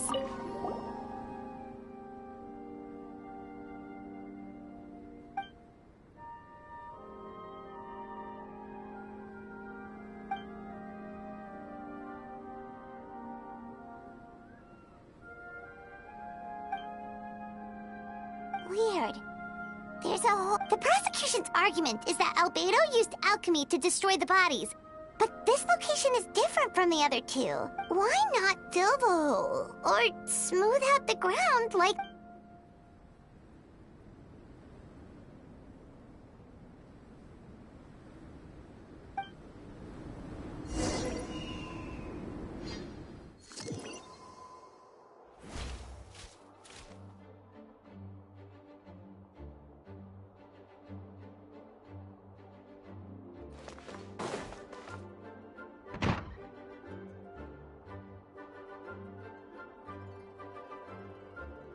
You're back.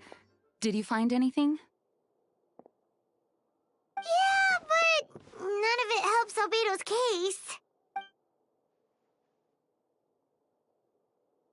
I see. A complicated result, but your efforts are appreciated. Yes, he asked for a retrial. There are still questions surrounding the identities of the victims and the disappearance of the bodies. The minimal remains that were uncovered have been sent for forensic analysis, which should provide some answers. It's just... What's wrong? If the victims turn out to be Mondstadt citizens, the situation becomes all the more serious. The second trial would likely have to be open to the public, and I doubt public sentiment will be in Albedo's favor.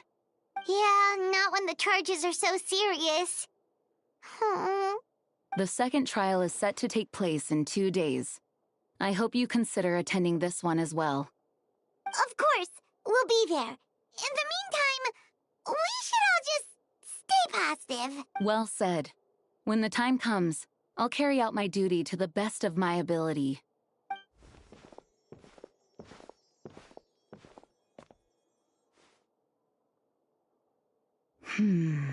Miles.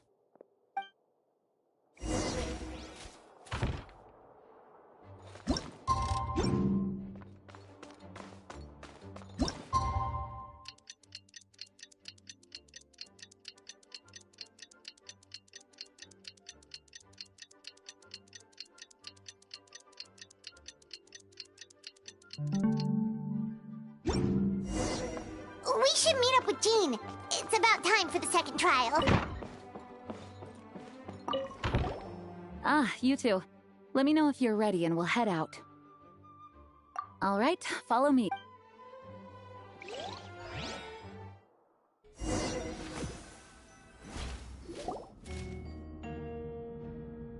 Ladies and gentlemen, we now convene for the second trial against Mr. Albedo.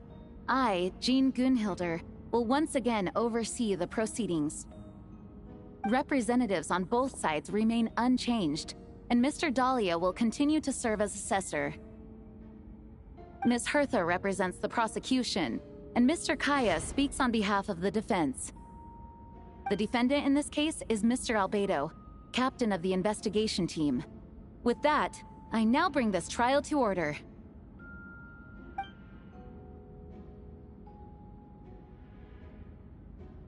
Miss Hertha, have the investigators made any new discoveries? Yes. We sent the teeth and the femur bone found at the scene to the church's medical office, and were able to conclude that these are, in fact, human remains. In addition, the investigators were able to identify several Mondstadt citizens who appear to have been missing for quite some time. Forensic analysis of the remains allowed us to pinpoint the age and gender of the deceased. Interestingly, one of the missing individuals matches that profile to a T.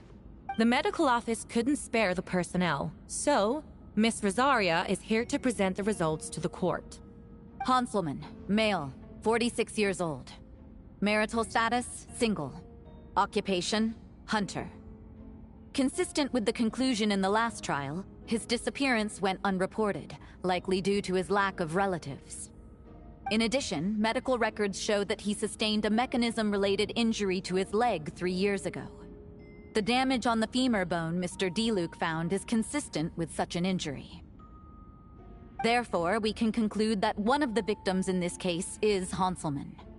A specialized technique was likely used to accelerate the rate of decomposition. Is it reasonable to assume this technique to be alchemical in nature?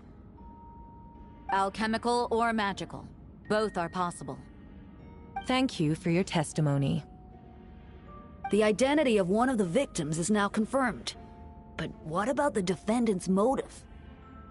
Considering what he wrote in the letter, we can deduce that the defendant needed subjects for an alchemy experiment. Who better than individuals whose disappearance would go unnoticed? In other words, he sacrificed the good people of Mondstadt for his own gain. A truly vile act. In addition, another witness has agreed to testify. Miss Donna, if you would. Not good. Wait, Donna from the flower shop? I'm sorry it took so long for me to come forward. But the night Master Diluc saw Mr. Albedo, I was there too. I was camping with a friend and we decided to stop near Dragonspine. I couldn't really get comfortable that night, so around dawn, I decided to go for a walk. And that's when I saw Master Diluc. I thought it might be nice to, chat.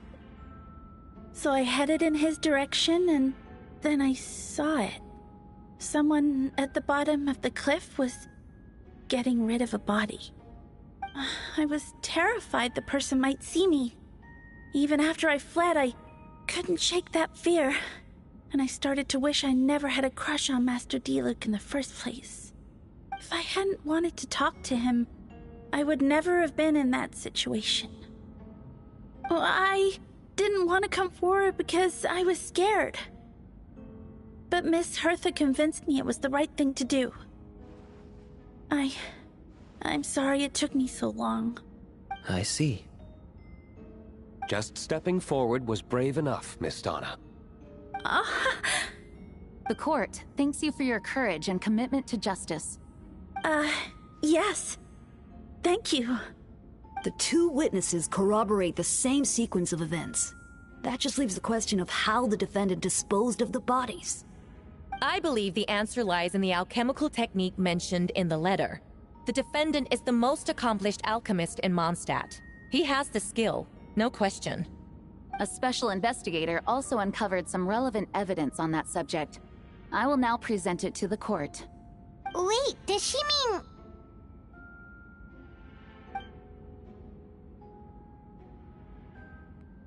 The following are pieces of evidence uncovered in Mr. Albedo's office, the most important of which is this map. This map was found with the defendant's notes. The markings correspond with the description in the letter and the locations of the crime scenes. Does this map belong to you? Yes. Were you the one who marked these locations? Yes.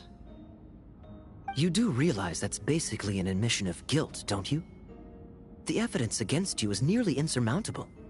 No. Since you uncovered that compartment, I might as well expound on the matter. We have witnesses and physical evidence. What could you possibly say in your defense? What I always have. I never killed a single person. Ugh, you have some nerve. Saying that when the evidence is stacked against you? Miss Hertha, you've presented a meticulous and convincing case. I'll give you that. But I will not admit to something I didn't do. So, what? You're just going to bombard the court with excuses? That's a rather dismissive way to refer to an innocent man speaking in his own defense. Besides, I'm not making excuses. I'm exercising patience. That won't make the charges against you disappear, Mr. Albedo. Perhaps not. But patience comes with its own reward. It's easy for things to remain buried in snow, until someone comes along and brushes it away.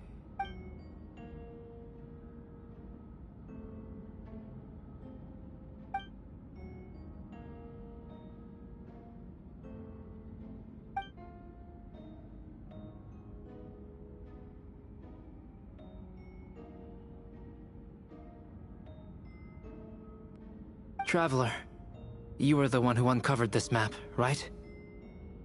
Then I'm assuming you visited the third location as well. Can you tell us what you found?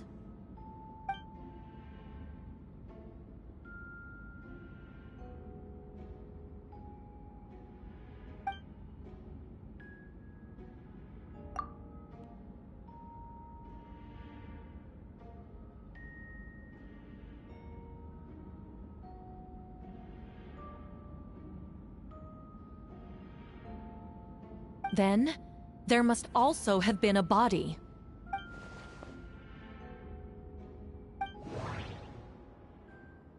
The first marked location is near Mondstadt. Beatrice saw Albedo use alchemy to dig a hole and bury a body there. A single men's shoe and a torn piece of fabric were found in the bushes nearby. Taken together, this evidence seems to suggest that Albedo killed someone and concealed the body. The second marked location is between Dragonspine and Dawn Winery, where Diluc saw Albedo bury the body of an adult male. Diluc described nearly the same events as Beatrice. There's no reason for them to collude against Albedo, so their testimony should be trustworthy.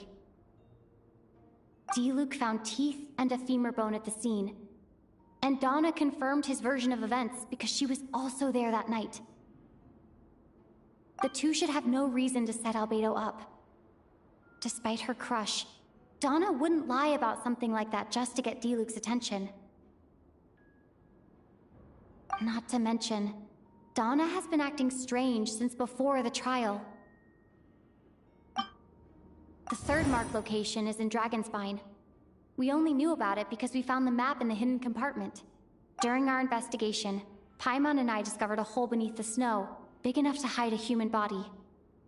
There were also claw marks around the outside, but there was no body or any remains whatsoever. According to the forensic results, the teeth and femur bone belonged to a Mondstadt citizen, and the witness account suggests that Albedo was the last person to come into contact with his body. Did Albedo really use alchemy to reduce the body to a few bones? And does that mean he's the killer?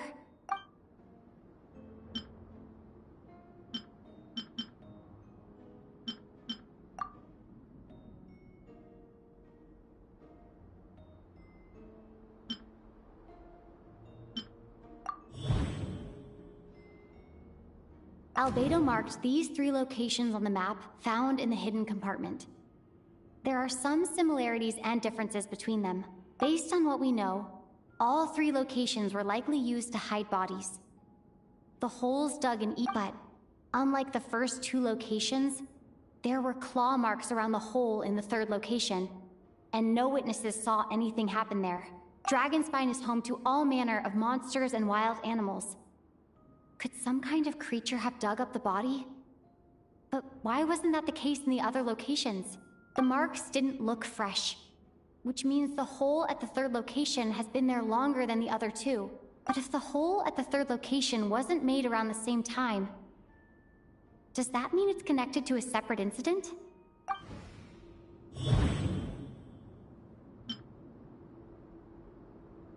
Dragonspine has a frigid climate and is covered in snow all year round.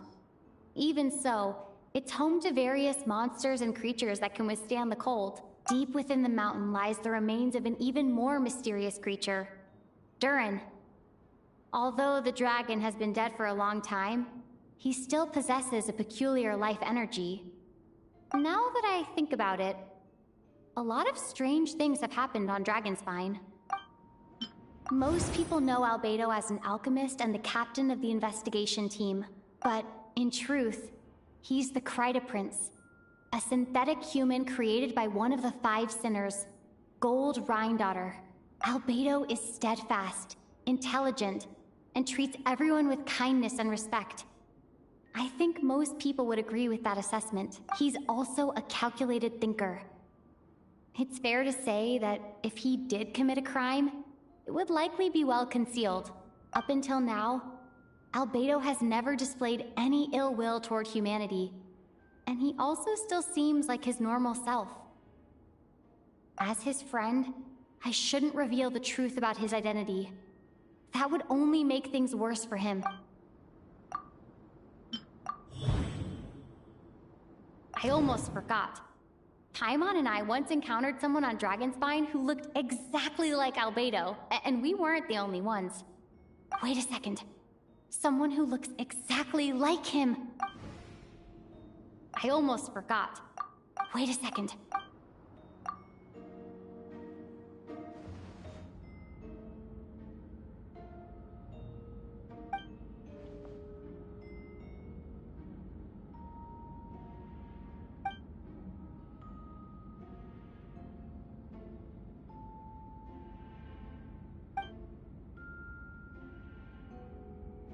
I'd like to address the court, if I may. I was the one who investigated the office, and I believe the results raise a few questions. Regarding the 2 cases addressed in the previous trial, it was established that after disposing of the bodies, The defendant used alchemy to restore the ground to its original state. But that wasn't the case at the third location. The hole was still there, with dirt scattered around the perimeter. It looked more like something had been dug up. If this was all done by one person, why wasn't the third scene given the same treatment as the others? Why weren't the traces removed? In addition, the markings around the third location weren't fresh, which suggests that the Dragon Spine incident happened at a different time. For those reasons, I believe there's still reasonable doubt in this case, and I hope the verdict reflects that. Thank you. Astute as ever, Traveler. Questions there may be, but allow me to point out, there is no evidence to suggest that anyone besides the defendant knew about the third location. And the map was found in his notes. That fact alone makes him the most plausible suspect. Unless Mr. Albedo suddenly plans to deny that the map belongs to him. Allow me to respond to the Traveler's point.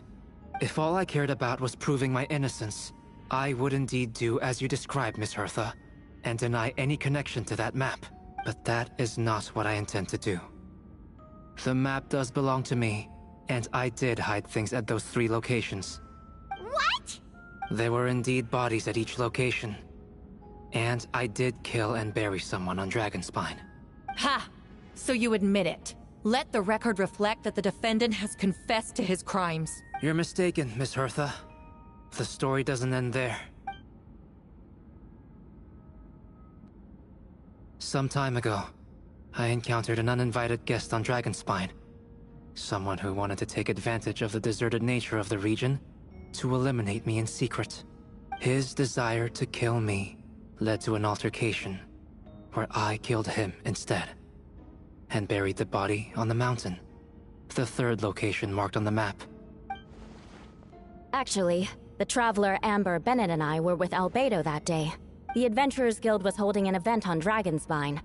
After it ended, we all left the area. If the person Albedo is referring to is different from the one we encountered on the mountain, then the altercation must have occurred after we left. This only proves that the defendant is guilty on all counts. Those innocent people, their blood is on your hands. No, you're wrong. You deny it? After admitting to murder for the whole court to hear? You've clearly lost your mind. If you would let me finish, Miss Hertha, I could get to the important part. The man who attacked me on Dragonspine was my height, with blonde hair and blue eyes, dressed in clothes nearly identical to mine. So, someone who happens to look exactly like you? Exactly like him? It's one thing to look similar, but for the clothes to be the same? What's going on? I don't want to be here anymore. Regardless, the important thing is that you admit to killing someone on Dragonspine. Yes, I killed someone that day. Someone who looked nearly identical to me. But I never said that someone was a person. I see. Then, it appears I need to withdraw my testimony. What? Everyone! I brought her! Wait, you... The person who just came in, isn't that Hertha? What's going on? Who are you? Why do you wear my face? Hello to you too. As you can see, this is Hertha, the logistics captain of the Knights of Favonius. I see what's going on here. It's all been leading up to this, hasn't it? Your confession. It was all an elaborate stunt to set me up. You want to undermine my credibility? Fine. It doesn't eliminate the mountain of evidence stacked against you. All I want is justice for the people of Mondstadt. Order in the court! I've been stationed on Dragonspine all these years, because that is where the subject of my research lies. The dragon Durin. Several hundred years ago, the dragon of the East, Dvalin, defeated Durin in battle, and with help from Barbados, sealed his remains on Dragonspine.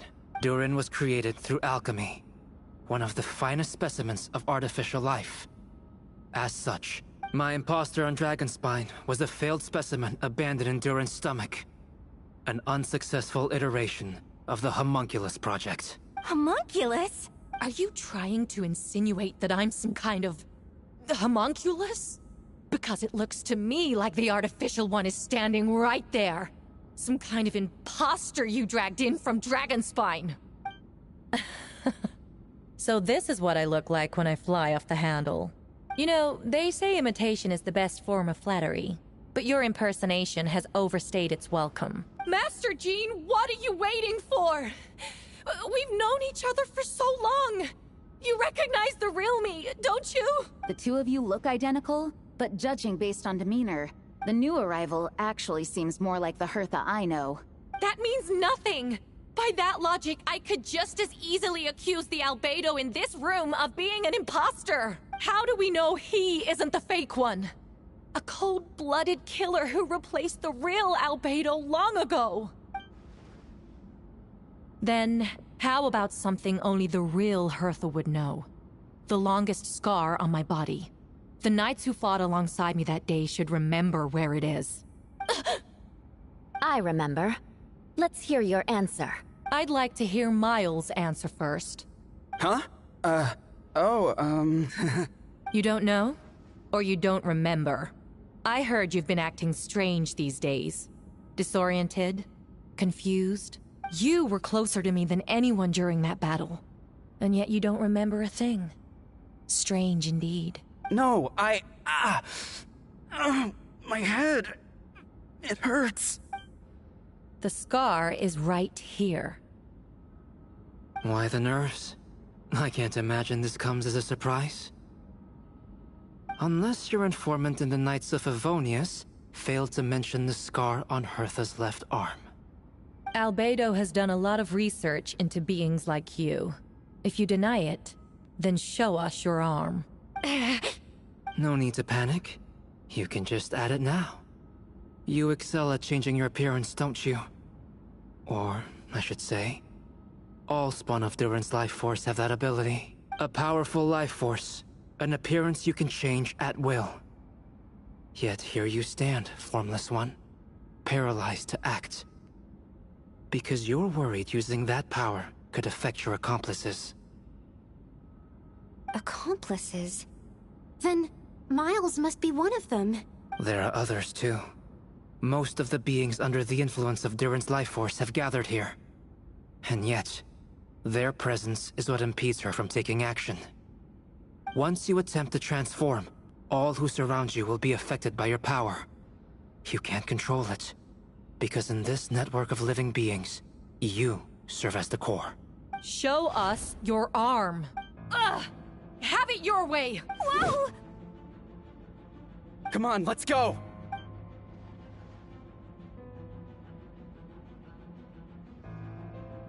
Hey! They're shielding the imposter! She's trying to get away. Stop her! There are others trying to get in! Must be more people under her control!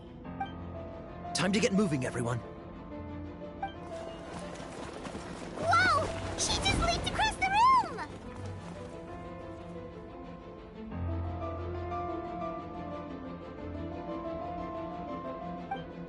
After her!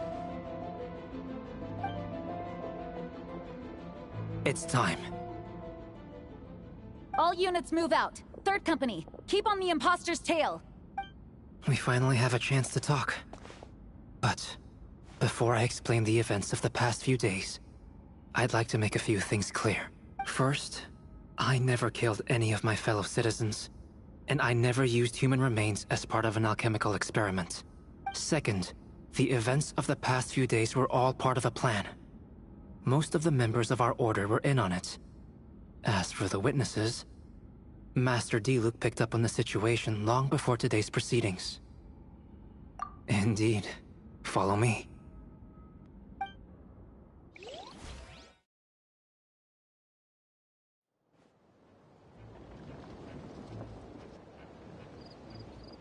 What? How? They are all monsters from Dragonspine. An attack is imminent, but fear not. We've been preparing for this. We've been monitoring the resurgence of Durin's life force. Its festering nature agitated these monsters. We knew it was only a matter of time before they advanced on Mondstadt. And so, we made preparations for an inevitable battle. I was hoping you two could join me and provide assistance in the battle to come. Of course. Where's our first stop? The top of the city wall.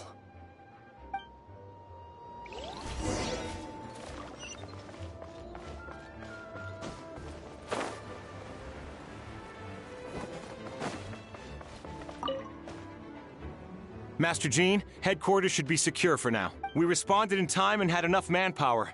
We can even spare some for mobile support across the region. Good. Our intel suggests that the monsters from Dragonspine could be disguised as Mondstadt citizens, so be sure to exercise caution. Oh, and my divination revealed there are also regular people under the influence of some strange power. Not all of them are monsters. Yes, so for those people, the aim is to subdue, not harm. Before you attack, make sure to figure out what you're dealing with. Understood.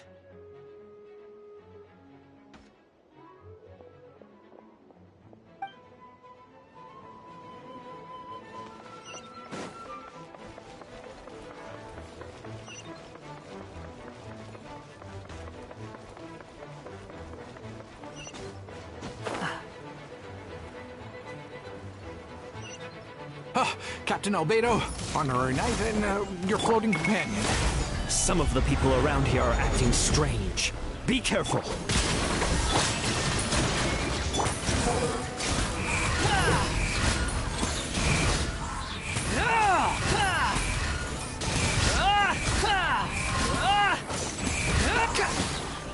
Shine down!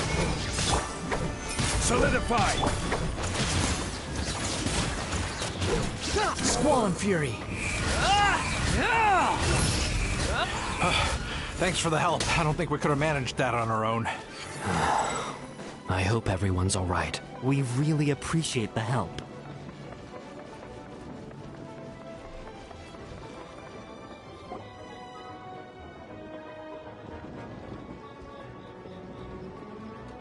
Hey, Venti! Shoot, someone's coming.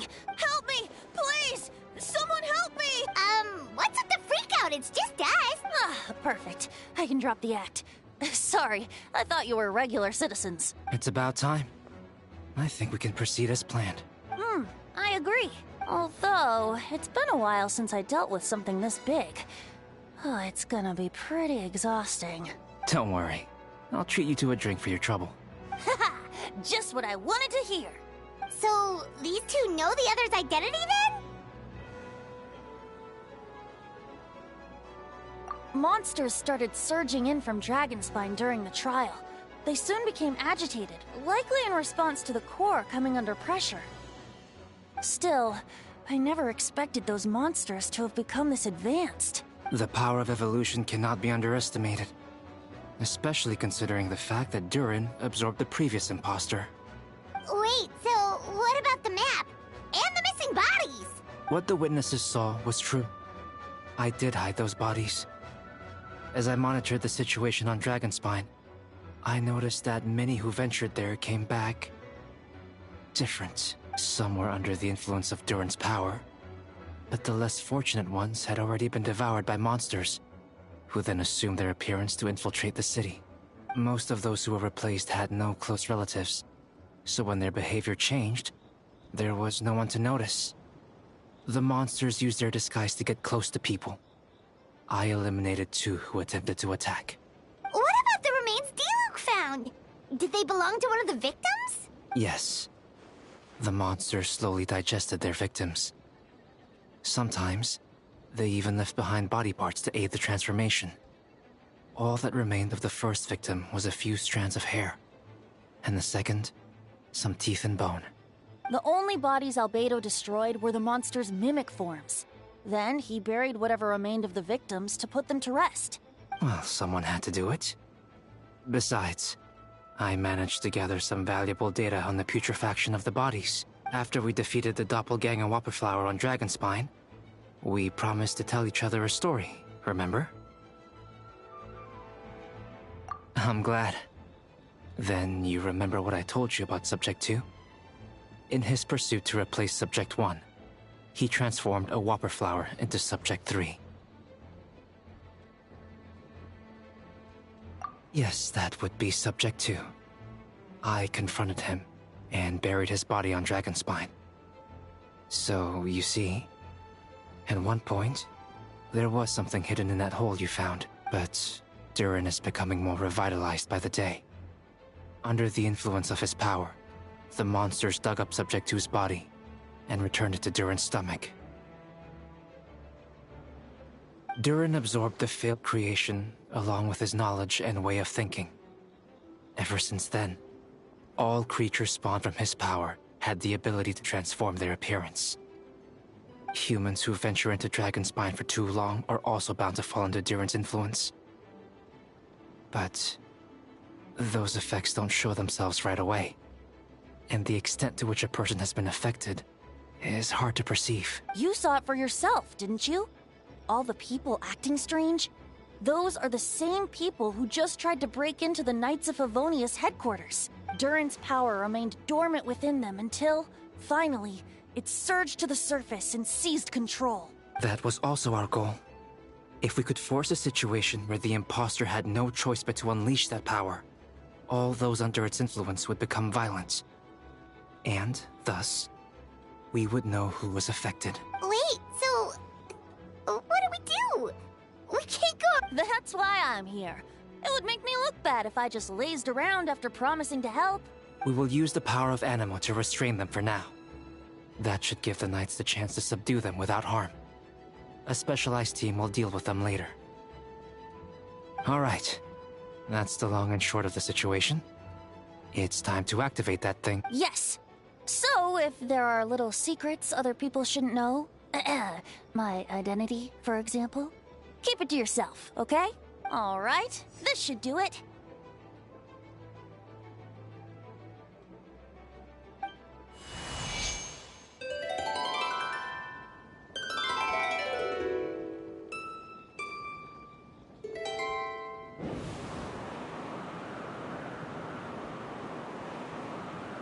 Wind currents? Paimon's never seen this many! There should not be currents across the whole city. Everyone, can you hear me? Loud and clear. All units, what's your status? All good. We have enough manpower to provide support. Requesting assistance at the side gate. Heading over now. Whoa! It's long-distance wind communication! How is that even possible? It's all thanks to Lord Barbados.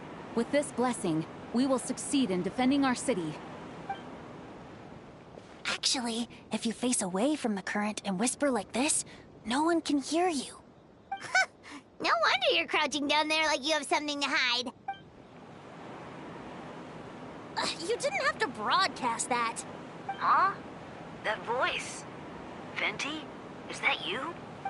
Oops. Oh, you know, just a wandering guard calling for help. Thank goodness the Traveler, Paimon, and Albedo found me. Got me out of a tough spot. Right. Now that you're okay, we should check on the status of the other areas. Thanks, friend. May the Animo Archon protect you.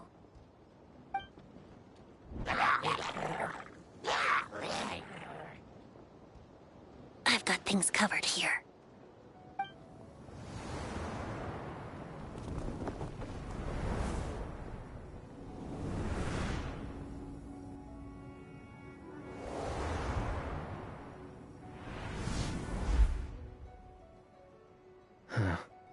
I don't like being in the middle like this. Oh, look who it is. Get back! Phew. That was a close one. I suppose thanks are in order, Master Diluc. I appreciate the help. No need. I didn't intervene to save you. It was for my own convenience. You were in my way. Oh? Well, let me get out of your hair then. I suppose we could work together, but you would just melt my ice anyway. Suit yourself. All right, tell me. When did you notice something was off? The first trial. Ah, because of the fake Hertha? No. Because of you. Me? What did I do? My defense wasn't passionate enough? No. You weren't nervous enough. Tell me then, Master Diluc, when do you think I actually get nervous? I suppose we'll see, won't we? Monsters incoming. On second thought, best not to think about it.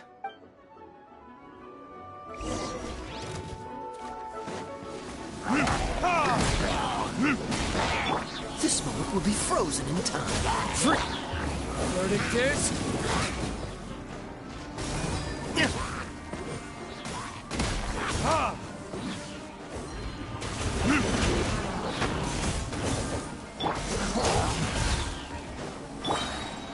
Time for retribution! Cool it! Don't get frostbite. Burn!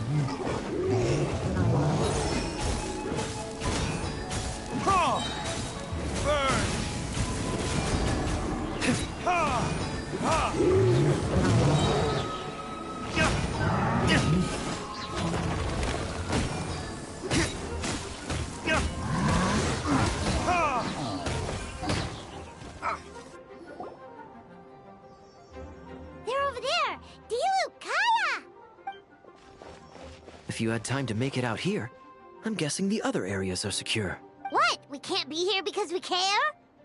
Maintaining control over the main road means maintaining control over the battle as a whole. You made the right choice. So what's the status over here? All under control. Don't worry. My trusty civilian volunteer and I have this area covered. I think you mean the man who held the title of cavalry captain before you. We don't have to bring that up. Well, keep up the good work. We'll go check on the status of the other locations. Good luck. Oh, and I wanted to thank you for what you said in court. If I'm not mistaken, you were on my side by the end. Believe me, he's had his suspicions since the first trial. I suppose it just didn't feel right to believe that someone who helped me in the past could be a cold-blooded killer. Aw, that's so sweet. Thank you for trusting me, and for choosing to fight alongside us. Of course. Stay safe.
Let the show begin.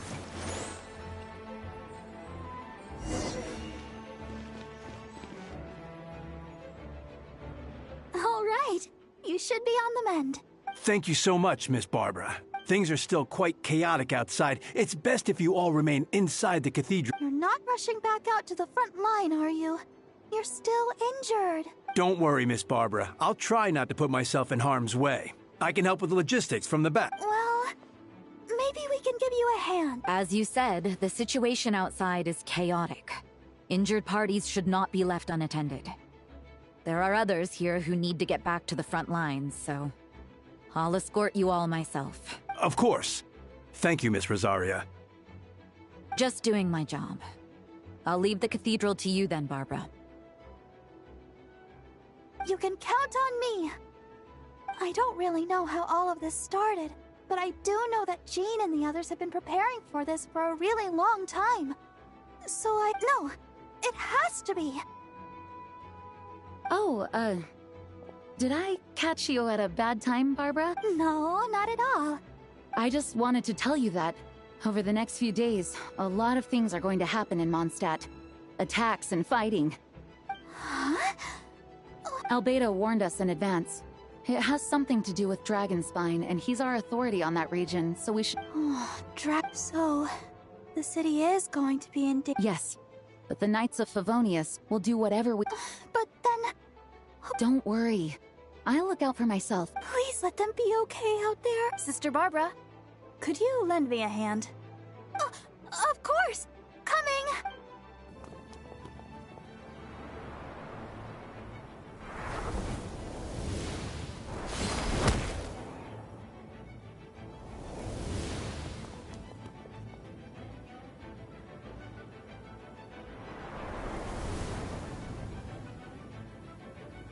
They're here! Prepare for battle! On guard, everyone! Incoming monsters at 11 o'clock! Looks like we've got 25 hilly churls, 2 blazing axe mida churls, and a bunch of different slimes. Prepare elemental countermeasures! Roger that.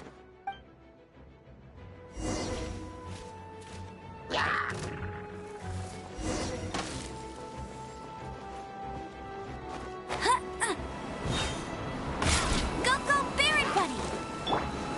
Final warning!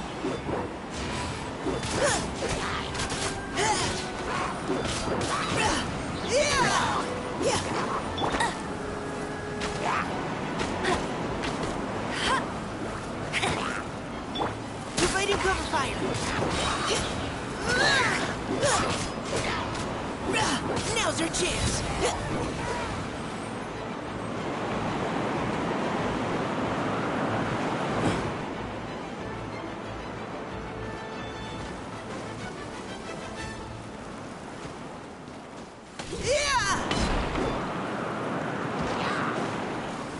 Final warning! No one escapes my sight! Hey! I'll race you there!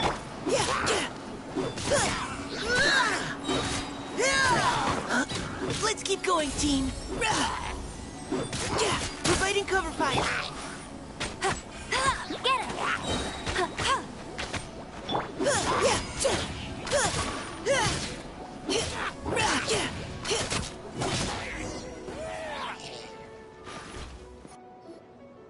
All units are now in position. Hertha! Oh, jeez, your voice scared me just now. What?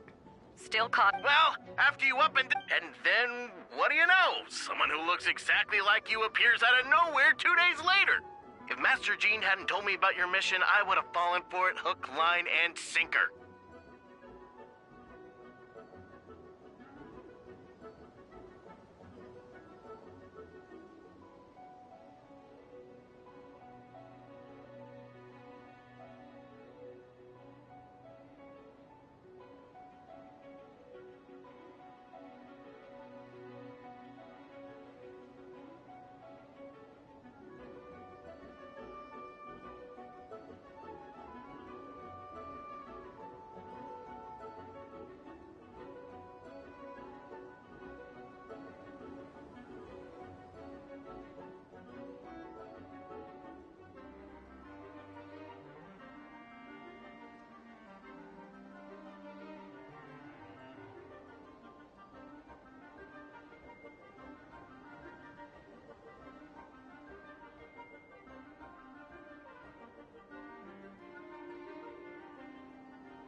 Yeah, that's quite a scare. I get chills just thinking about it. A monster replacing someone close to you, and you're none the wiser. Don't worry. Once this is over, these monsters won't be a threat to us again. Albedo! Are you okay? The trial wasn't too hard on you, was it? I'm sorry I couldn't be there. Same here. I thought it was all real at one point.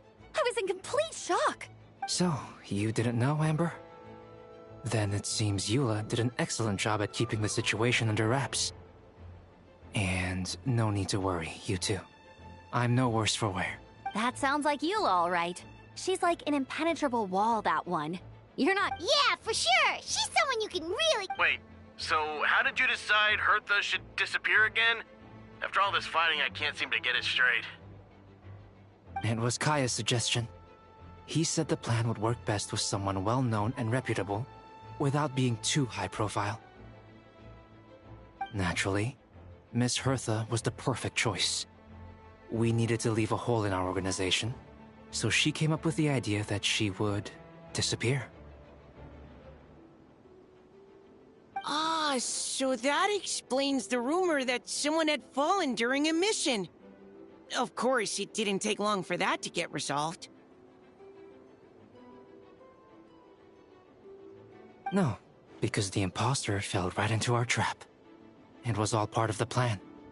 First, we spread the rumor that Hertha was missing in action after some kind of incident. The news came from Kaya and Hertha's direct subordinates, which was important, because we needed it to be credible. The imposter saw the gap in our ranks, and couldn't help but take the bait. It didn't take long for the fake Hertha to appear on the night's patrol route, claiming to have survived her mission. When did that happen? Over 6 months ago. Whoa, so this has been a long time in the making. Yes. And our enemy was more meticulous than we expected. Monsters have been searching for Hertha's body in order to protect the imposter's identity, which is a more advanced way of thinking than Subject 2. So we had to wait long enough to convince the fake Hertha that she had our trust. Furthermore, we needed to give her time to gather evidence against me. And but how did the Knight's internal information even reach Durin and his monsters? There's an informant among our ranks. Don't worry. Barbados has already tracked her down. She doesn't have his blessing, so she can't hear what we're talking about right now. Honestly, this whole situation almost gave Paimon a heart attack. All those awful accusations in the first trial, and you couldn't even defend yourself! It was to be expected. I couldn't just reveal the truth. It had to be at the right moment, or it would have given the imposter even more fuel to use against me. She would have demanded to know how I knew about Dragonspine and the monsters in disguise. And if my true identity got out, the public's trust in me would be gone. It was a trap, you see. Argue back and expose my origins, or keep my mouth shut and be seen as a murderer. Credit where credit is due. It was well thought out. Yeah, thank goodness we were able to back her into a corner. Indeed. And I have you to thank for that, Traveler. You probably don't know it, but you've been a part of the plan since the beginning. And for that, you have my sincere apologies. I know I kept you in the dark, but I had a reason. This might not sound intuitive, but I did it to make the plan even stronger. From the beginning, I knew I had to leave the letters in my office for a fair and independent reader to discover. Someone willing to seek the truth. Naturally, I thought of you. I knew you would return for Windbloom. I knew you would agree to attend the trial. And I knew your sense of responsibility and justice as an honorary knight would compel you to start your own investigation. The fake Hertha, Subject 2, has met you on Dragonspine before. If she thought even you had lost faith in me, her confidence might get the best of her. The perfect time for us to strike. Albedo's right. You were part of our plan from the start. I hope you don't take offense at our decision to keep that from you. And please, don't be too hard on Albedo. He was just doing his best to look out for Mondstadt. Enough people were involved in the plan as it was. We had no other choice. The Honorary Knight and Paimon will always be friends of Mondstadt. We will never forget that. Aw, that means a lot. It is us who should be thanking you, Honorary Knight. Wait, was that Eula just now? Let's go to the side gate to check it out.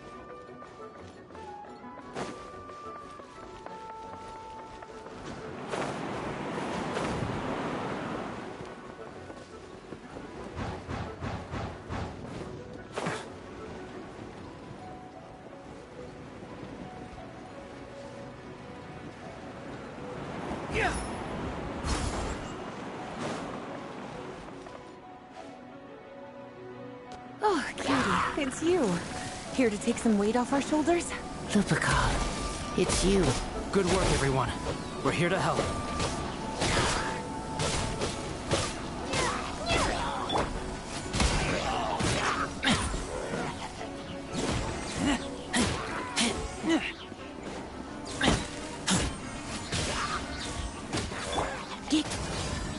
Hey, come a little closer. You're in for a little shock.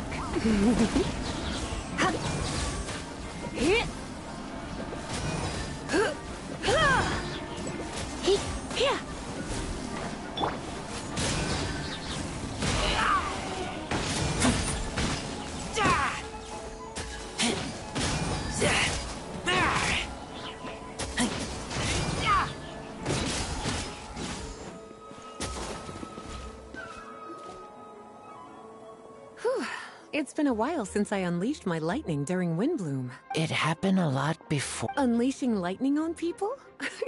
No. Once in a while, maybe. It sure feels... My old professor even wrote to me about that a few days ago. Of course, I made sure... It's only natural for a student to inherit their teacher's ways after... So you see... Gentle electrocution. You seem to be in good spirits, Miss Lisa. Well, it's good to move about every once in a while.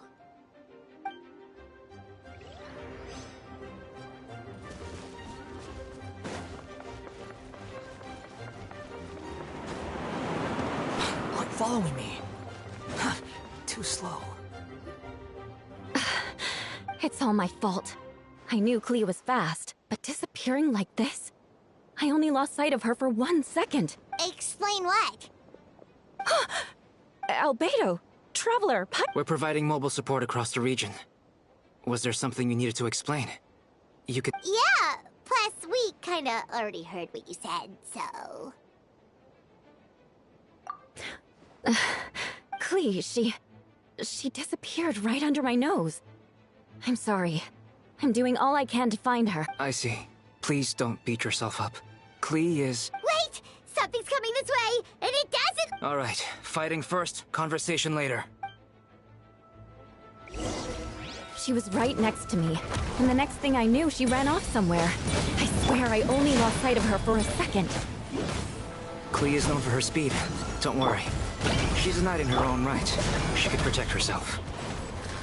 Oh, there you are! Please, here to help! See? Kids are fast on their feet. Dumpy, Dumpy, go! Those bombs. I see what you mean. She is not to be underestimated. We got this one! We won! Great work, Klee. I'll be counting on you to protect Eula next time, too. Albedo, you can't be serious. No problem. Just leave it to Klee. Are you going on patrol, Mr. Albedo? Klee heard you went camping for a few days, and these monsters followed you back home. Camping. Ah, right. The truth isn't suitable for little ears. That's right. So I need to report back to Master Jean to settle my expenses. If you have some time, I'm sure Eula would be grateful if you escorted her back to headquarters as well. Of course. I place myself in your capable hands, Spark Knight. It would be an honor. Klee will do her best.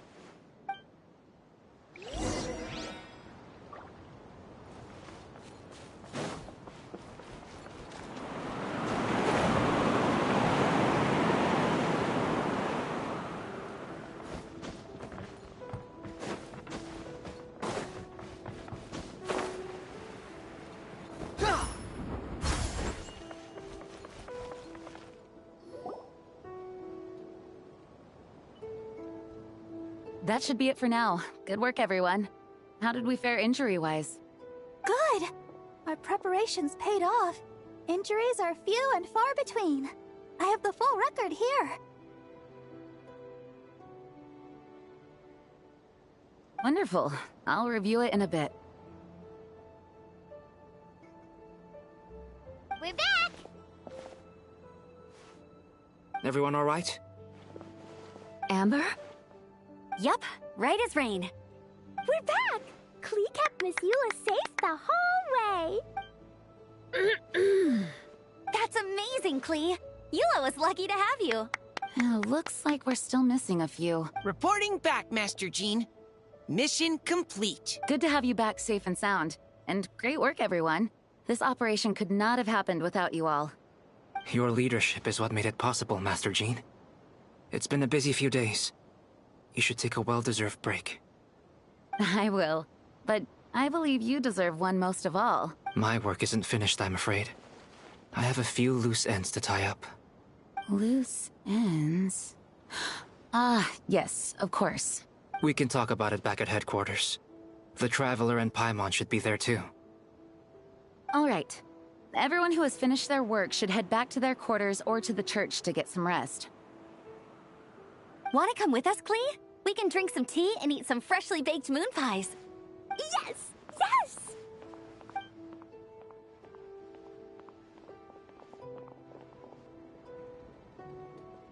Hi, everyone. Venti, thank you for everything. I know there were difficult moments along the way. Oh, well, wait. Does that mean you saw me running for my life? Oh, no. Apologies. Just forget I said anything. Just kidding. But you're right. It was tough out there. I almost lost my hat to the wind several times. Any notable information on the wind? Of course. I was out on the city wall for quite some time. I heard all sorts of things. As for something notable, well, I picked up on anxious voices and a child's anger. Durin has been isolated for centuries, but absorbing Subject 2's emotions allowed him to understand certain truths about this world and his existence, including the fact that he is no longer Mother's only child. Or her most perfect creation. It's obvious he found that fact difficult to accept. The emotions he felt in response were quite genuine. And, dare I say, human. If I eliminate the perfect creation, I will be the only child Mother needs. This mindset arose out of Durin's instinct to compete and survive, and came to dominate all those around him. Of course, the absorption of Subject 2's knowledge allowed him to take a more intelligent approach, accusing me of murder. In the end, however, Durin still lacks sufficient social intelligence. The fact that his army even got this far is a miracle. Oh, no wonder Venti sensed a child's anger through the wind. That same feeling. It's close!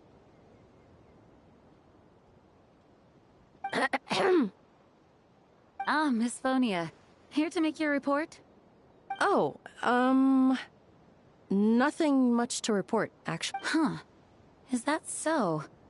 During the battle, we were talking about your transfer to the 7th Company. You were in charge of patrols and post-battle reconnaissance this time. How did everything go? Good. No problems. I see.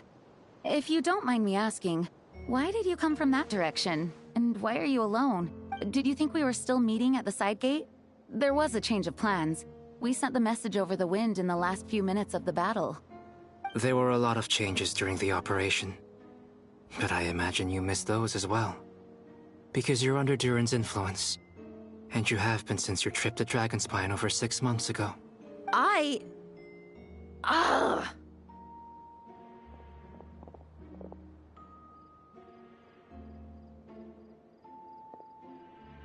Don't move. Let's continue this discussion back at headquarters. Don't be scared.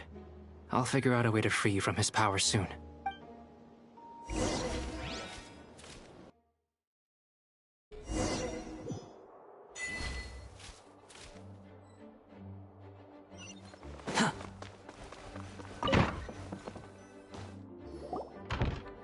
right. The others are looking after Phonia. Please tell me you can help her. I can, as long as the rest of the operation goes well. Wait, the operation isn't over. What do we do now? What happens next is more of a personal project. I've consulted Venti about the possibility of calling a tripartite conference. Ah, yes.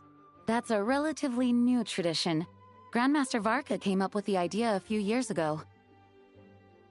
I still remember when he approached me about asking the lovely ladies of the Hexen Circle for a small favor.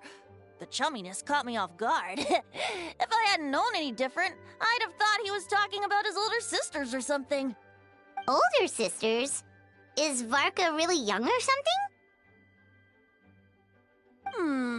I wouldn't exactly call him young, but he's not old either.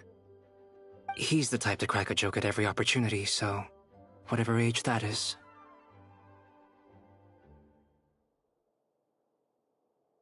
Indeed. Anyway, the Tripartite Conference is a gathering of 3 parties: the Hexen Circle, the Animo Archon, and the joint forces of the Knights and Church of Favonius. Lord Barbados was able to facilitate a meeting between Varka and the mages. Varka has quite a way with words, so he was able to gain their favor and convince them to agree to a very important request. Namely, that in Mondstadt's greatest time of need, the mages would return and lend their aid to our nation. Yes, and now I have a request of my own. So I need the conference to convene once again. Venti, if you would.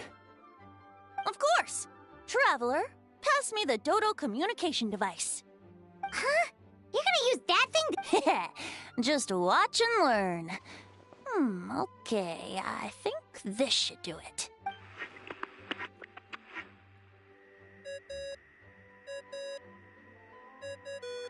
What's that ringing?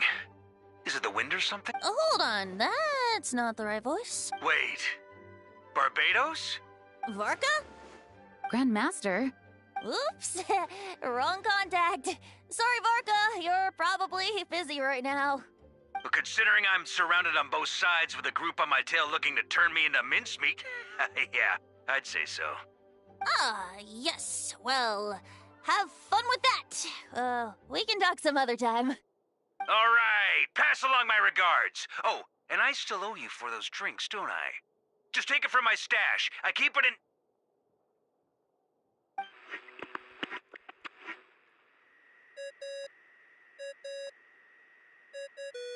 Hey! He was just about to tell us where to find his secret stash!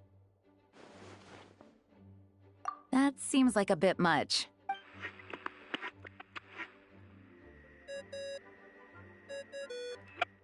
Hello? Who is this? Greetings, Miss Alice. It's Venti. Venti? Nope, it doesn't ring a bell. You're really gonna tease me like this? Fine. It's Barbados. Apologies, just a bit of fun. What can I do for you, dear Barbados? You still remember the Tripartite Conference, right? I'm calling on behalf of a friend. He's asking for a meeting. Oh? And which brave soul is it this time? It's me, Aunt Alice.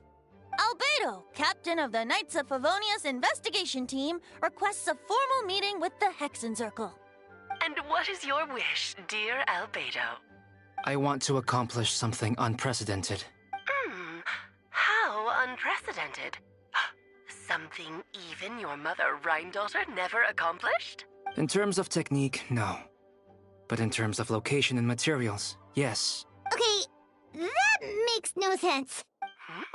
You've piqued my interest. I'll be right there. Be right where? Here, as in this office? Hello again, everyone. Hello, Aunt Alice. I see you've turned yourself into a giant Dodoko. Darling, isn't it? It even has its own hat. Wow, the attention to detail. Pleasure to see you all again. It's been a while. On behalf of the Hexen Circle, I hereby grant Albedo's request. I'm guessing you still need to prepare? Take your time. Just come find me at the long table when you're ready. Aw, that's nice of you. Huh, I suppose it's just my nature, darling. Thank you, Aunt Alice. Before we set out, there's someone you need to meet. Head to my office. He's waiting for you there.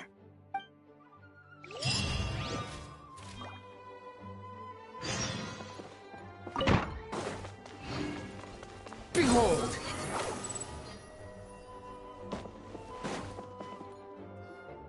Hey, have you ever wondered why Albedo always keeps his office closed? Paimon bets there's a... Hey! Not so loud! Mini Turin? What are you doing here? Well, actually, I've kind of been helping you guys in secret this whole time. I tried tapping Paimon on the shoulder during the battle, but you floated away too fast. Yeah, I've been in Mondstadt for a few days now, but I've kept myself out of sight. I thought people might be scared of me. Oh, don't worry. We aren't scared of you. Thanks. So, what brings you here? Oh, is it Windbloom? There are a ton of fun games this time of year. I did sneak off to the festival for a bit. Even though I couldn't play the games because of all the people, I still had a lot of fun. But that's not why I'm here. Albedo and I made a promise to accomplish something great together. What do you mean? I'm gonna replace the Durin on Dragonspine. I'm gonna be the one who is revived and brought into this world. Wait, didn't that already happen? You left the storybook world, and now you're here. Sorry. I should be more specific. Albedo said he can use alchemy to turn me into a human. What? Yeah, he's been working on it for a long time. And that's what you want, Mini Durin? To become human? I don't know if want is the right word. I don't even know if there's a right answer in a situation like this, but I do know this. I have just as much of a right to this name. I don't want to lose to the other Durin. I know. Albedo talked to me about that. He said the Durin on Dragonspine is a lot more aggressive and primitive. Almost like a beast. But Mom created me in a storybook. The pure parts of me can balance out the evil parts of him. If I'm honest, I don't know what that will look like. If I can still be me, once I become one with that part of him. Maybe, without a complete soul, there was never really a me to begin with. Albedo said these kinds of questions are normal. We're all just trying to figure out who we are. But I'm not afraid of change. I want my life to have meaning. And suppressing an evil dragon, becoming human, both sound pretty meaningful to me. So don't worry, no one is forcing me to make this choice. Well, turning you into a human sounds like a huge project. Yeah, I'm really grateful to him. We're kind of in the same boat, you know?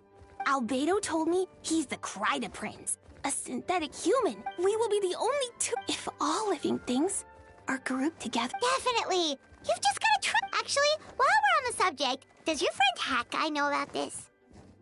Yeah. I told him I was coming here to fulfill this, duty. He didn't try to stop me. Just told me to get a move on then. He didn't say it outright, but I think he supports my decision. Maybe he even thinks it's a good idea to go through with this. I'm a little scared, of course, but excited too. Anyway, I'm really glad I got to talk to you at a time like this. I feel a lot better now. So, thanks.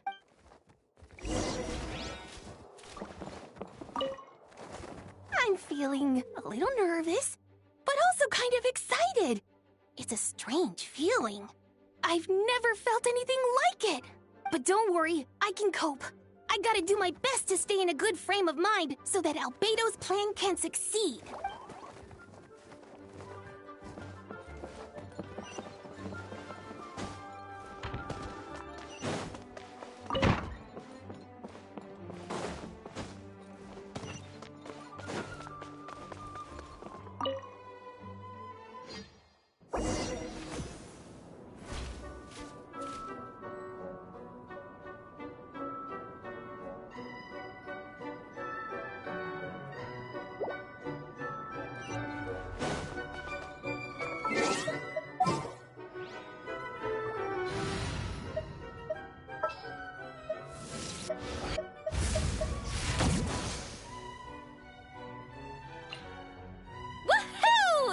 is gonna be fun!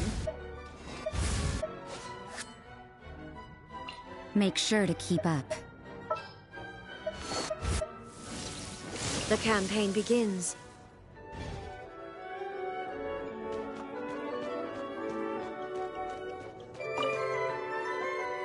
Welcome, one and all. Please sit wherever you like. So, no unspoken rules to be aware of? I don't want to unwittingly park myself down on some important lady's chair. I highly doubt anyone's going to mind where you sit, Lord Barbados. But thank you for being so considerate. Jean didn't fancy tagging along? A lot happened in the city today. If she left, there really would be no one around to lead the Knights of Favonius. All right, never mind. I was just hoping to treat her to some tea. So, tell me, Albedo, what is this outrageous and audacious plan of yours that I've been hearing murmurings about? I'll get right to the point. I intend to kill the evil Durin in Dragonspine. Oh? And I'd also like to request some alchemical reagents from the Hexen Circle. Which ones? I'm all ears. First would be the flesh of that immortal monster from the Mare Javari. Interesting. What else? The other is a portion of the embryo left by my mother, Rhindaughter. Ah, the raw material from which she created her monsters in the past. There's not much of it left. Dragon blood, monster flesh, and embryo. Sounds to me like a formula for creating life? Correct. Durin's heart has continued to beat ever since the day he died. That means it's just a matter of time before he eventually returns. It could be centuries away, or millennia, but the day will come. I've spent years investigating in Dragonspine, so I'm well aware of the danger he poses. He has already posed a considerable threat to Mondstadt at less than half of his original strength. There's no telling how dire the consequences could be if he ever regained his full life force. Hence, if we want to be free of the dangers posed by his blood and limitless vitality, we must find a way to eliminate Durin entirely. Unfortunately, Durin is a special entity. Even after death, he could reawaken at any moment. So, the solution is to kill him, and then resurrect him in a different form. Upon resurrection, he will no longer be the creature he once was. In fact, he will no longer be a monster at all, because I intend to transform him into a human-like being. During the summer, Klee and I visited a fairy tale world called Simulanka. It was created by mages from the Hexen Circle, so I'm sure you know of it. Of course! It was even the home of one of M's children the other Oh, I see. It was during that journey that I learned, with certainty, that Durin would return to life one day. That experience inspired me. I met the pure soul M had created, and I knew if I wanted to change Durin's fate, he could be the key. To that end, I devised an alchemical model for the transmutation. The soul will come from the fairy tale dragon of Simulanka, the blood from the original dragon's heart, and the monster remnants from the Mare Javari and the embryo mother left behind will form the flesh. The corrosive nature of the dragon venom and the heightened vitality of the monster remnants will offset each other, keeping the constructed body in perfect balance. A powerful side effect can be triggered when festering forces and life energy collide. In an alchemical setting, the results are sure to be nothing short of astounding. The glint in your eye when you talk about these ideas. You really are your mother's child. Do you see that as a bad thing, Aunt Alice? Of course not. To me, you're both extraordinary individuals. I find you fascinating. In any case, now I see why you asked Venti for help. The raw materials you seek are extremely valuable. The misuse of even the tiniest amount could cause unimaginable chaos. That said, we're happy to give you what you need. But there is one condition. You need to prove you can wield them. And so, you must pass the Hexen Circle's trial. I understand. I figured something like this might happen. That's why I asked the Traveler to come along. I can think of no better partner for such an endeavor. So you know our tricks, huh? Aunt Alice has always loved the spectacle. Any chance to witness friends come together to support one another. Well, success means little if you have no one to celebrate it with, no? Although, I'm afraid dear Paimon will have to sit this one out. What? Why? The Hexencircle trials are no walk in the park, my dear.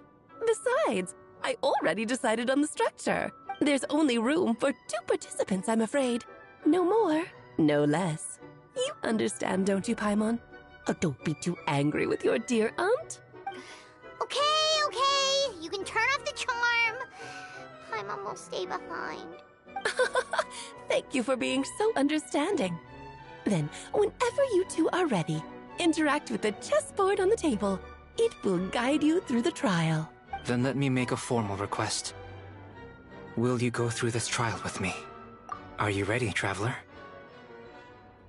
Then, my dear children, get ready for a taste of the Dodo King's magic.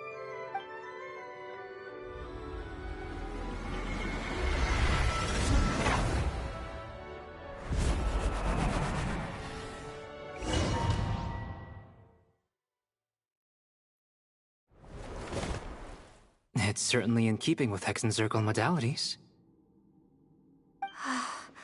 We've been shrunken down to chess piece size.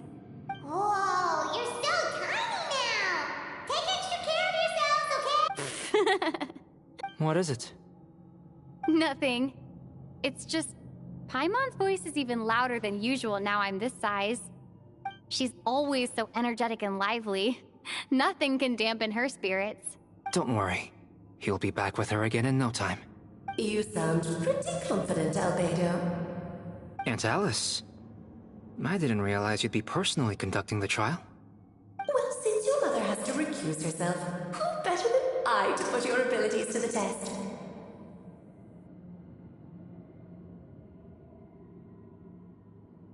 I have prepared quite a riveting new performance just for you two. See?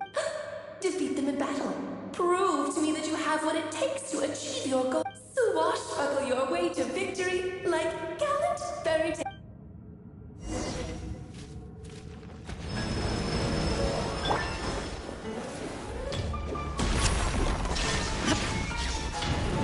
Up to the freezer! Judgment! Torn to oblivion! Witness a great undertaking! Illusion shattered! Adaptive frosting! Here's on the loose! You can't run! This is more light. Moment of birth!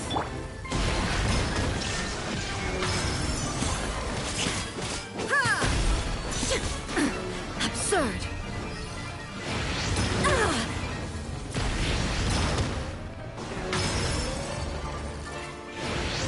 Moment of birth! Light out! Come at the beam!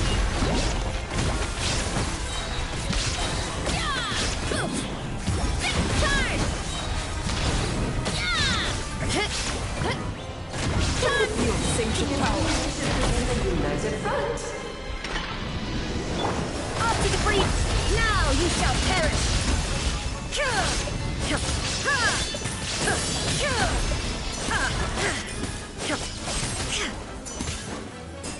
Feel this ancient power!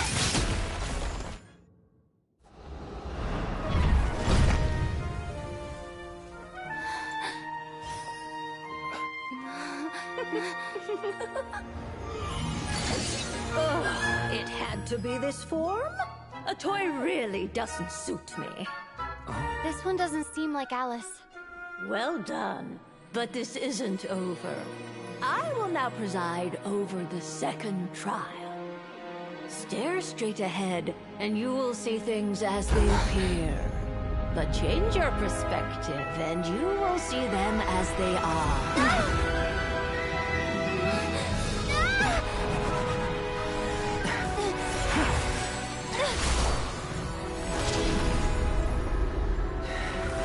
You okay?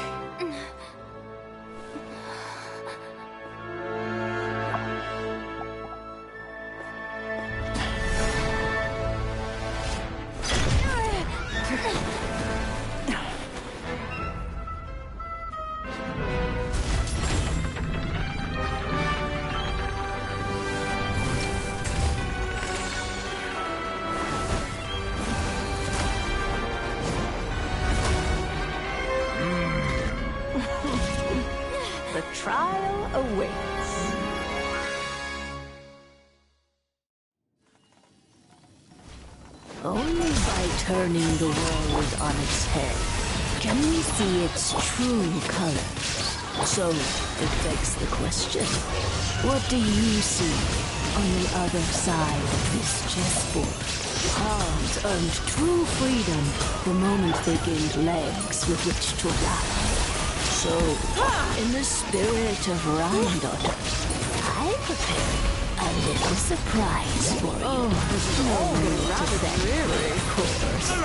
Just a small gesture of kindness from me, Barbara Trismegistus, to you. You honor us by presiding over the trial, Aunt Barbie. Oh, Albedo, you're always so charming and... Moment of birth, burst forth. It is time to slay our foes! There is no escape! Almighty This calls for the pomp and ceremony! Up to the freezer! Burst forth! Good lord, always forgetting your lines. Feel this ancient power. Our performance has yet to conclude. I dance for you, my Shine dear! down! You can't run! Lights out! Feel this ancient power. Oh, this is all getting rather dreary. Allow me, my darling. Justice o'clock!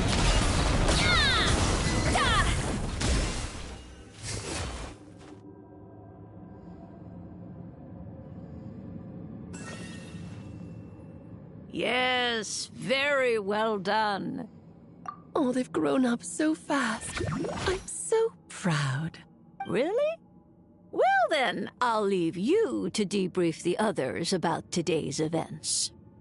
Huh? You're leaving already? You did marvelously today. I'm thrilled for both of you. And should you feel the need to gloat profusely to that student of mine so she knows to up her game, be my guest. Lovely tea party. But that'll do me for now. Until next time, my dearies. You're just going to up and leave? Barbie?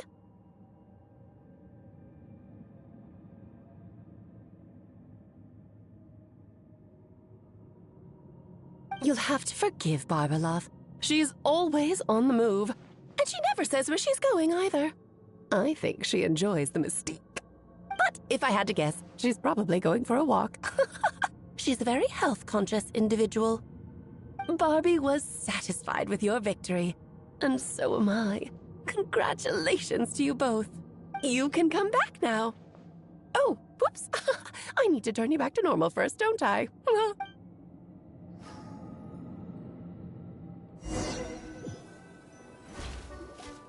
You're finally back! Great job! You made it all look so easy! Nice to have you back safe and sound. Now time to relax and switch off. You've earned it. Thank you. Once you've rested up, let me know when you're free, and we'll head to Dragonspine. To deal with the Dragon of Dragonspine, right? Indeed. The sooner we deal with Durin, the better.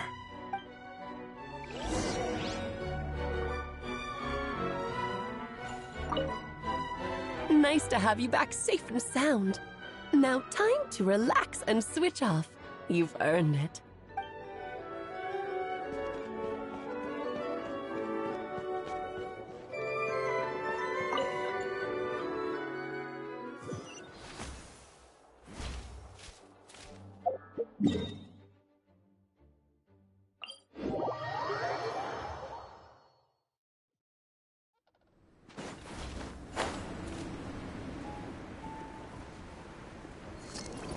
Look out below! Oh.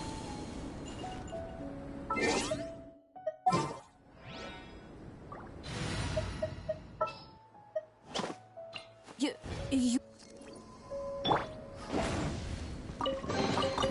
Now that's what I call breath!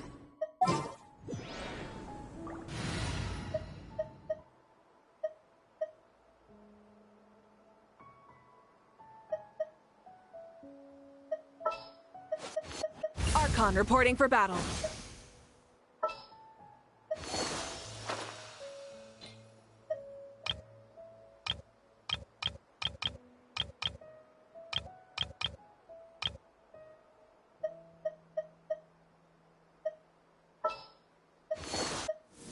What is the situation?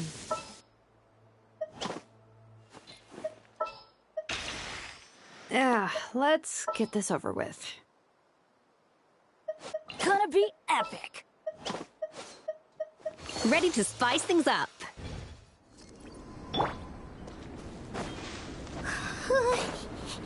Yep, this place is as freezing as ever. Paimon's hands are turning to ice. Want to climb into my hood? You sure? Is it warm in there? It should take the edge off, and it might improve your mood. But I recommend finding a heat source for a more potent effect.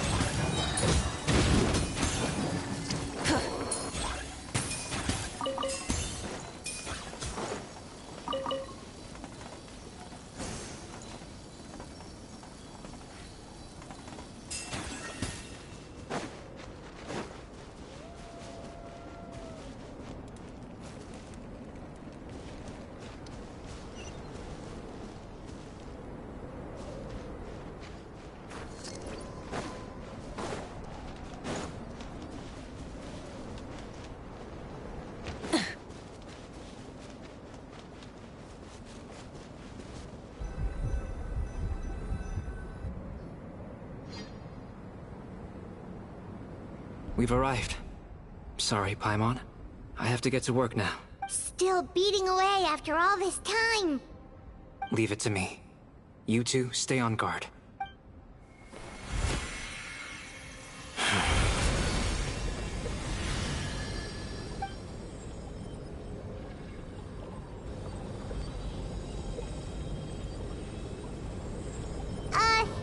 May Paimon ask? You may. Who is Durin to you? Do you think of him as one of your kind? And is he a dragon, person, animal, or monster? From an alchemical perspective, we're both artificial creations. But biologically speaking, we have no relation whatsoever. So, to say we are kin would be categorically incorrect. Sounds like you prefer humans to dragons, then. I sure was muted. It's not so much a matter of preference. Rather, as things stand, I would say I belong to the class of human, albeit a unique category thereof. But then again, This is what makes me so disappointed that Genshin does these, like, timed events, like these period-gated events, like limited time events. It's so stupid. Why would you put important story elements in something that is a limited time? Like there's so, like, I don't know anything about the storybook Durin. I don't know anything about how the storybook Durin knows Skara. I don't know anything like that, because they, even with the little debrief and synopsis they only gave it for the first Dragonspine quest. And I've played that before. I did play that one when it came out. But being gone after all this time, it's like, okay, what about the other quests that apparently Scarlouche is a part of, and apparently this and that? And I can't go back to play those to get further context. I don't even know if this is the first time we met Alice. Pretty sure we've heard Alice's voice or something like that before in one of the events previously. But if there's any time afterward, I would not know.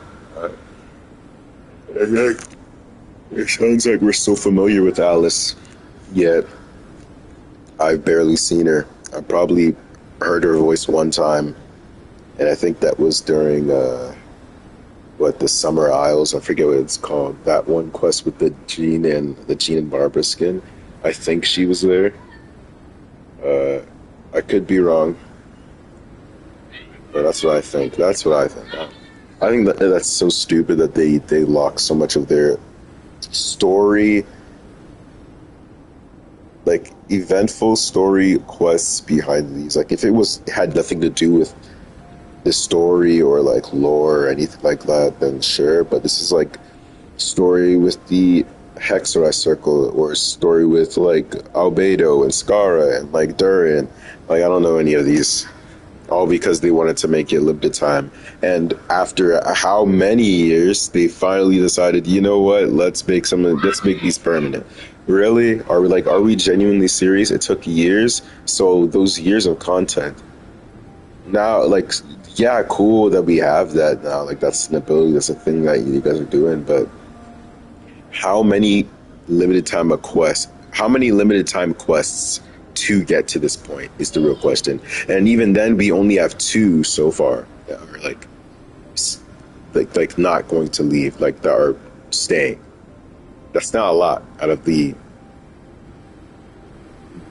I'm not gonna say like an absurd number, but out of all the events, limited time events we had previously, we only have 2 that are still within the game right now. You guys just started doing this recently. Like, come the fuck on. Like, get a fucking grip, bro. It's so, like, it's so stupid. And you could be like, oh, fear of missing out, bro. It's story. It's story. And I'll be damned if I go to watch someone's fucking YouTube video for it. I'm not, who do I look like, bro? Who do I look like? I want to experience it through the game. I'm not gonna go watch someone else experience some bullshit that I should have access to me. Like, bro, come on. You're just a piece of shit. I am perhaps the most unique among humans, in that I'm the only one of my kind. But soon, there will be another just like me, assuming this alchemical